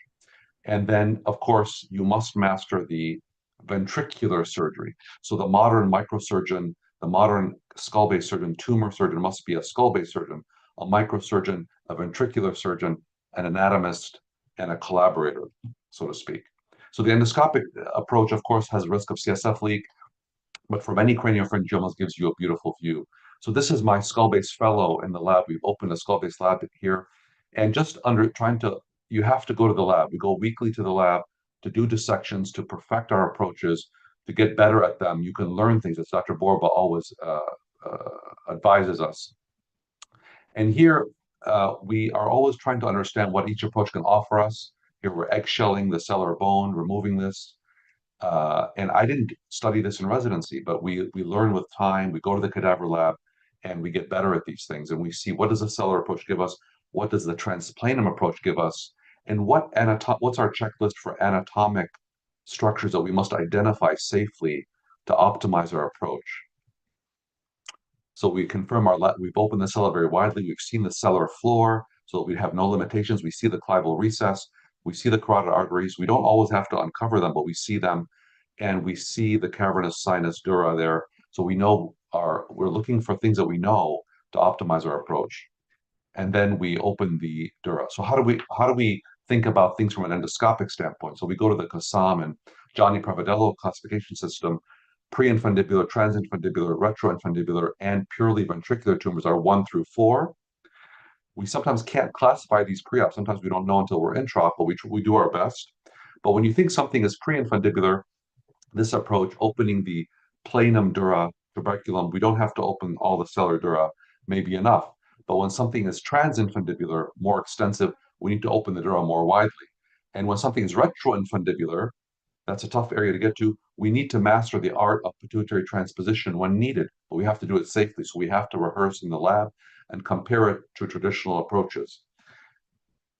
And this is a complex diagram. I don't have time to go through the whole thing, but the bottom line is understand the relationship to the hypothalamus. We don't want to create hypothalamic injury. So in my view, stay within the capsule, respect the subarachnoid space, respect the vessels that are feeding the chiasm. The subarachnoid space and the cyst, or I should say the capsule of the tumor, is your friend. Do not violate the hypothalamus. And know when a tumor involves the hypothalamus or is separate from it. That's very important. So I'll end with a case, 41-year-old woman who came to us with amenorrhea, progressive weight gain, and low-grade occipital headaches. She had an elevated prolactin and hypothyroidism. She had bitemporal hemianopsia, and she had this tumor. We decided to approach this via an endoscopic transplanum approach. It's one of the approaches. It may not be the only one, but we felt in our hands this may be the best approach. And I want to show you, so that we could have also gone subfrontal, we could have gone interhemispheric, we could have gone transcallosal, but we felt that the transnasopterional could have been done, but it may have not shown us as much anatomy easily as the endoscopic transnasal. So we create a model for every one of our tumors. This happens to be using the surgical theater, but there are many others on the market. Pituitary gland, it's good to segment these things and rehearse before surgery. Understand your anatomy, individualize your anatomy. You can see how the optic chiasm is draped on the anterior part of the tumor here, so you may be limited by other approaches, but transnasal and transplanum gives you a very nice exposure, as I'll show you here. And here we are. This is the cella, the planum. We're going to open up that widely using Doppler to listen to the carotids. And now that we have the dura exposed, we are now on the capsule of the tumor. I'll wrap up in a minute. And we're going to resect the tumor from within the capsule, and I'll speed this forward so you can see the final. I'm sorry we don't have a lot of time. We're staying within the capsule, within the tumor, respecting, and eventually we see the third ventricle, we see the normal anatomy, we preserve the infundibulum, as you see there on the left, and then we reconstruct with fascia lata, inlay, onlay, and a nasoseptal flap.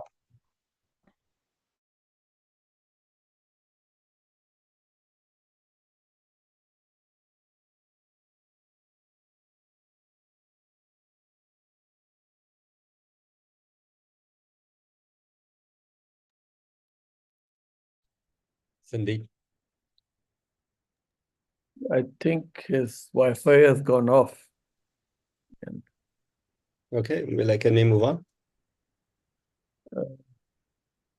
If he doesn't come online, then we can ask Dr. Baba to give his talk. Okay. Louis, are you there? I'm here. So I think you can give a talk then.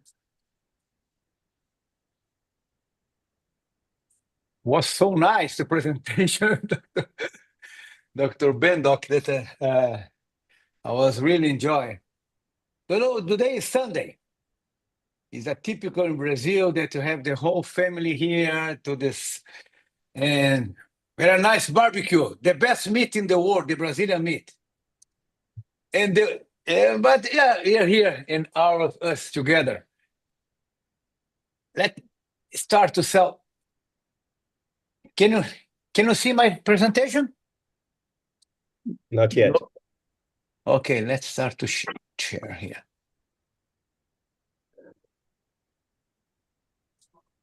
Can you see now? Yes. Now you can see? Yeah, we can see that. We can also see the Pujari there. Very good. Let me close here. Too many people talking, you know, Latinos and Brazilians, they talk too much. Meningiomas. This is my disclosure. I train with Dr. Omefti. time we learn something, we forget something, we change something, but the philosophy is the same. That time, Professor Yashar Gil was there, and now in 22, in honor of him, the Yashar Gil Micro Neurosurgical Academy. Harvey Cushing said so many years ago, 100 years ago maybe, there is nothing more gratified than a radical removal of meningioma with neurological preservation. It's our goal. I think when you are in the medical school, when you go to the neurosurgery department, the more amazing surgery is the removal of meningioma and clipping aneurysm. Clipping aneurysm today is controversy. But the meningioma, they start to have a controversy, but the time is playing to us. There is nothing more gratifying to have like this guy, 47 years old, with tetraparesis, wheelchair, who do the surgery, you remove the tumor, is more up clivus, lower clivus, and the guy come back to home. Meningioma is very confused. Everybody has a case like that. 75 years old female, severe comorbidities, 10 years follow-up, trigeminal neuralgia, controlled by medication. And the patient is okay. And nothing happened in 10 years. Now she's a lady 77, she's living very well, taking the medication, and this tumor is quiet. Meningioma sometimes is different. But at the same time, can have a behavior that is completely different. You cannot lose the time. 2017, 45 years old female came to our department with diplopia. After pass for many doctors say, oh, don't do surgery. You have problem with tetraplegic. You go to the state tracheostomy forever. The lady disappeared. 2018, 19, now she came back with ataxia and has some edema in the brainstem. And came the pandemic time, 2020, see the edema, the peel invasion to the brainstem. Now this surgery is very difficult. Now if you try to do the radical removal of this tumor, you have severe morbidity. Different than here, to have a very nice plan. We lost the time. We said something to the patient that should not be said. This is very important when we talk about that. Now there is a new player, the radiation therapy. From the 80s, they show that it's possible to control the growth. But how long? We don't know. As I showed today in the morning, the cavernous sinus meningioma is one example. You see this here, gamma knife works. This trigeminal, there is some change. A meningioma, nothing happened. Oh, control. This guy also is under control. Do you know this guy? The Hannibal. He's under control. They put him in the jail, he's in control. But to make me more worried and sad, if you go to the biggest meeting in the whole world, the WFNS, the American meeting, okay? Lexel gamma knife. This is the propaganda to treat a meningioma with radiation therapy. Ladies and gentlemen, this tumor you can remove in any part of the world. Just understand the anatomy and go there, supracerebellar, and take the tumor out to be like a ball. And the attachment, very small attachment here to the tentorium, game over. No radiation therapy, no machine, short instrument, cheap instrument, and done. This is the pre and post-op. Some people say, oh, the tumor that you give radiation that continue growing of change because the tumor was a bad guy. This Dr. O'Malley published many, many years ago.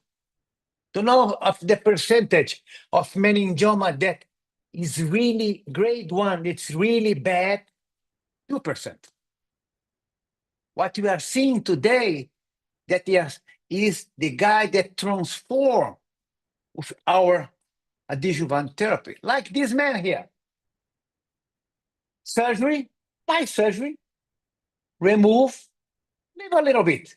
It's okay. Preserve the function, patient's okay. Give you gamma knife or radiation therapy. Decrease a little bit or no change. 5, 6, 7, 9 years, the tumor is back. Now it's crazy. It's completely different, the behavior after the radiation therapy. A paper is coming out now from cancer and from neurology, neurosurgery, psychiatry, because the big journal didn't accept radiation effect. I don't know why. Showing this is what we are seeing every day. A patient that was sent to me, very nice surgery, keyhole retrosigmoid approach. Everybody was happy here. The patient was happy because improved the facial pain. The surgeon was happy because no complication, any kind of disease. Also, the tumor was happy because the tumor was alive. And they decided to give radiation therapy. 2014, 2016, 2018, looks like stable, control. 2020, the tumor is back. Now, very aggressive.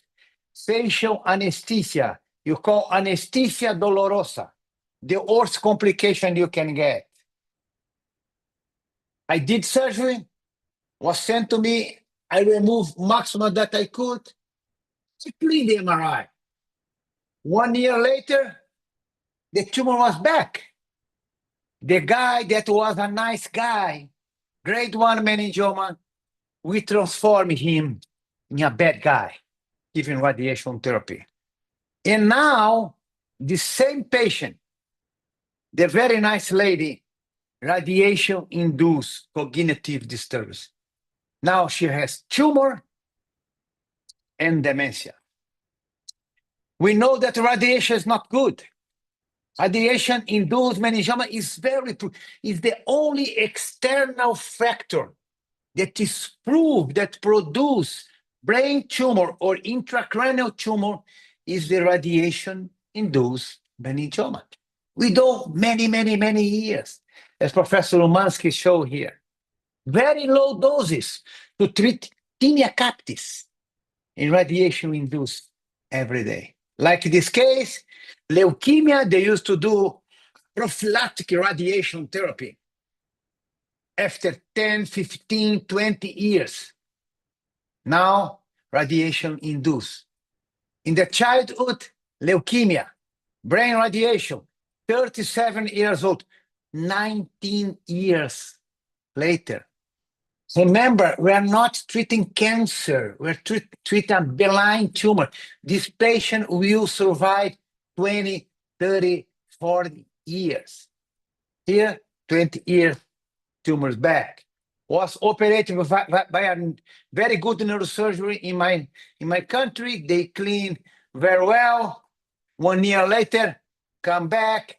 Now come to me. I clean. Maybe in 1 year or 2 years, we're back. He's still grade 1, but he's a bad guy. He's the guy that say that he's good, but he has a very bad behavior. A lot of people in the world is meningioma grade 1. Looks like good guy, but when you see, you pass 1, 2, 3, 4, 5 years, you see this guy was not so good that we believe. Radiation-induced with the doses 1 to 2 giga, 9.5, more than 2 giga, 18 times more. 18 times more. 19 years, if the death sentence is to give more than 20. Remember, a lady or a guy, especially a lady who's 40 years old with meningioma, still survive 20 years.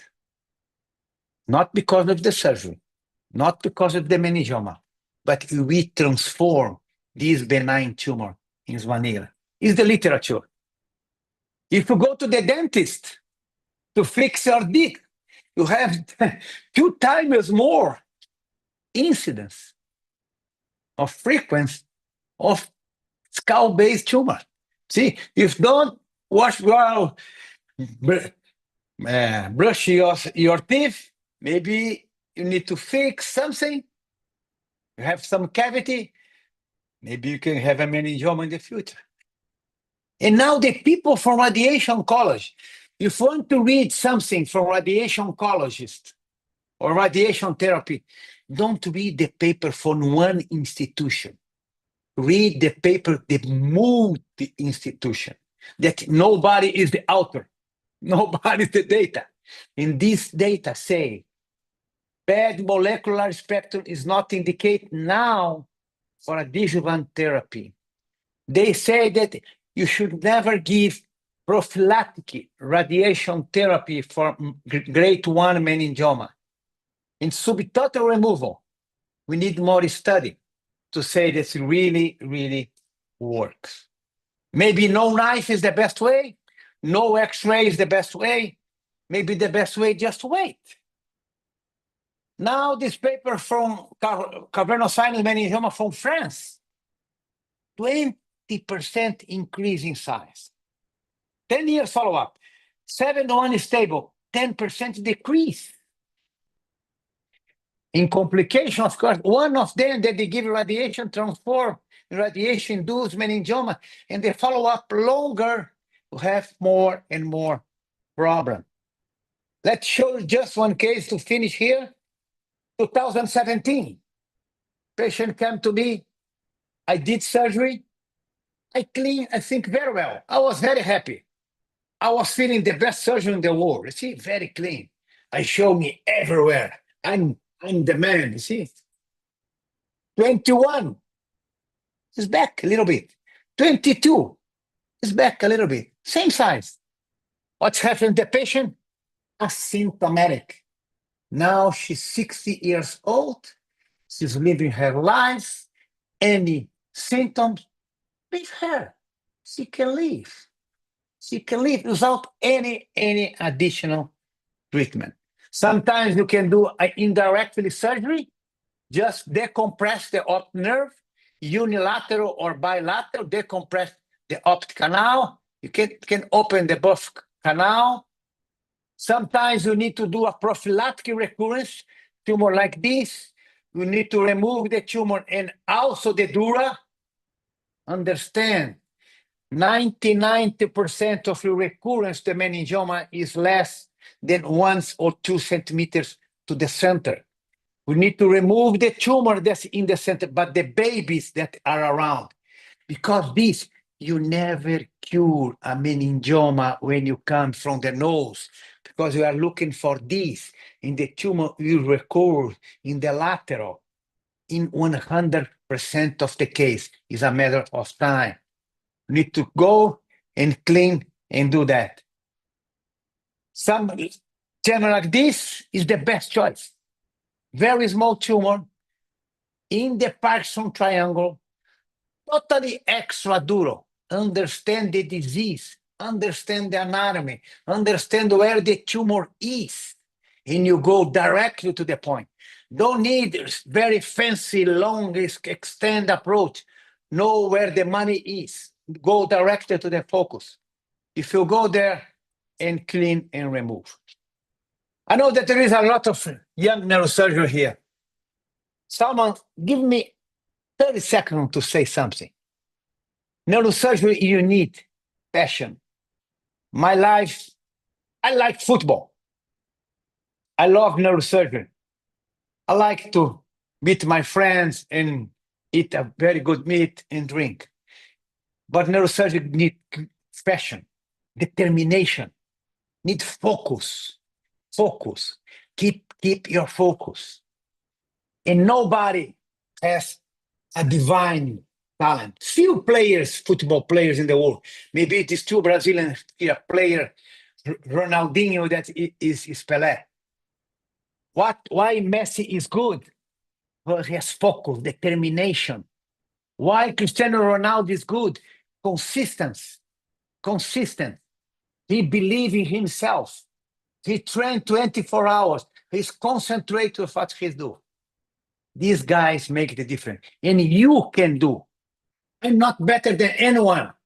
Professor Bernard Bendock showed beautiful case. He's not better than anyone. He concentrated, he focused. Now he's good. Now I can be a little bit. But focus and determination. This is neurosurgery. And nobody work alone. We need the people to help you. And you improve. Always you learn. Dr. Alberti always say to me, one rose in each garden. You go learn from one guy to another guy. Listen, go, watch. You make a difference in your life. My little friends, my great friends, see you in Dubai. Dubai will be the meeting of the union. After all the things that's happened in neurosurgery, the union is coming to Arabic world, is coming to Dubai. Thank you very much. Sorry that I passed so long time about Salman. I'd like to say to the young generation this word. Thank you and sorry for the long time. No problem. Yeah, but thank you for a fabulous talk. Though I don't know why you're so much against radiosurgery. See, when I would like to counter you a bit because I have had experience of gamma knife for last 28 years. And when you're talking about radiation-induced meningiomas, those were from radiotherapy, not from radiosurgery. I have never seen a patient coming back after radiosurgery with a new disease. The previous one may increase, and they are far and few. Most patients actually do quite well. So not every surgeon can be as good as you. Not every surgeon can remove the disease completely in difficult locations. So when the tumor is remaining, and if we don't treat that, if it grows further, what to do then? Because when you could not remove it the first time, what are you going to do the second time? So it is very handy. Okay. May I say something or not? Yeah, sure. Okay. Gamma knife is good, but not for meningioma. You are showing maybe we are working with natural history. Radiation therapy is bad. The majority of the people that the tumor that you are seeing today that induce is radiation therapy. 90% of the meningioma is not suitable for radiosurgery, but is larger.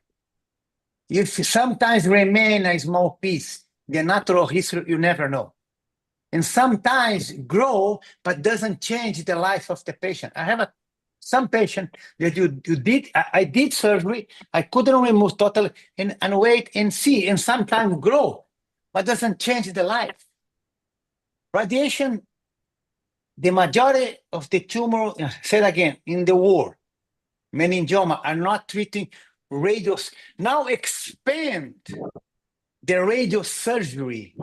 Radiosurgery was one dose, one shot, a small tumor, low doses. Now is radiosurgery 1, 2, 3, 4, 5, 6, 7. It's not radiosurgery. It's radiation therapy. It's the same treatment did yes. We will see very soon the complication that's coming. And this patient will live 20, 25 years.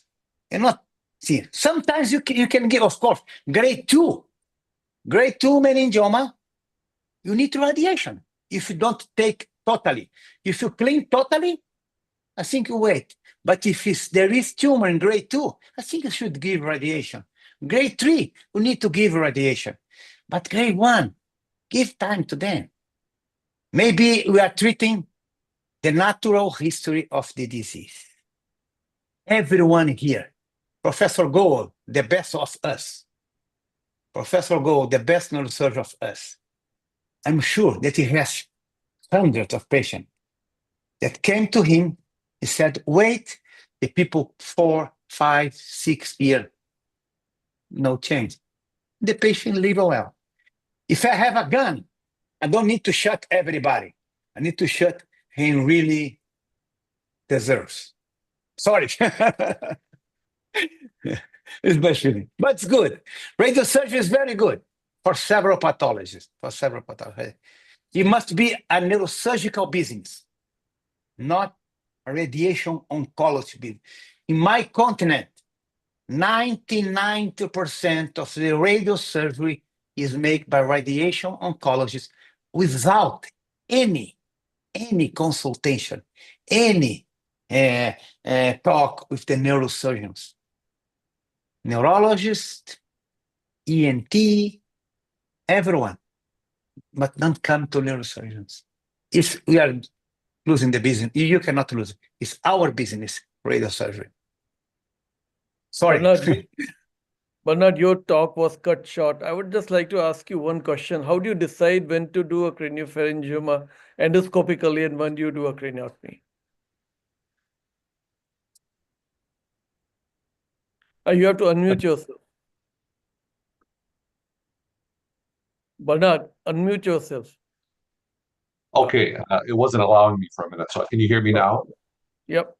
I'm sorry my talk was cut short, but I think lateral extension, you need a craniotomy. Purely intraventricular tumors, I just got referred one actually just now, should be craniotomy.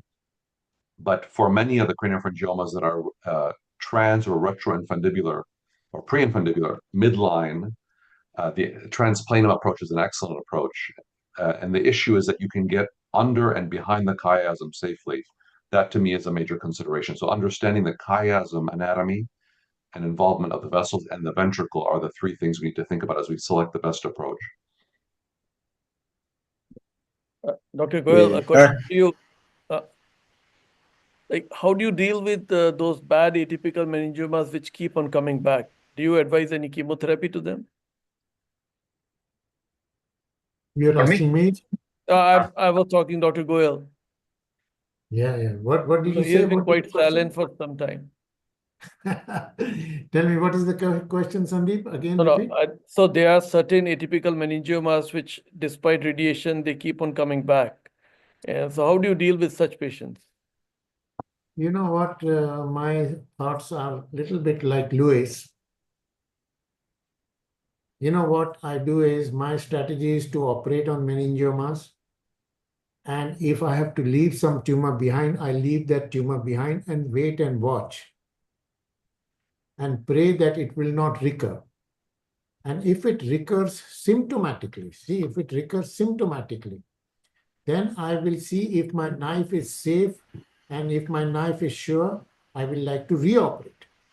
Whenever I think that my safety is, the surgery is not safe, or there can be some issue, or if the surgery, if I'm not able to, then I will consider adjuvant treatment in the form of radiation. So my indication of radiation is, as long as my surgery can be safe, even if I have to repeat, I will repeat, and I will again repeat. But when I think that I know the surgery may not be the safest option, I may like to go for it. This has been my strategy for a long time, and I think this may be a good strategy, Sandeep. I think we are running short of time, so I will invite on Dr. Nivedita Manjunath. She is working in UK to take the interview of the legend. So sorry, can I make a comment? I see Dr. Kalango here. Yes, I'm here. Sandeep, you asked all the questions. Don't leave any for Kazadi. Yeah, sorry, thank you very much. I couldn't see I'll be him. very short. Professor Nautovich, now all the team is here. Hi. I create so much controversy. I'm going to. I won't take much time. Yeah. Thank you very much for all the presenters. Yeah. You were all fantastic, and we learned a lot, and particularly our young colleagues who are actually watching us, and I'm sure they're delighted. There is one thing I wanted just to comment with my friend Atul, Professor Goel. I'm glad about your comment about the meningiomas, if you can leave a small piece of meningiomas, you just leave it. Because even when you remove completely meningiomas, within 20 years or 25 years, you start to see patients who are coming, yet you removed completely the meningiomas. So it's good to leave a bit of meningioma, particularly when this meningioma is attached to a vein or a structure, which is very important. So you have to leave that. Now I have a question to my friend Atul. Listen, when you, I want just to make it clear for our young colleagues. When you say the art of demolishing the tumor, okay, what do you intend by that? I'm sure it's not a matter of hammer and whatever. What do you do to demolish the tumor so that you can avoid to do a condylar drilling? Demolish the tumor means the art of breaking the tumor, art of breaking a vascular tumor, art of breaking a soft tumor, art of breaking a firm tumor, art of breaking a calcified tumor, art of breaking an ossified tumor. Every tumor needs different kind of strategy, different kind of skills, different kind of dissection. But we cannot say I do only soft tumors or I do only firm tumors. So we have to learn the art of breaking the tumor. First, we break the tumor and then we dissect the tumor from adjoining structures. These arts, many of these tumors can be in critical area. You damage one perforator, you make the person devastated. You damage one cranial nerve, you make the person very bad shape. So if you remove the tumor but damage the person, that is not a good operation. So you demolish the tumor without affecting the adjoining structure. That is our life and that is our profession, and that is what we have to learn. And most important for me is to minimize the extent of coagulation. That is to remove the tumor without too much coagulation. That is my trick. Okay. Thank you very much for your answer. I guess when you say art of demolishing is gutting the tumor, basically. You go and remove the inside of the tumor and then you shrink it progressively. Is that correct? Is that my understanding? Not shrink, but keep on demolishing, keep on breaking, keep on removing. Not shrinking by coagulation. I don't like that, I told you. Not shrinking, but no, not about coagulating. You empty the inside of the tumor, whatever you use. It can be Cusa, or it can be, if you don't have the Cusa, you still have to empty the middle of the tumor so that you can go around easily. Okay, yeah, thank you very much. I think that was my comment, and I agree also with our colleague Bendo that anatomy is very, very important. To go to the lab and do it is very, very important. You have to practice all the time. Like the soccer players, no matter how good they are, they still practice regularly. So we should do the same as a surgeon. Exactly. So congratulations again, and that's all I had to come to say. Thank you.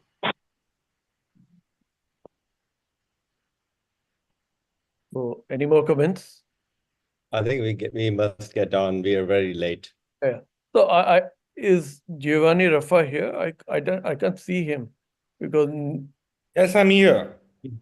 Oh, I see him here. Now I can see you. So Nivita, you can go on and interview Rafa. Thank you. Unmute yourself, Nivita. Unmute yourself. Nivedita, unmute yourself. Yeah, I'm sorry, I wasn't being allowed.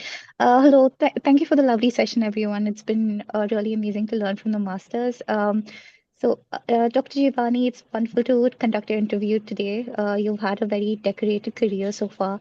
So I guess our first question to you would be, how do you see the role of young neurosurgeons in the coming decade? How do you see their role evolving in the coming decade? What is your vision for us? That is what I would like to ask. So first of all, thank you very much for inviting me. It's so a tough task to talk after these real legends that talked before me. So I think in the next decade, the main role of the young neurosurgeon will be to drive innovations and in adopting new technology in neurosurgery. You know, young neurosurgeons are digitally native and comfortable with integrating new digital technologies, for example, AI, but also augmented reality, virtual reality, mixed reality into their clinical practice and also research activity.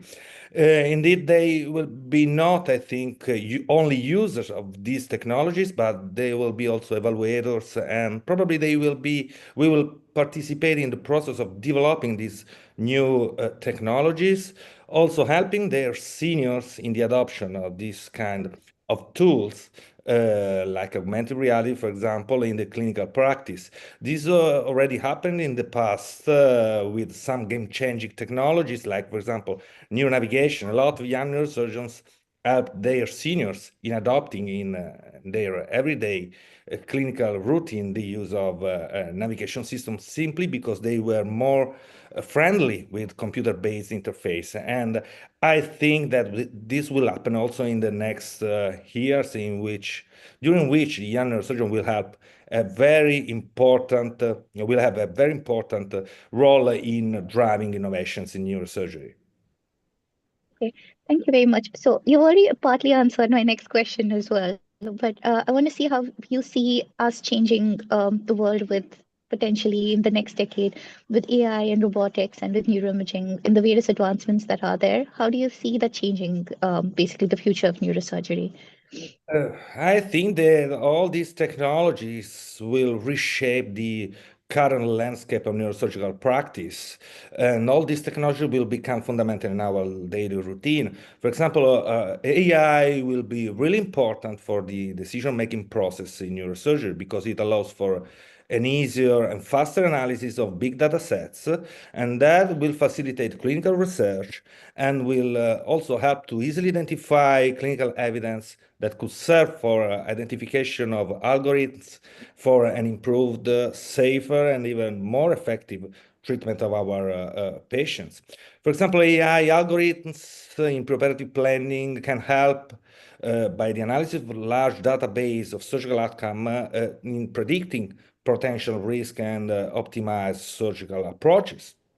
Also, robotics will be absolutely important. We already know that they have been introduced in our routine practice, but probably in the next future, we will assist also to the development of advanced, even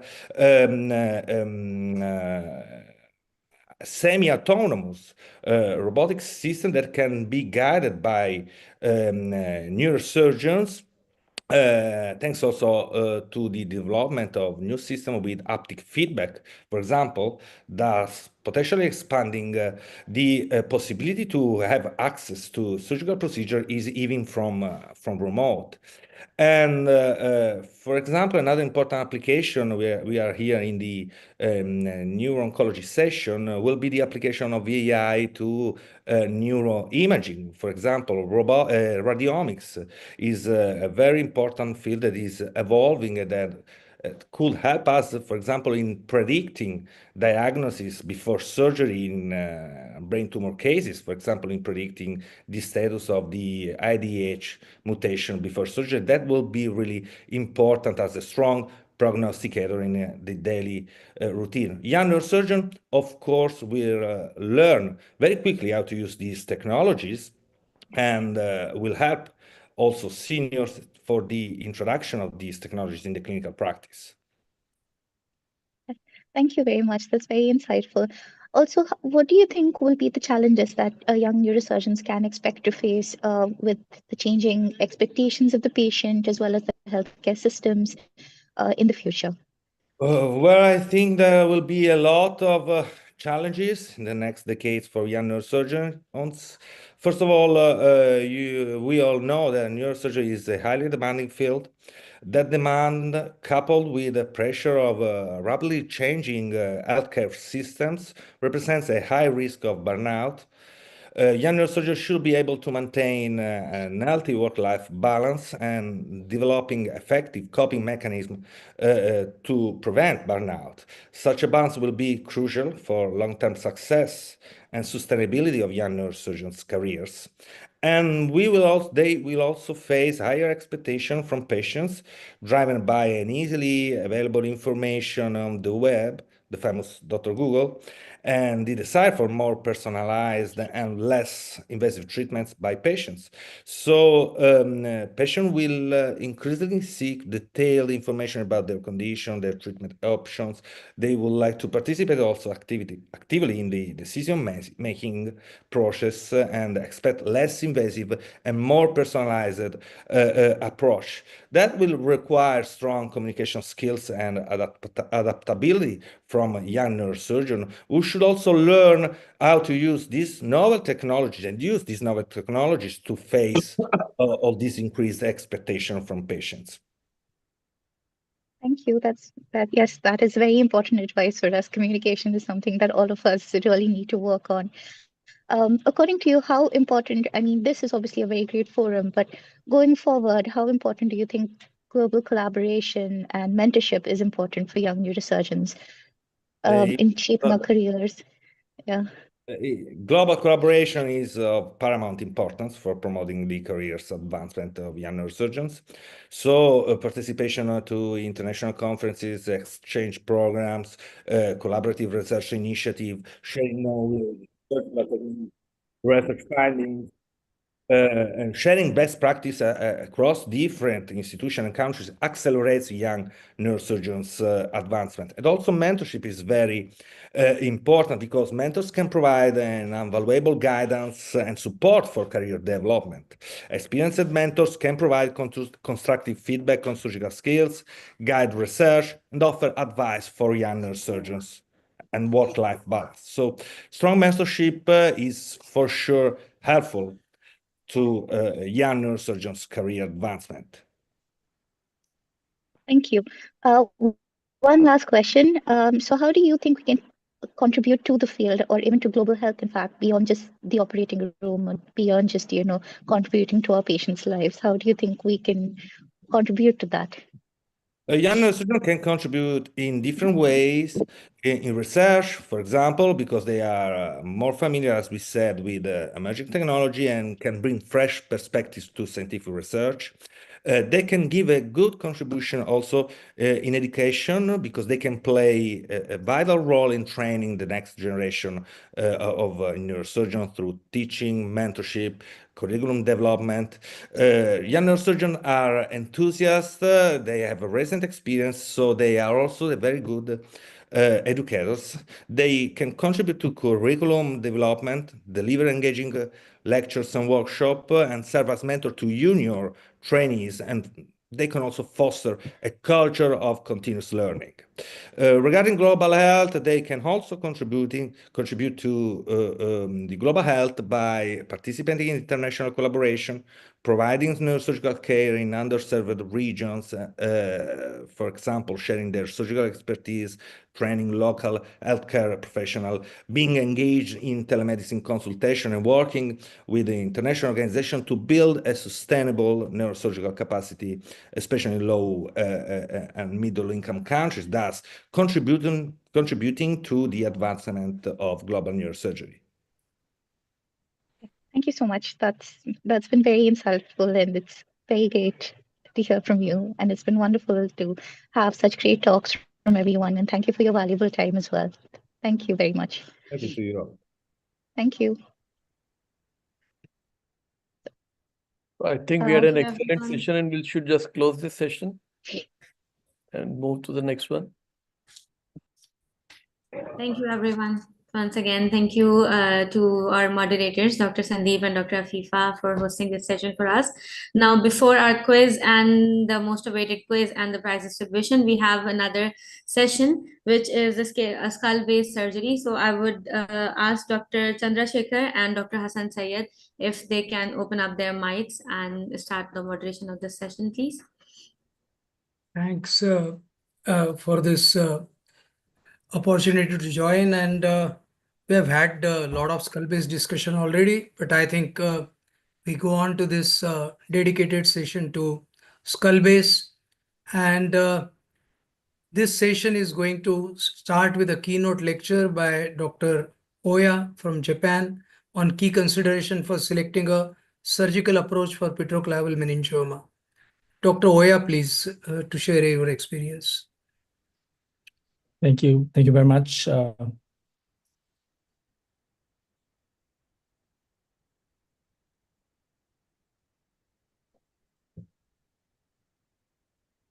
You see my screen?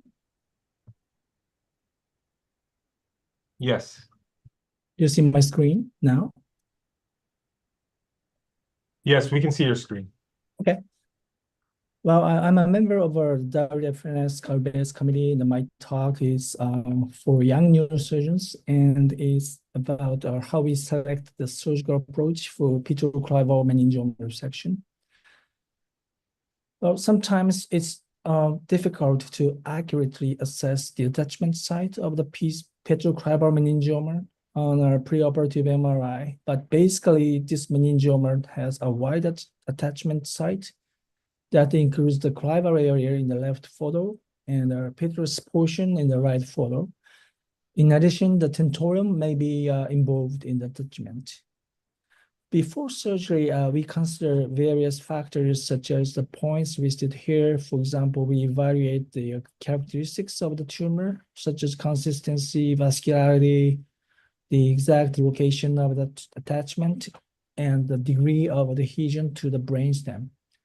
We also consider patients' factors such as age, comorbidities, and the severity of motor paralysis and cranial nerve deficits. Based on these evaluations, we set a surgical goal for each case. We also pay attention to anatomical factors such as the form of venous perfusion. This is because the form of venous perfusion varies greatly from patient to patient, and damage to the venous perfusion can be very serious. In this case, the patient was young, so the goal of the surgery was gross total resection with no cranial nerve deficit. So we thought that there was a high risk of hearing loss if we chose the lateral suboccipital approach, because the cochlear nerve is located in front of the tumor. So we adopted the anterior transpetrosal approach, not combined transpetrosal approach. The basic concept is to approach tumors through the space where the cranial nerves open the most widely. In general, the reachable limit of the caudal side of the anterior transpetrosal approach is considered to be the level of the internal auditory canal. As you see in this MRI, the lower limit of the tumor was slightly below the internal auditory canal, but we judged that this part was not a part of the attachment of this tumor. So we thought we can remove the whole tumor by mobilizing the tumor. So this is the right side approach. Now I'm coagulating the MMA and cut. And this is a GSPN. Now this is a trigeminal notch, and I'm drawing the apex of the petrous bone. After the extradural work is done, the dural was opened, and I'm cutting the tentorium. This is a fourth nerve. Now I'm opening the Meckel's cave and removing the tumor, invading the Meckel's cave, while dissecting the tumor from the fifth nerve. Now I'm removing the tumor inside the internal auditory canal, and as we expected, there was no attachment here. This is the seventh and eighth nerve complex. Now I'm following the fourth nerve to remove the tumor as much as possible, and touching the fourth nerve, sixth nerve, and this is the third nerve. Now I'm reconstructing the skull base with the pedicle fascial fat. So the whole tumor was removed, and she had no neurological deficit. However, for patients with serious systemic disease, such as this 65-year-old patient, the goal of surgery is to relieve symptoms. In this patient, we decided to perform the two-stage surgery to shorten each surgical time. The first surgery was combined transpetular approach, and the second surgery was done a week later, which was our subcapsule removal. The thin tumor capsule was left, but all her symptoms disappeared. This patient was a 27-year-old lady with a petroclival meningioma causing hydrocephalus, and we found a very large supinopetrosal vein here that is involved in the venous perfusion of the whole left temporal lobe. If this vein was damaged during a transpetular approach, there was a risk of extremely serious complications, so we chose a lateral suboccipital approach. You see here, and now I'm opening the horizontal fissure, which is also known as the petrosal fissure. And I'm using the brain reductor very carefully, and I'm creating the V-shaped space to approach the brainstem, and I could remove the tumor. We achieved a gross total resection. Also, it is important that there was no contusion on the cerebellum. We believe that retractors can be used safely. In my opinion, midline located lower clival meningiomas are the most formidable, although this is different from slightly different from petroclival meningiomas. But if you approach this tumor from laterally, the cranial nerve are in the way, resulting in frequent cranial nerve deficits. However, with the advancement of the endoscopic transnasal approach, now some of these meningiomas can be removed via transclival approach. And this is good because we can approach the tumor directly by opening widely of the clival bones. But the basic principle is the same. You should not pull the tumor. You really have to be careful in dissecting the tumor from the nerves and the vessels.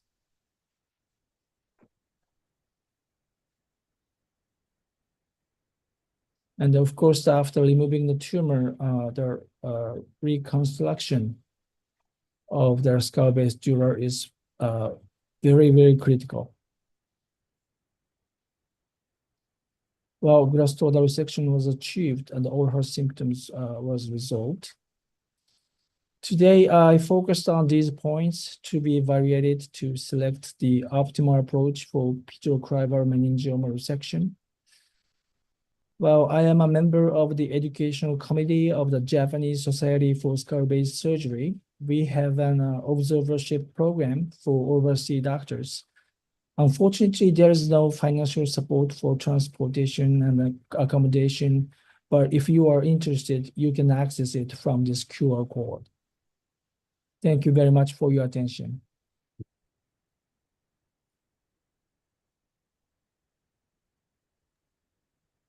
Thank you very much. That was an amazing presentation. I want to move on to the next talk by Dr. Sami Yusuf from the USA, who will speak about the functional preservation in vestibular schwannomas. Dr. Yusuf, over to you. All right, can you hear me? Yes, we can.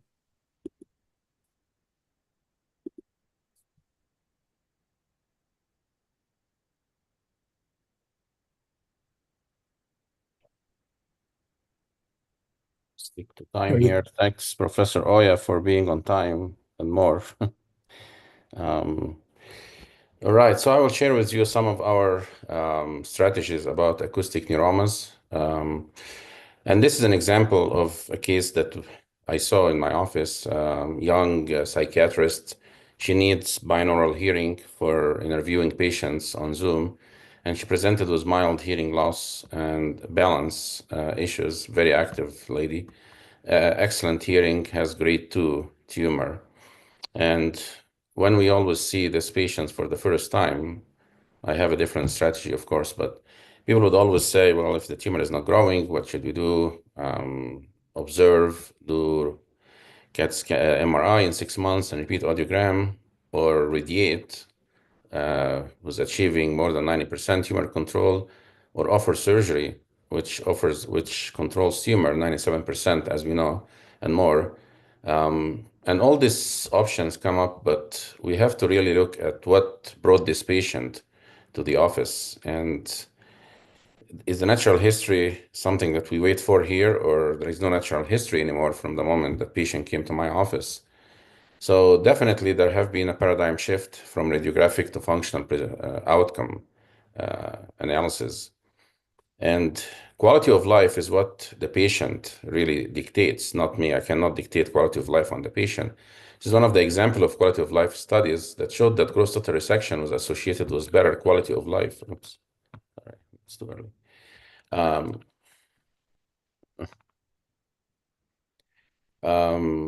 Even though some patients had temporary facial palsy, they were able to also have better quality of life. So if we look at this patient and look at the hearing preservation on the radiosurgery side, this is a systematic review meta-analysis of everything that was written radiation-wise for acoustic neuromas. We know that when they offer 73% hearing preservation rate, that's only for 2 years, and it's going to keep going down. By the 10th year, it's only 23%. So definitely there is hearing loss long-term with radiosurgery. One of the busiest centers for gamma knife in Marseille, I mean, they reported that over 3,000 cases of their practice and systematic review as well. And their hearing preservation rate was 59.4% at 6.7 years, was low marginal dose, and with tumors that stuck to the cochlea, they undertreated was less than 4 to 5 gray to preserve hearing. And in their conclusion, they still think that long-term hearing preservation remains one of the main challenges after stereotactic radiosurgery.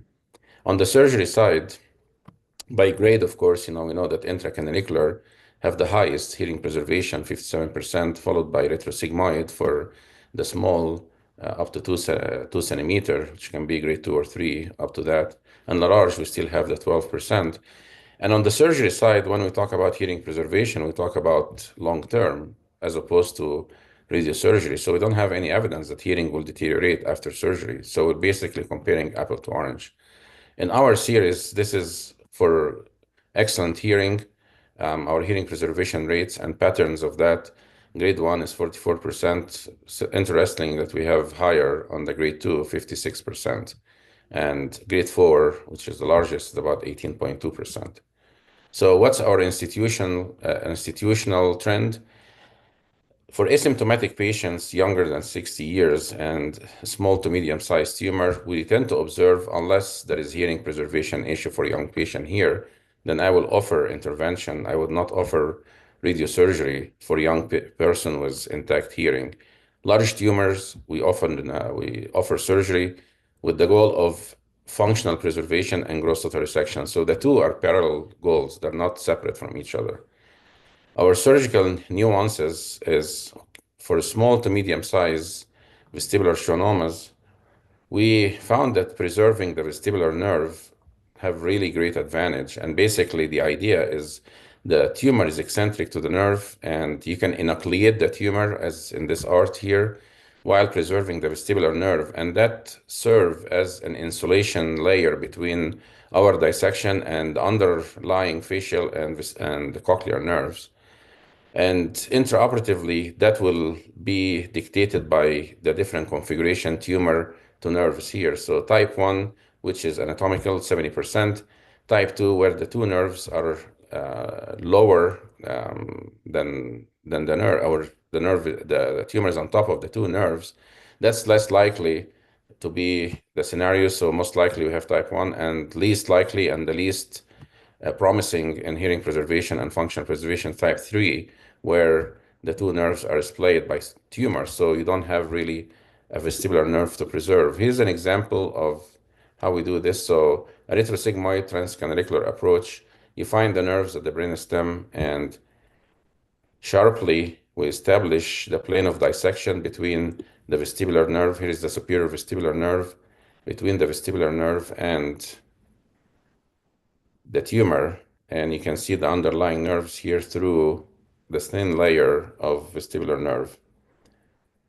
Then as we proceed toward the IAC, we open the IAC and we use this side angle dissectors developed for this purpose to preserve the underlying vestibular nerve fibers and avoid any traction at the fundus on these nerves. So while we're doing that, you can see anatomically here that vestibular nerve, superior vestibular nerve here, and we're enucleating the tumor. The tumor is coming from the inferior vestibular nerve, and the facial nerve is protected underneath. So that serves really as a nice buffer layer between us and the nerves. And also we believe that it preserves the vasa nervorum of this underlying nerves because there is no direct manipulation. So if we think of larger tumors, that plane also is presented as large tumor, grade 5, and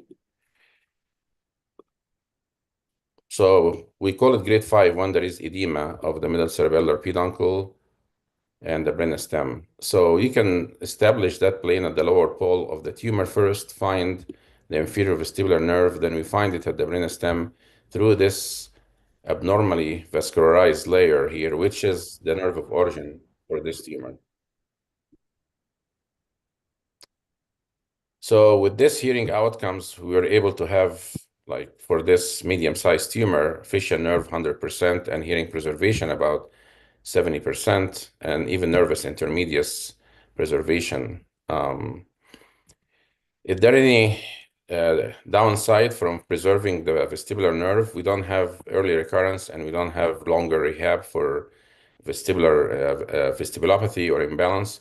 This is an example of the first patient. Years later, she still have class A hearing, and when we did the vestibular neurography, preserving one vestibular nerve, both sides were identical in vestibular function. So in conclusion, vestibular schwannoma surgery, key elements are anatomy, training, continuous practice, learning case by case, and applying technology, microscopes, endoscopes, all technology inclusive AI we can apply, and adapted surgical tools, and functional preservation is my primary goal when I do these cases, regardless of the size of the tumor.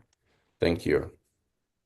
Thank you, Dr. Yusuf. That was very, very concise and a very nice description of how you can preserve functional preservation of hearing apart from the facial.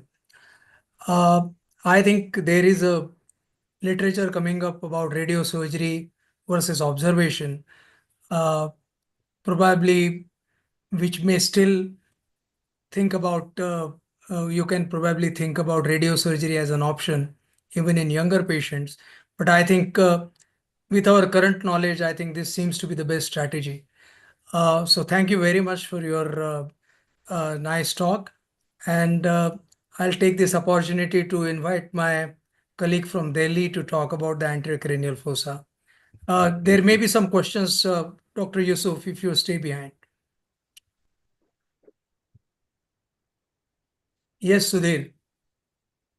Yeah. Is my screen visible? No, not yet. Yes, I can see that. Am I visible now? Yeah. Yeah. So good afternoon, good morning. I think Dr. Oya would be at 3 a.m. in the morning, and he was here with us sharing his experience.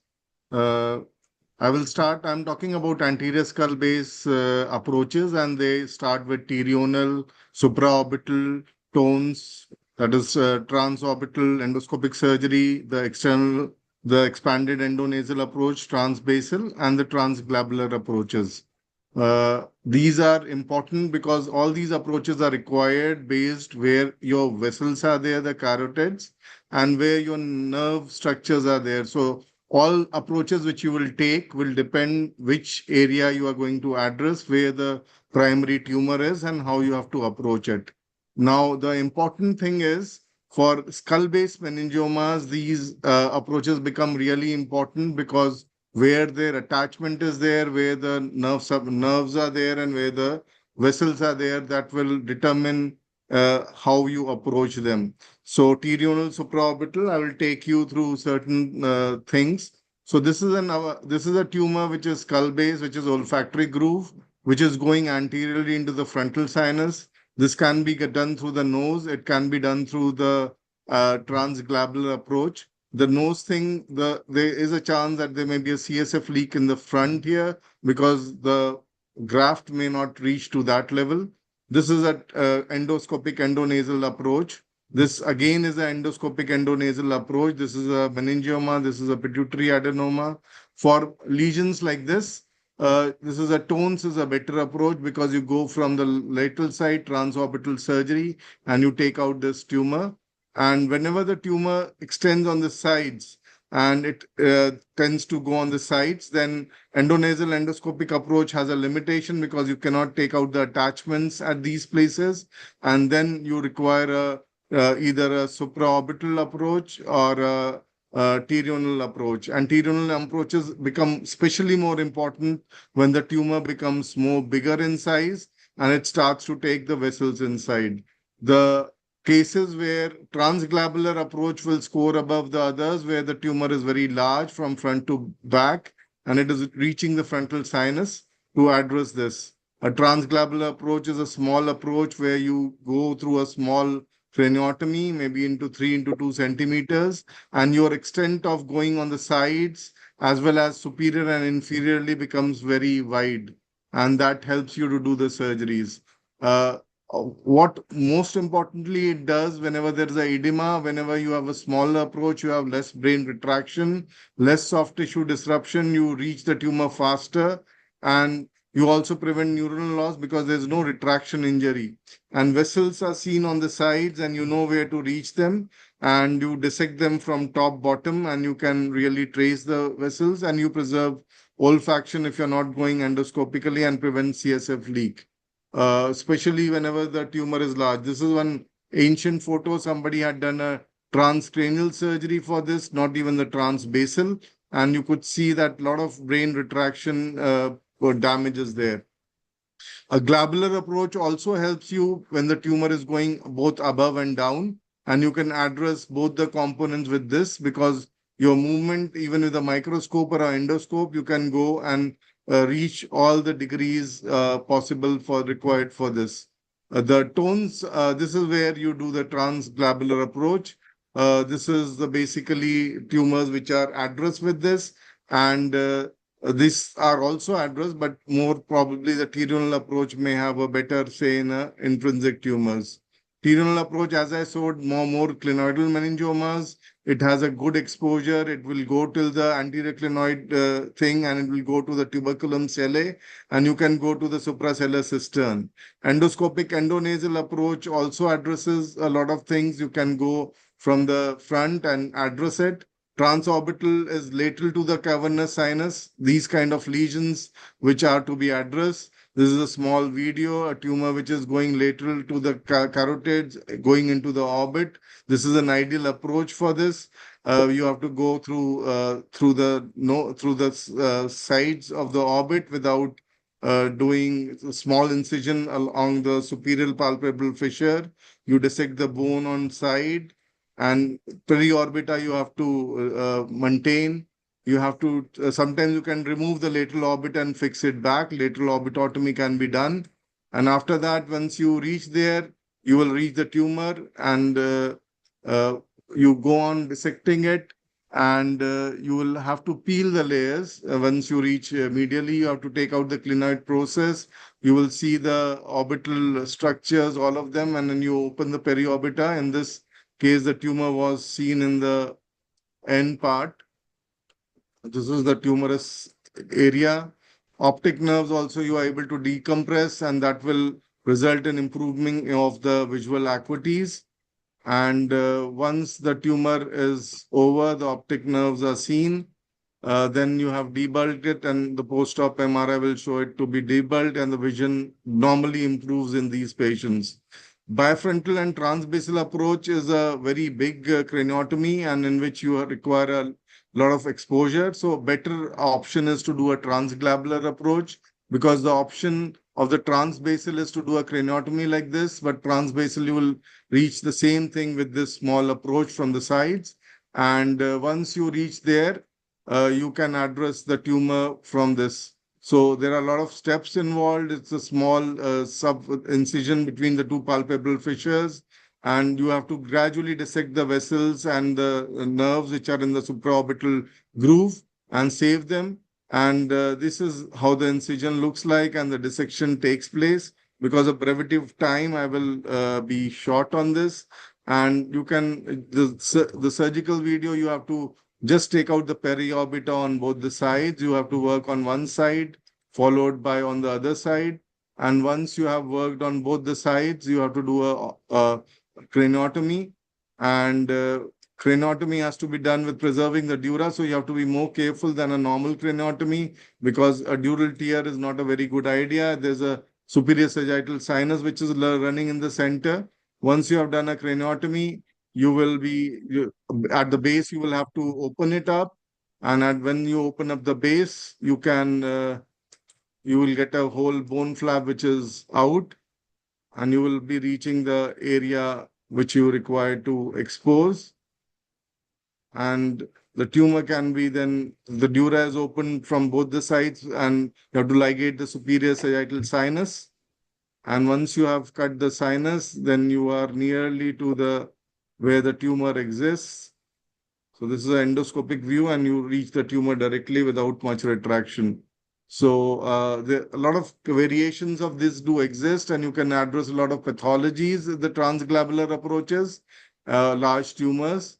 And in conclusion, I will say that all these approaches are required for us to address anterior skull-based tumors, pterional, supraorbital, transorbital, external endoscopic, transbasal, and transglobular.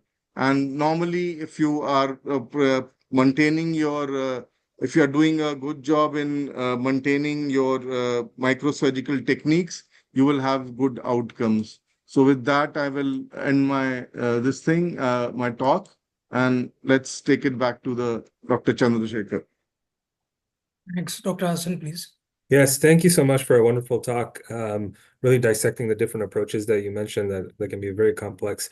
In the interest of time, we'll keep moving forward. I'd like to invite Dr. Linda B. from the USA as well, who will present on integrating research with a career in skull-based neurosurgery. Thanks so much, Dr. B. Thank you so much. An honor to join this group on such a packed agenda day. Here we go. And share. Wonderful. Well, I'm delighted to talk about this topic in the midst of so many expert surgeons, because I think that often, as we reflect on the rapid evolution of neurosurgery over the past century, it really is because of a collective thirst amongst all of us to drive innovation in concepts and techniques, as well as in technologies, and for us to reflect on mistakes, identify areas of improvement, and understand the natural history as well as the unnatural history of pathologies. All of these efforts, I think, converge on research, whether it's research on operative techniques, as we've heard, on access and delivery about care, imaging, biology, outcomes, and one product of that research is scholarship. But the other project is fundamentally the evolution of neurosurgery and skull-based surgery. And for me, this is 4 weeks in a previous year when I did not travel. And so as a skull-based surgeon, most of our time, for most of us, is spent on surgery. And the risks that come concordant with pathologies such as this, in order to give each patient what they deserve in terms of maximum quality, as well as durable effect of a tumor resection, was not to be belittled. It's something that requires all of our effort and intense time. And so time then becomes the greatest commodity in all of our lives. And to then think about why we would possibly spare the extra weekends and evening hours when we are already so invested in the excellent outcomes of our patients to do research. I think about it in one of two ways. One can either think about it as a service or as the impact, leaving behind a little something for the world. On those elements of our practice, which includes patient care, investigation, with teaching and mentorship straddling these two buckets, falls somewhere between these two elements. So if we decide that we would like to spend some time on research and on the honest introspection of improving our field, what is it that would be best to spend our time on? Well, this really puzzled me for quite some time, recognizing that I will never have the bandwidth as the amazing scientists who are discovering new modalities, left and right in our medical domains. But I think one of the unique privileges of being a surgeon is that we have the access and insight about patient needs, and to have patients serve as a basis really formulates an amazing opportunity for all of us. I'll give a few examples of this. For me, half of my practice is in skull-based tumors, and the other half is in deep-seated intraaxial tumors. And for these tumors, especially early on in my practice, in order to be able to consistently offer surgery and to have a high level of confidence that the patients, especially in malignant tumors, will do well without surgery and delaying a potential avenue forward to chemoradiation, means that we need things to help us. And for us, that meant an evolution in our intraoperative neuromonitoring techniques, not only in what has been discussed before, but ways of optimizing that, including an evolution in the technique for cortical bulbar evoked potentials, as well as the identification of brain sag physiology changes. In other words, having the daily practice become a laboratory to address clinical needs, that just because we use what has been reported before doesn't mean it can't be better. And that it's sort of a reflection from case to case, as well as looking at global results, really, I think serves as one key opportunity for neurosurgeons, especially skull-based surgeons. Another comes into the category of patients who have aggressive pathologies, no matter what we do, such as this is a malignant meningioma that no matter how many times we do surgery, it escapes our control. And so part of our hospital's name, Brigham and Women's Hospital, the women's part of that name represents that 5,000 babies are born in our hospital. And so every one of those babies gets tested for trisomies and for other chromosomal abnormalities. So we took that opportunity to apply these sort of testing to meningiomas because it's long been recognized that chromosomal alterations are a basis of meningioma behavior and biology. And over time, about a decade's time specifically, the greater than 1,000 meningiomas operated here allowed us to collect the biology from these and to make an integrated grade, what we call a molecularly driven grade for meningiomas, to supplant the 3 grades of the World Health Organization. This is not meant to create a divide between those who have access to genomic platforms and those who do not, but simply to improve what we can do. And the reason why our hospital was able to embrace this quickly is because of the single slide in which you can see that those so-called malignant tumors that were molecularly benign in the blue did a lot better over long-term follow-up than those so-called benign tumors that were molecularly aggressive in red. And so this is an example for us of using available translational biology to address unmet patient needs, to be able to better identify those patients who are going to recur and who need additional treatment. But recognizing that biological platforms are not globally available, we do a lot of work in making them scalable. But beyond that, even if a particular hospital or lab does not have access to look at genomic profiling, most of us who operate on a tumor have access to an MRI to be able to operate on that tumor. And so the field of radiomics is yet another that's exploding, to be able to take the embedded quantitative imaging information that's within the MRI and to recognize that there is often a phenotype-genotype link, and then to take those imaging features back to the early operative decision making and maybe to infer even more about the pathology and the genomics of the tumor. In short, I think that we all have an opportunity to develop expertise driven by unmet patient needs, and there are many of those, and also to gain inspiration from other domains.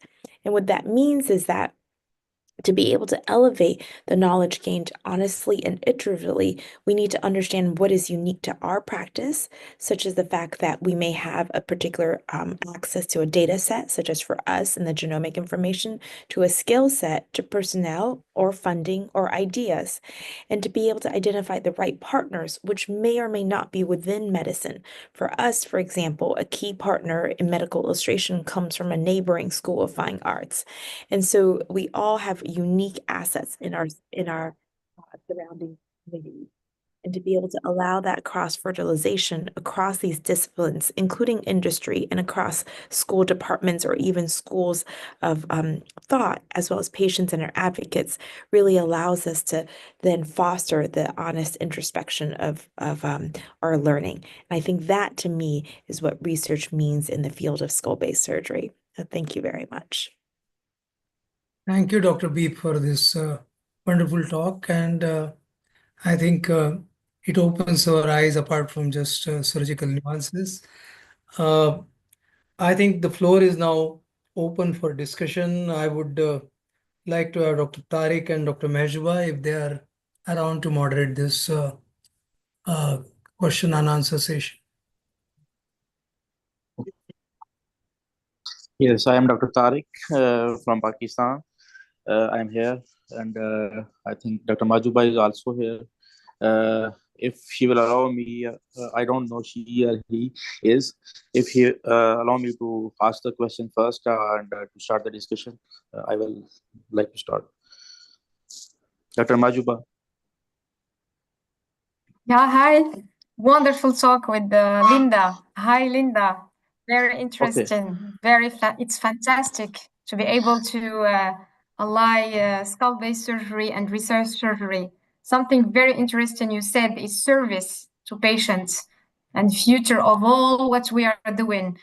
Today we are tools, we are classical tools, but maybe tomorrow we will be nano tools or something like this, which is research. Thank you for your talk. Yes, Tariq. So much. Go ahead, Tariq. Yeah, I'm really happy to attend the meeting, and I really congratulate all the master teachers that they have so much precisely and accurately discussed all the things that the questions which I was having before that, before the discussion, they were already answered.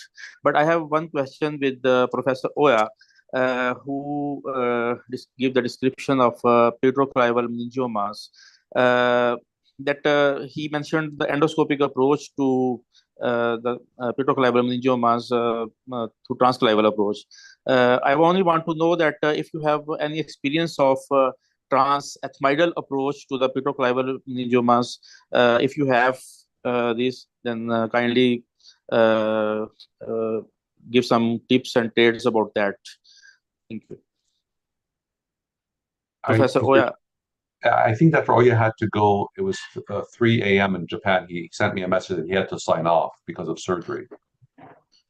Okay, thank you. Thank you. Dr. Mehjooba, if you have any questions, you can.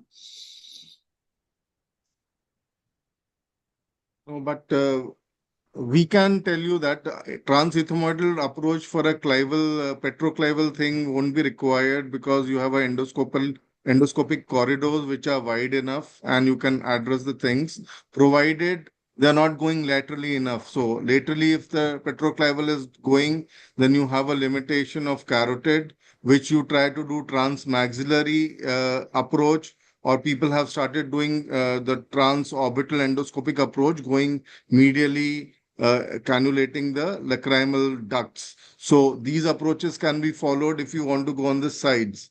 But as transethmoidal, as classically described skull-based approach, is no longer used in the present terms. Well, we use the transpterygoid approach as an adjunct to a lateral approach for those prepontine medial extension of petroclival meningiomas that's almost going to the contralateral side. So we use that for the retroclival portion after we do already the pretemporal approach.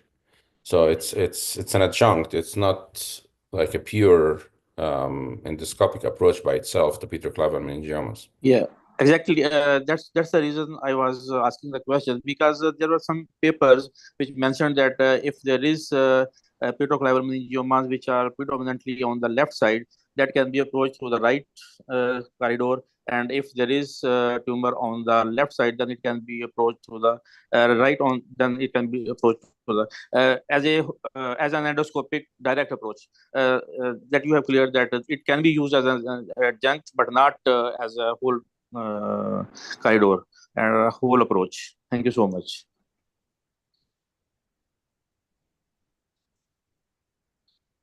Dr. Majuba, if you have any question. Yeah, yes, I have a question to Dr.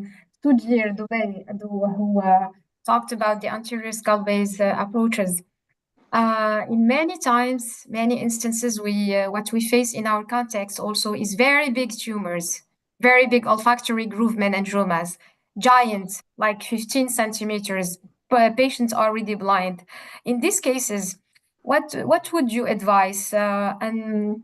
Transglobular subfrontal interhemispheric combined approach with the two senior surgeons for almost 15 hours surgery, or what do you advise? I can tell you that this happens sometimes in our context, that you are so tired from let's say 7-8 hours surgery that you need another senior to come fresh and to continue the work. What do you do in these cases? Do you just close and go for another time, or do you do this two senior surgery? So what happens is, if you have a transglobular approach, your approach time is minimum. You are at the tumor in 1 hour. So that is one thing. And if you have adjuncts like navigation, you can devascularize the tumor within the next within 45 minutes, you can devascularize it very fast. So whenever we do these tumors, they get over in 4 or 5 hours time, because you attack the base. There are very few cases in skull base, this thing which I have faced, where you had to really cut it and they didn't get cut, and your CUSA have to be worked at the most intense pace. But mostly they are soft and suckable, so they are removed faster. So it doesn't take more than 4 to 5 hours to do the case if you use a transglobular approach. So leaving a tumor, because if you leave the inner part of the tumor, will lead to more further deterioration of the patient because of worsening edema. And going at the second time is not possible. You can also address it endoscopically from the nose, but the problem with that will be, for such a large tumor, the defect will be very large, and it takes more time for dissection. And the frontal, the graft, the vascular pedicle graft, which has to come, it falls short for a few centimeters. So transglobular is the approach which serves that. Previously, I used to do a transbasal approach, and I found out whatever the operative field I was using it was only the transglobular as you much open, because the microscope's angle will give you all the sides and everything in the end. So do small surgery, do better results it gets, do faster. Do small surgery or do stage 2 small surgeries rather than the 15 hours. We don't do 15 hours anymore. Yeah. Maybe I'm getting old. I can't do 15 hours anymore. Yeah, but we still have these giant tumors. When I talk about it's not even only an anterior skull base tumor. It is originally an anterior skull base tumor, but that extends even laterally, superiorly, and posteriorly to the, this kind, especially when the patient is only complaining from a frontal syndrome, not completely. Like a giant olfactory groove meningioma or something? Exactly. But I'm talking about 15 centimeters large and the height. And it happens sometimes that you want to go faster, but you can't see what is your posterior elements, lateral. So you need to go small, progressively, little by little, including interhemispherically sometimes, because really you have to imagine these very, because you don't see giant tumors maybe anymore, but we still see these kind of tumors from rural areas and from, from you know, very sometimes under where there is no medical coverage, or you know, Well, what we found like helpful in this giant olfactory groove meningiomas that are more than 6, I think we have 9 and 10 centimeter in our series, is we do transorbital transcaruncular devascularization of these tumors one day before through ligating the ethmoidals, and our oculoplastic surgeon does that. And that helps with the timing of the procedure. I think these patients will take 8 to 9 hours maximum. Exactly. Giant tumors. So that's something that you can consider as well, devascularizing them earlier. Yeah. Thank you. You're welcome. I have one question, Professor Me. In Pakistan, we mostly have giant tumors more than 5 centimeter in size, and there is no residual function. Artery as well as the facial nerve has already gone. What should be the policy about these tumors? What do you say about these? For what? Vestibular schwannomas? Yeah, vascular schwannomas with Vestibular no residual schwannomas function. that are Yeah, large and no like, residual function. and no facial nerve function? No facial nerve function, no artery function. So that's easier now for you. I mean, you will do faster surgery if you already have complete facial nerve palsy for a long time, and facial reanimation would be something that you would do instantly. So I think a retrosigmoid approach, if the tumor is very large and there's facial nerve function, we also did a stage translab and retrosig for these within 2 weeks of each other. But if you have lost facial nerve function completely, then that's a facial reanimation case. Probably spend more Thank time you. in saving the fifth nerve. Yeah. Yeah. And the lower cranial nerves. Yeah. Thank you. Thank you so much. Welcome. Okay, thank you. I think we're going to wrap up if that's okay with the moderators. Yeah. Thank you.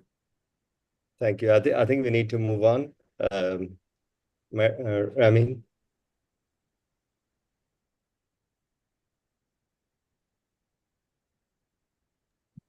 Okay, I'll just unmute you. Thank you, Dr. Salman.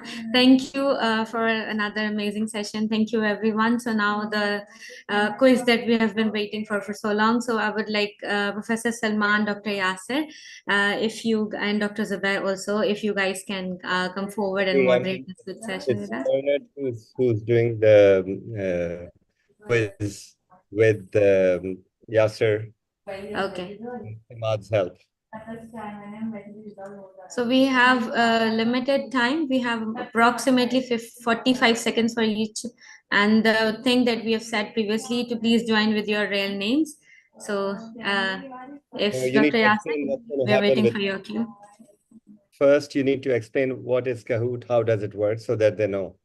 Okay, so we have shared the link in the chat box as well. Or you guys can also search it up on our Google scene, kahoot.it. It's written on, and you have QR code shown on your screen as well. And it will guide you along to the game pen, and then you guys have to enter your real names, not the nicknames. So in the end, when we are announcing the winners, so we have the real names. If everyone can join early, we are going to start as soon as possible. Right now we have 33 participants. So we're gonna wait for another, Dr. Yasser, you have to moderate Yeah, I this. am already over here. So in front of you is the screen on which you see the participants who have already joined. So you would see the questions just on this screen, and the link where you have joined, you will get 4 options. So you have to select the correct option via the web where you have joined it. Imad, please let us know when we can start. All the young Let me know, neurosurgeons I'm ready. aged less than 40, like people like Marco can join, yes?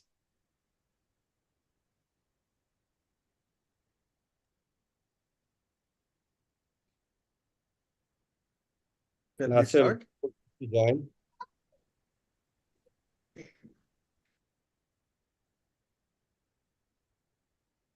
Okay, so we have 42 people, 41. Okay to start. Is there anybody who can't get in or any problems? Just write on chat if you can't.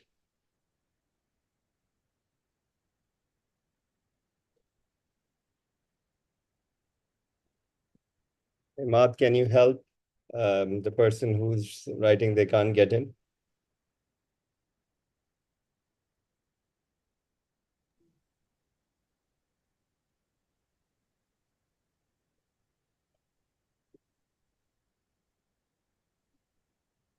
You can go into the chat box and see there's a link shared over there, which shows the website of the Kahoot. There you go and type the game pin, that is 155233, and then you just have to enter your name. So all of you, please go to kahoot.it, www.kahoot.it. Okay, so we have 44.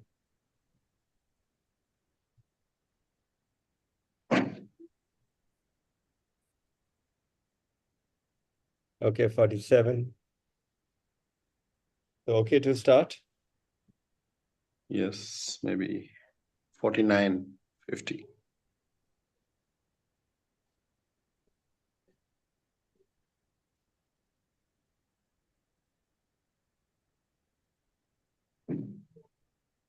Okay, off you go. I think Bernard, Yasser, please start. Imad, yeah.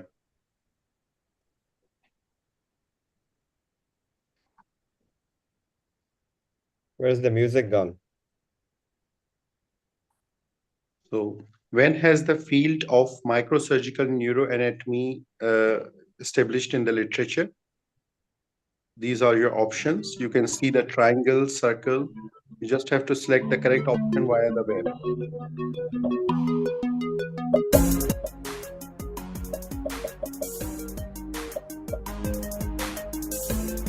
So if you want to select A, you have to select the triangle on the app.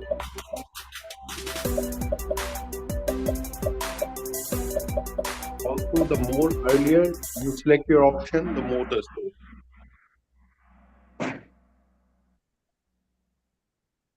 Do I go next? Yep. I think you should.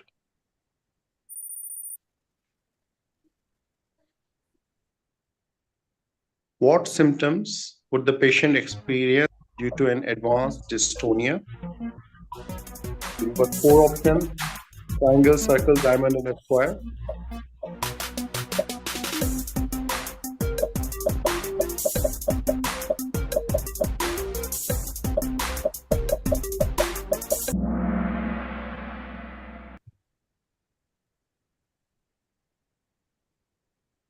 What is the most sensitive intraoperative neuromonitoring method for evaluating the cervical myelopathy outcome?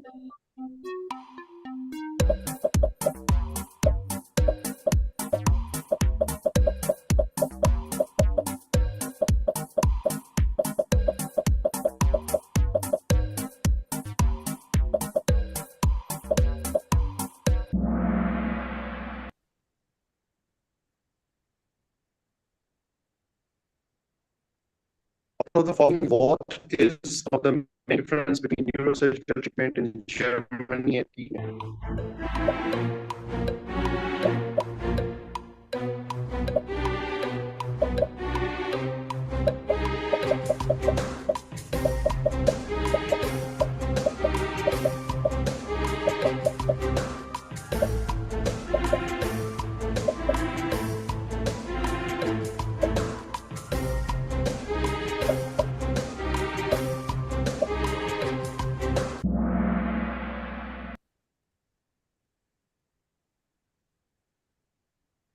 During evaluation, you detected complete sensory motor loss.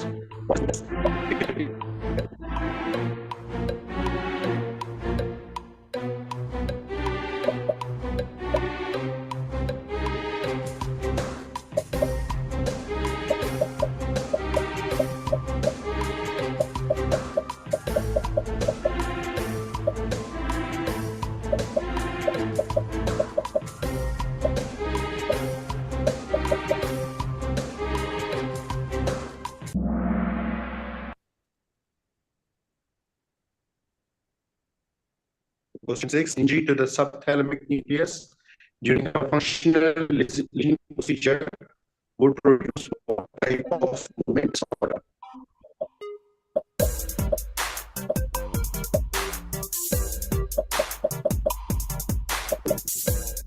Options are available on the The options are right in front of you. All the options are there.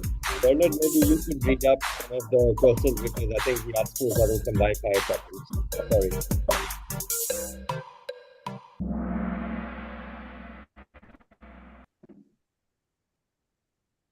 So for those who cannot see the option in the Zoom link we have already provided, the meeting where we are connected.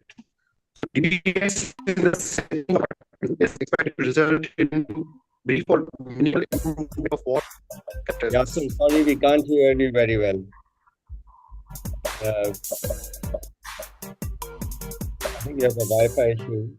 Bernard, would you like to take it? Sure. Dr. Sharif, I'm sorry, I can't hear you well. Okay, would you like to take over and read the question, please? I'm sorry, I'm having trouble with the with my system here. Could someone else help? Okay. Marco, would you like to please read through this? Thank you. Or Marco's having trouble with audio too. So can you hear me okay? DBS in the setting of Parkinson's disease is expected to result in brief minimal improvement to what characteristics? A, dyskinesia, C, tremors, B, balance, D, rigidity, and E, cognitive impairment. Sorry, it's done. I'm moving to the next question. Okay.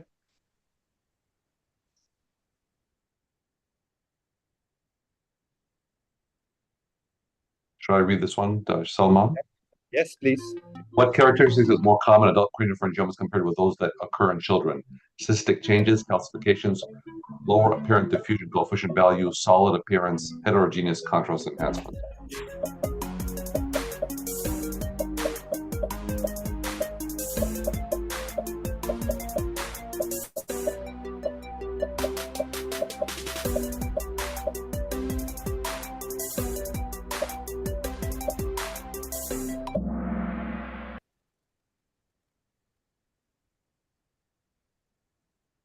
The next question is the main advantage of endoscope keyhole approaches over traditional open craniomas for skull base tumors is A, improved cosmetic outcomes, B, better three-dimensional depth perception, C, increased risk of cerebrospinal fluid leaks, D, higher surgical morbidity.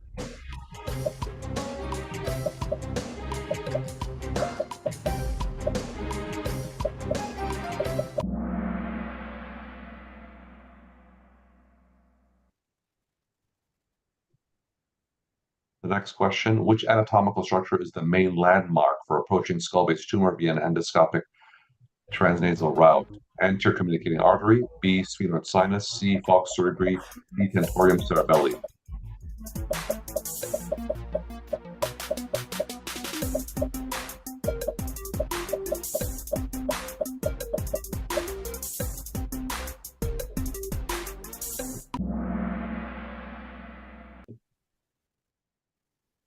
Question 11.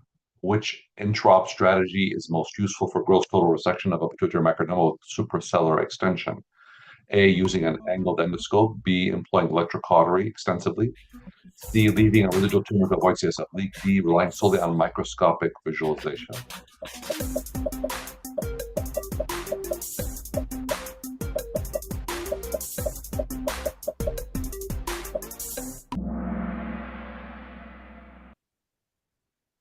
Next question.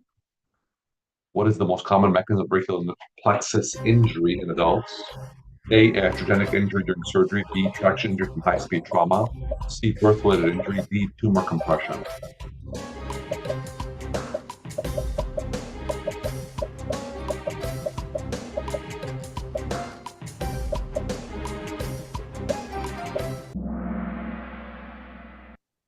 Question number 13. The most common vascular lesion of the spinal cord is A, spinal dural fistula, B, spinal cavernous malformation, C, spinal epidural hematoma, D, spinal aneurysm.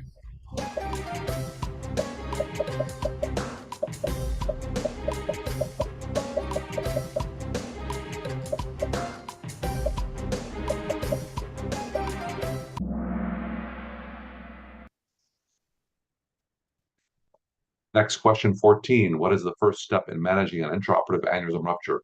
A, rapid administration of antihypertensives. B, immediate application of temporary clip. C, irrigation with both saline. D, packing the surgical field with hemostatic agents.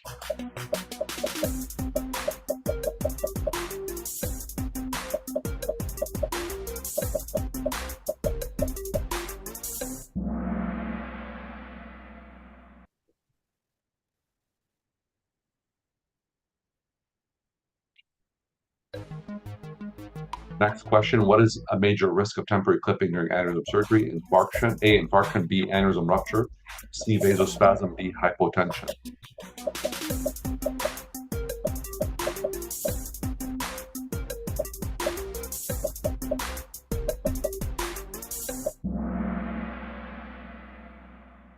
Do you want me to show the results before the last two questions? Sir, do you want? Sorry, Imad, what are you? I was saying, do you want me to show that who is not going on the top before Yeah, the last let's two have questions? who's winning. Why not? Okay. Okay. So Santiago, FIFA, Gauda, then Sengua. Good. Which country is Santiago from? I guess Colombia. Congratulations. Okay. Imad, are we done? Do we have more questions? What's the story? Yes, sir, we have 4 left. 16. 4 left. What is the most common drawback for exoscope use in spinal surgery? A, limited illumination. B, loss of surgeon's direct line of sight control. The inability to zoom in on spine structures. D, poor image quality compared to loops.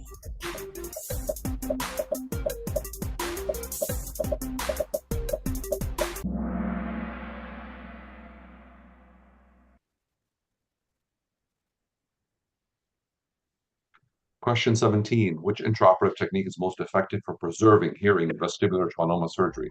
A, continuous facial nerve monitoring.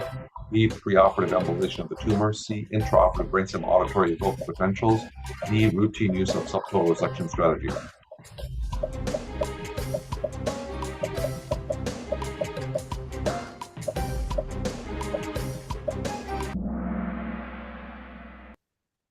Next question, 18.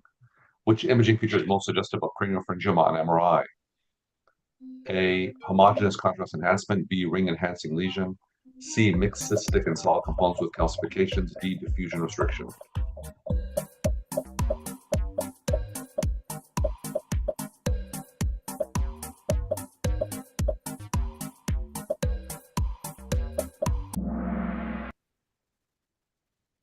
Question 19. The most common location of a spinal cavernous malformation is A, cervical spine. B, thoracic spine. C, lumbar spine.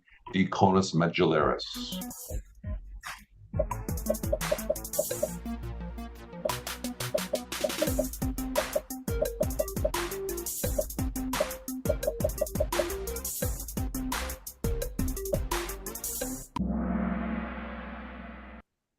Question 20. A patient's status post resection of right vestibular schwannoma had a non-contrast MRI. What vessel has been injured? Superior cerebellar artery. B, posterior inferior cerebellar artery. C, anterior inferior cerebellar artery. D, superior cerebellar artery. D, inferior cerebellar vein.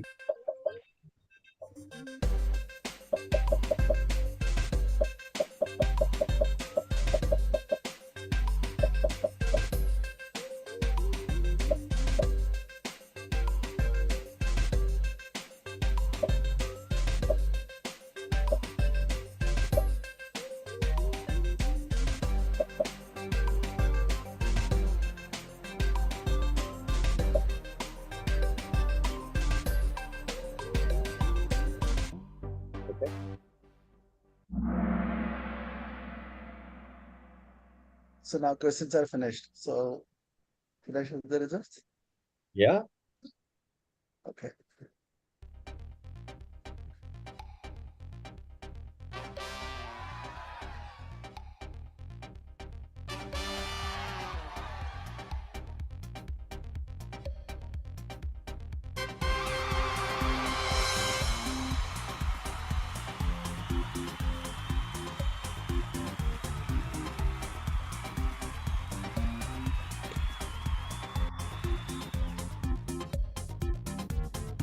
Congratulations, Afifa.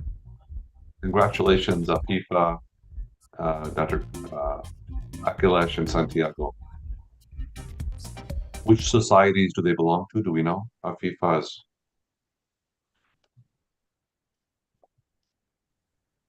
Hello, everyone. Imad? Dr. Afifa's with which society? Dr. Afifa is actually our SR, senior relative.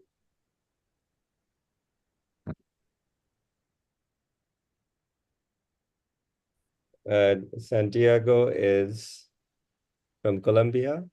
And who's the second? Can we have the three winners come to the stage so we can all congratulate them? Can they turn their video on?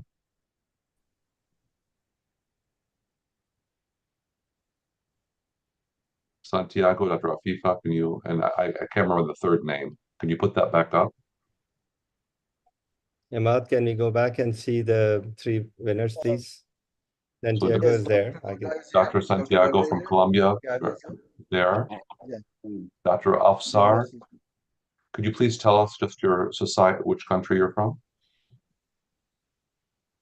I'm from Colombia, Medellin, my third year medical neurosurgery resident from Universidad Antioquia.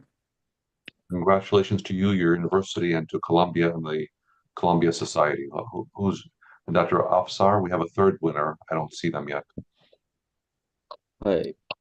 Who came third? Who was that?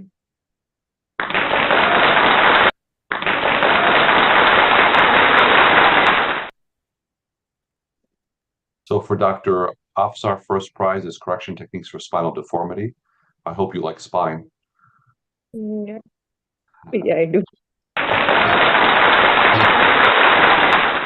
Dr. Afsar, which country are you from? Which society? I'm from Pakistan. Congratulations to Pakistan and to the Pakistan Society. And Oh, then from Pakistan? No, cannot be from Pakistan. The first one. Has to breathe from Brazil. And second prize is Spinal Deformity 2, a book by Dr. Sharif. And the prize goes to, who's the second, the name for the second? Hi, sir. Myself, Dr. Akhilesh Gowda, sir, from Neurosurgical Society of India. Currently, I'm a Congratulations to India and to you, Dr. Akhilesh, and you. I hope you like spine. This is on spinal deformity. So, and in third place, Dr. Afsar. No, sorry, Dr. Santiago. I'm sorry, from Colombia. I hope you like endoscopy. This is the WFNS guide for neuroendoscopy. This is a fantastic book, actually. And congratulations. Thank you very much. Our own Mahmoud Qureshi is one of the editors, so, and a couple other prominent editors as well. Congratulations to all three of you. Round of applause from our whole audience. Congratulations. Congrats, and hope to see you in Dubai. Okay. Imad, are you going to show us who's going to be winners for the abstracts presentations this morning and from yesterday? Before we move on to the announcement of our winners, we have a small talk from Dr. Umar Farooq, who has joined us. So I would ask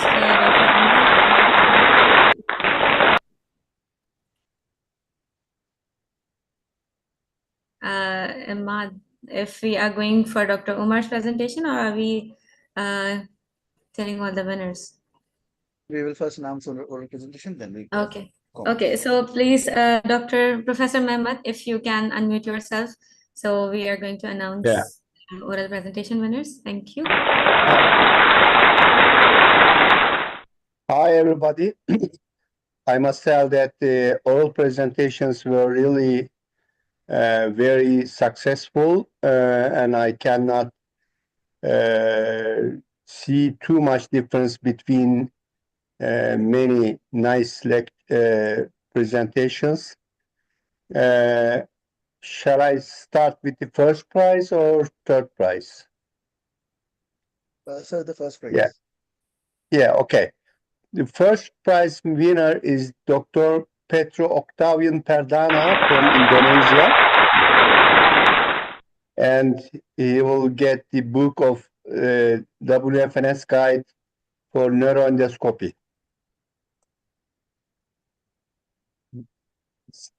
There we see him. Excellent. Yeah. I congratulate Dr. Petra Octavian Perdana. Thank you very much, sir.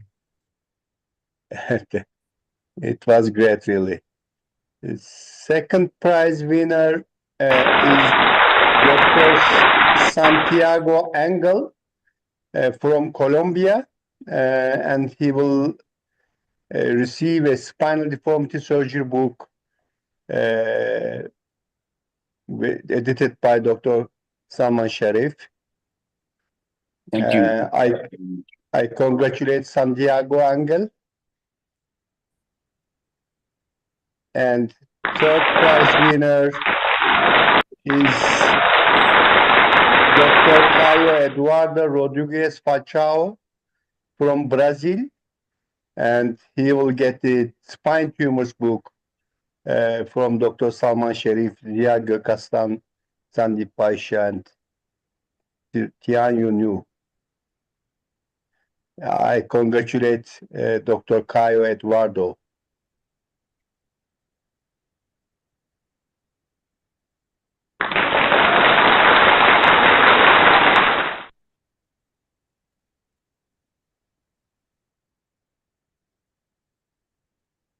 Ahmad, who do we have for posters? Who's going to take us through the posters? So for poster presentation, I would, sorry. So Professor Bernard, if you can unmute yourself for poster presentation winner announcement, please. I'm unmuted, but I don't have the list.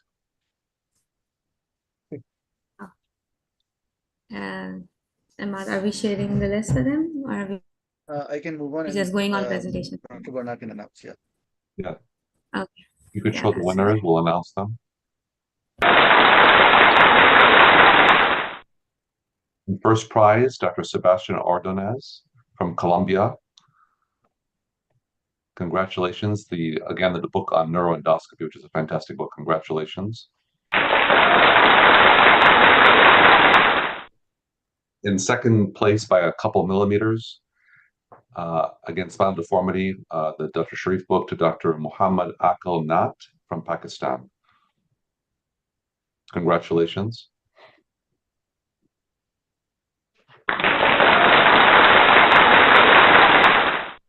And in third place, a book on spinal tumors, again, also edited by Dr. Sharif and his colleagues, to Dr. Rakat from India. Congratulations to India and Dr. I hope I didn't mispronounce the name, Rakati. Congratulations.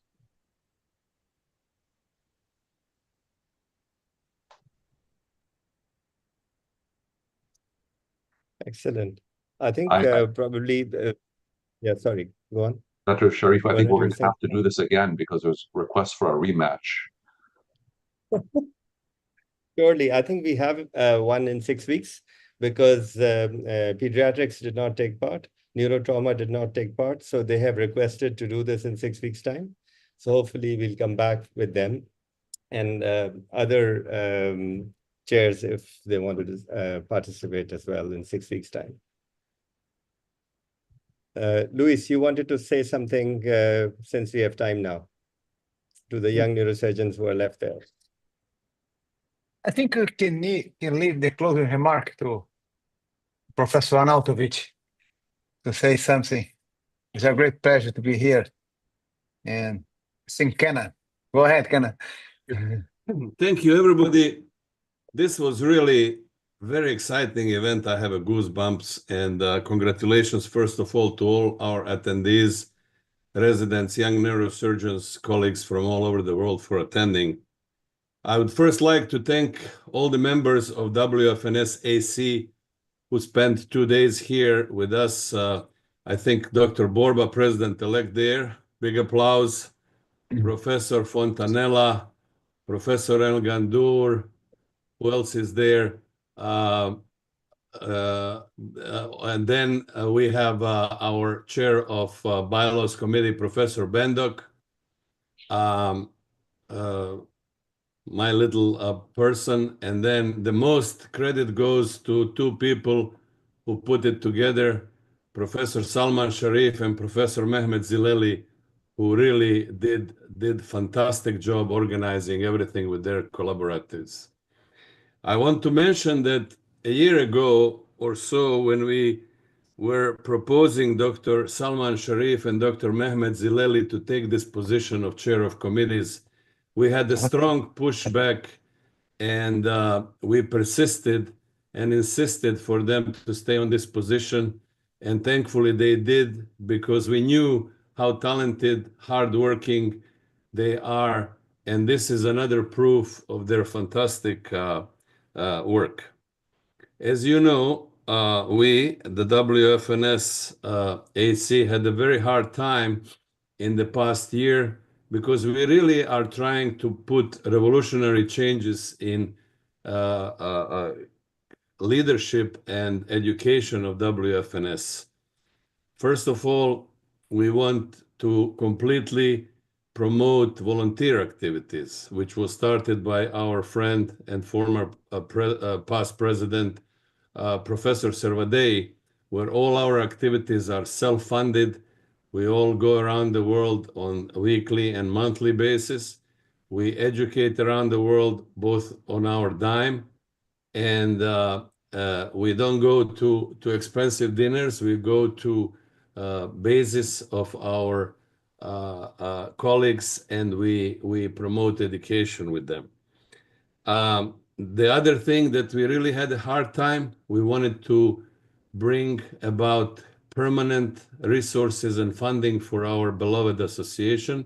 And the most important one is coming from our Congress. And we fought very hard to achieve regular payments, which were never done before. Dr. El Gandour was one of our finance committee leaders who persisted along with all other members of WFNSAC. And it looks like from now on, for the years to come, we will have a permanent resources coming from every Congress, which will go where? Which will go to young neurosurgeons, which will go to Africa, which will go to South America, which will go to South Europe, which will go to all over the world where instruments, education, and all other funding is needed. So we fought hard. We were abused in the past year. We were called names. We endured a lot of difficulties, but we persisted, and it looks like the world has recognized our leadership. Why? Because the world trusts hardworking people. The world trusts people who are good surgeons. The world trusts people who are journal editorial editors, and so forth. So in closure, I'm not going to do too long. This trend will continue. We will continue, all of us that you can see here, and all of you, our colleagues who participated in this task, will continue this hard work, and we will make sure that this revolution of education in WFNS continues, improve. We want your feedback, we want your opinion, and we want your involvement. Thank you so much. Thank you, everybody. See you soon. Thank you, Salman. Thank you, all the members here, Dr. Zili. See you next time. Great job, Salman.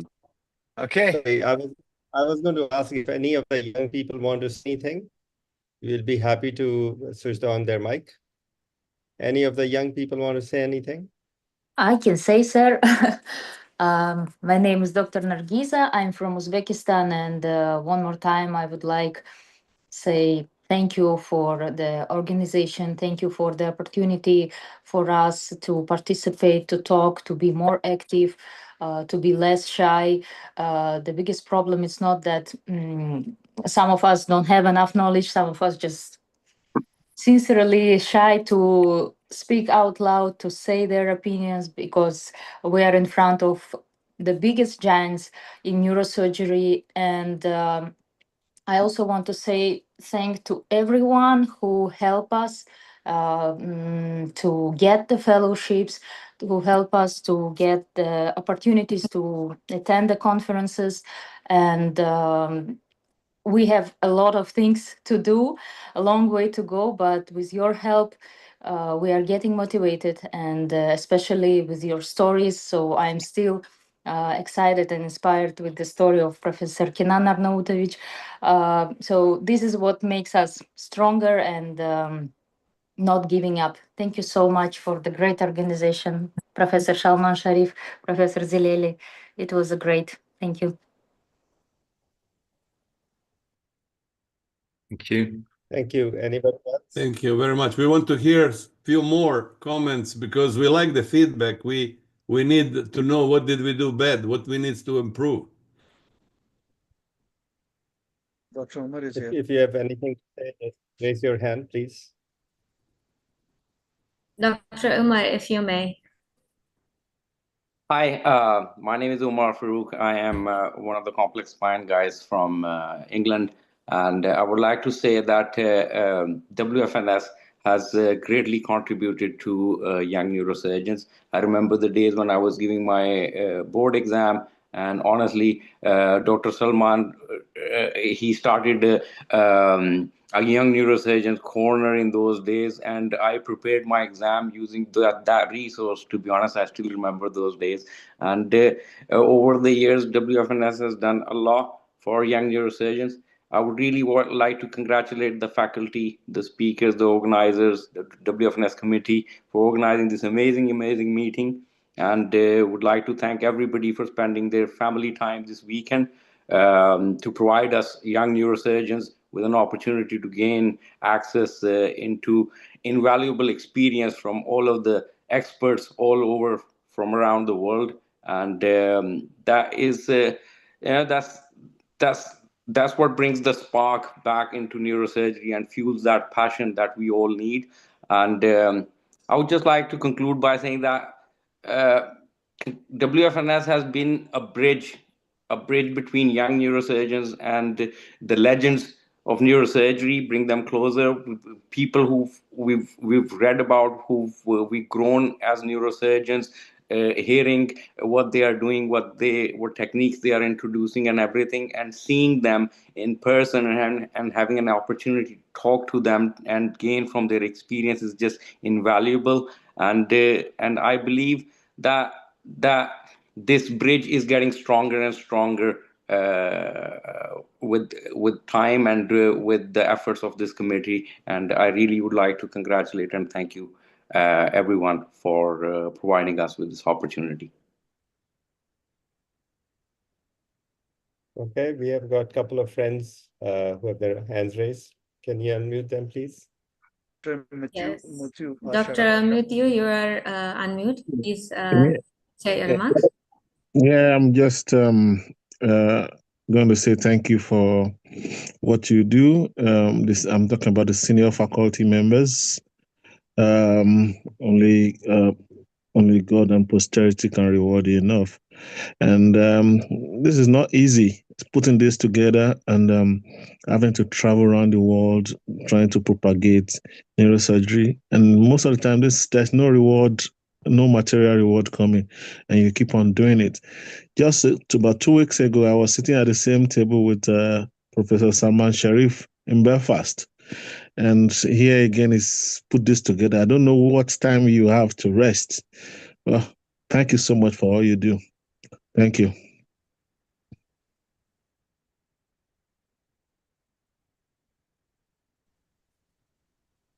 Dr. Sengua.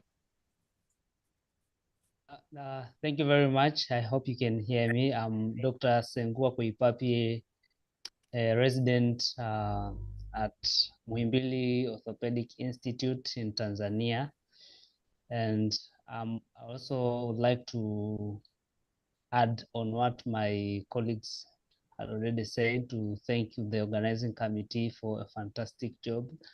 When I was joining neurosurgery initially, I was thinking there are things that I'll never be able to see, or there are things that I'll never be able to perform in my lifetime as a neurosurgeon. But I continue to learn, and through this WFNS organized course, I'm very happy that I can still see people who are alive doing the things that we read on the books, and we see sometimes YouTube videos and think like, is this possible? So this gives us a glimpse of the possibility in the future, and adds a lot of positivity to our training. And so it was a very fantastic and very useful course to all of us here, because we had very good participation.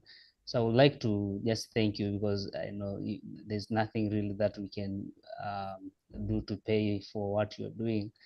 But I'll just say thank you, and we're looking forward to having to celebrate together the birthday of Professor Yesagi.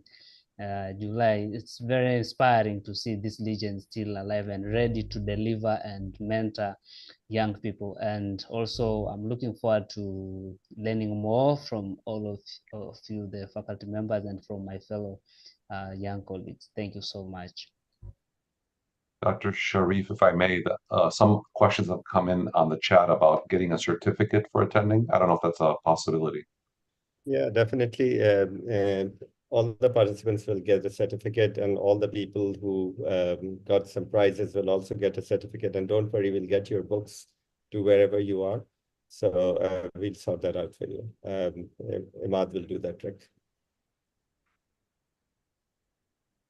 If anybody has any positive, besides positive, any constructive criticism of what we haven't done or something, or we could have done better.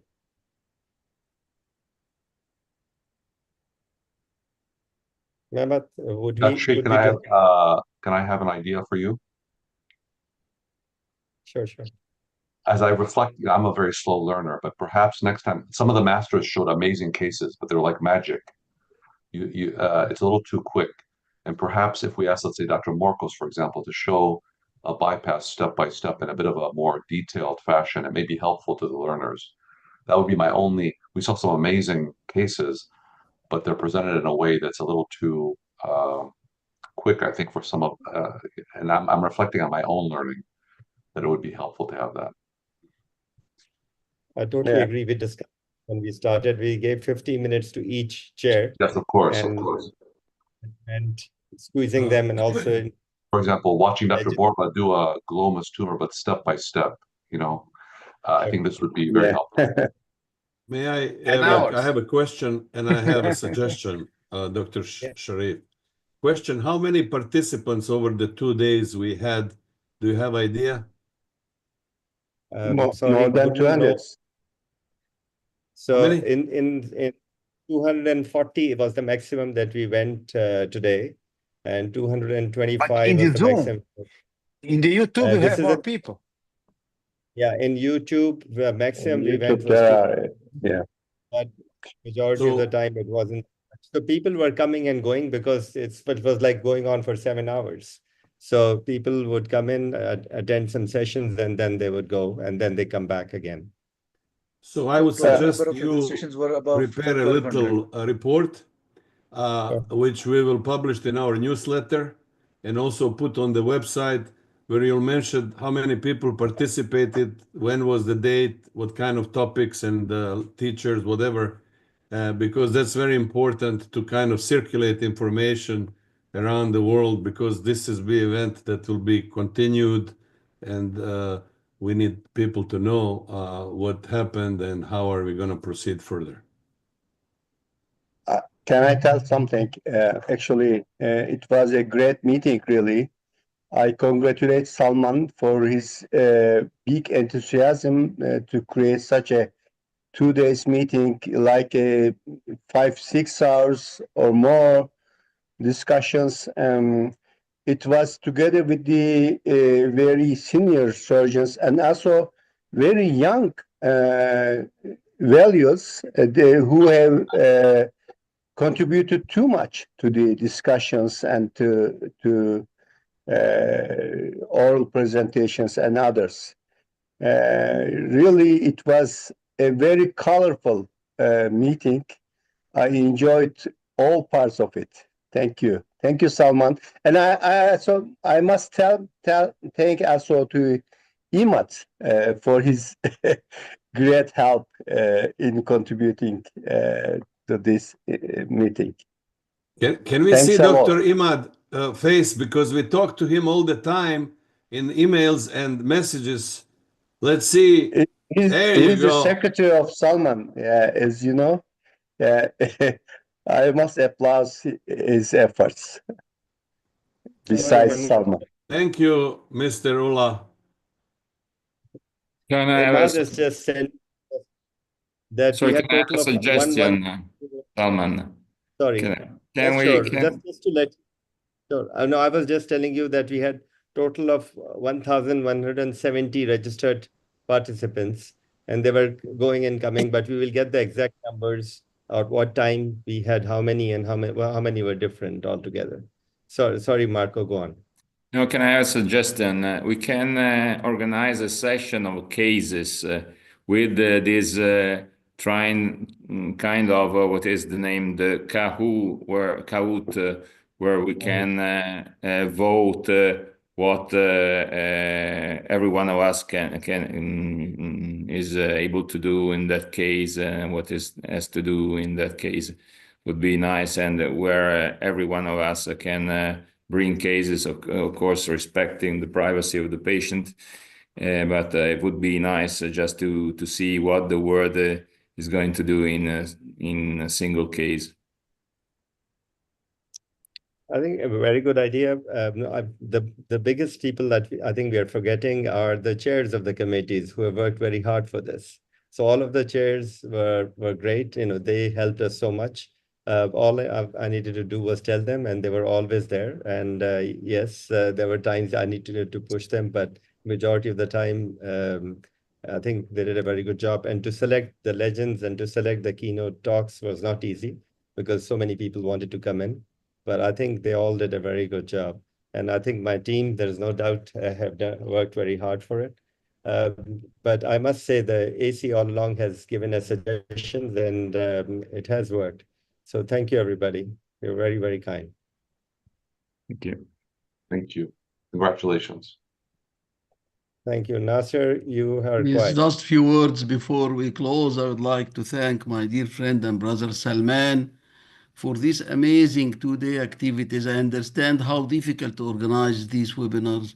It's very difficult. It's not easy. We are appreciating the hard work you are doing in the education. And this is the main mission of the WFNS. What is our mission?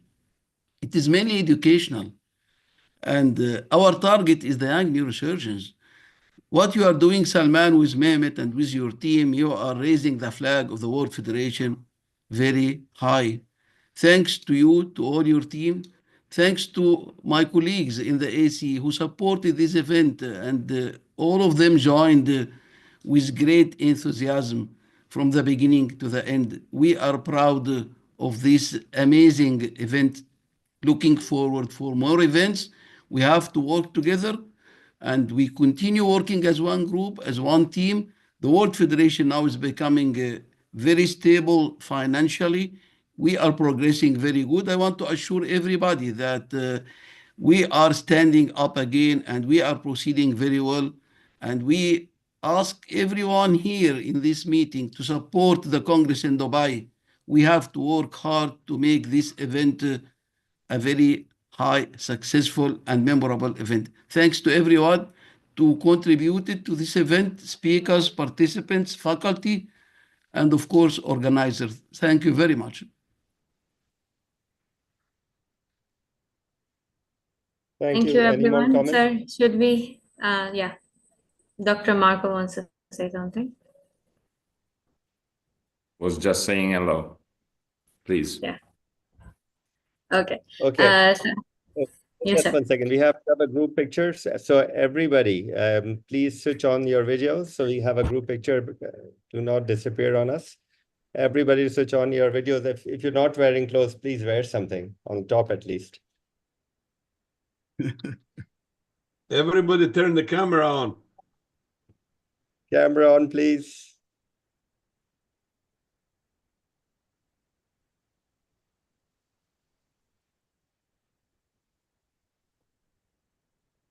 And everybody have to say cheese now. Dr. Nasser in his tie. It is official meeting.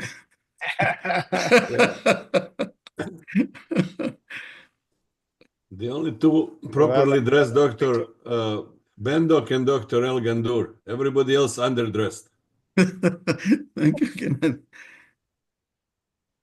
Where's Bernard? Santiago Angel is perfect. Santiago Angel is a very nice guy. Salman, send this photo to us later. No, where's Bernard? Bernard.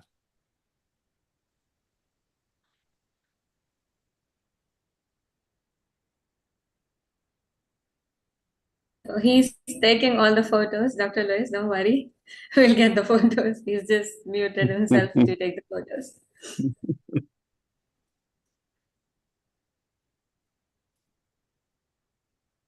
Great photo. Mad, if we can, end the session. Are we done with the picture? Thank you so much. Have a good evening. For the beauty of your picture, Kenan should turn off the camera. All right. All the best. Okay. Have a good night. Thank you. Bye. Bye. Thank you very Right, much. yeah. Good night, everybody. Thank you. Thank you. Right. Goodbye.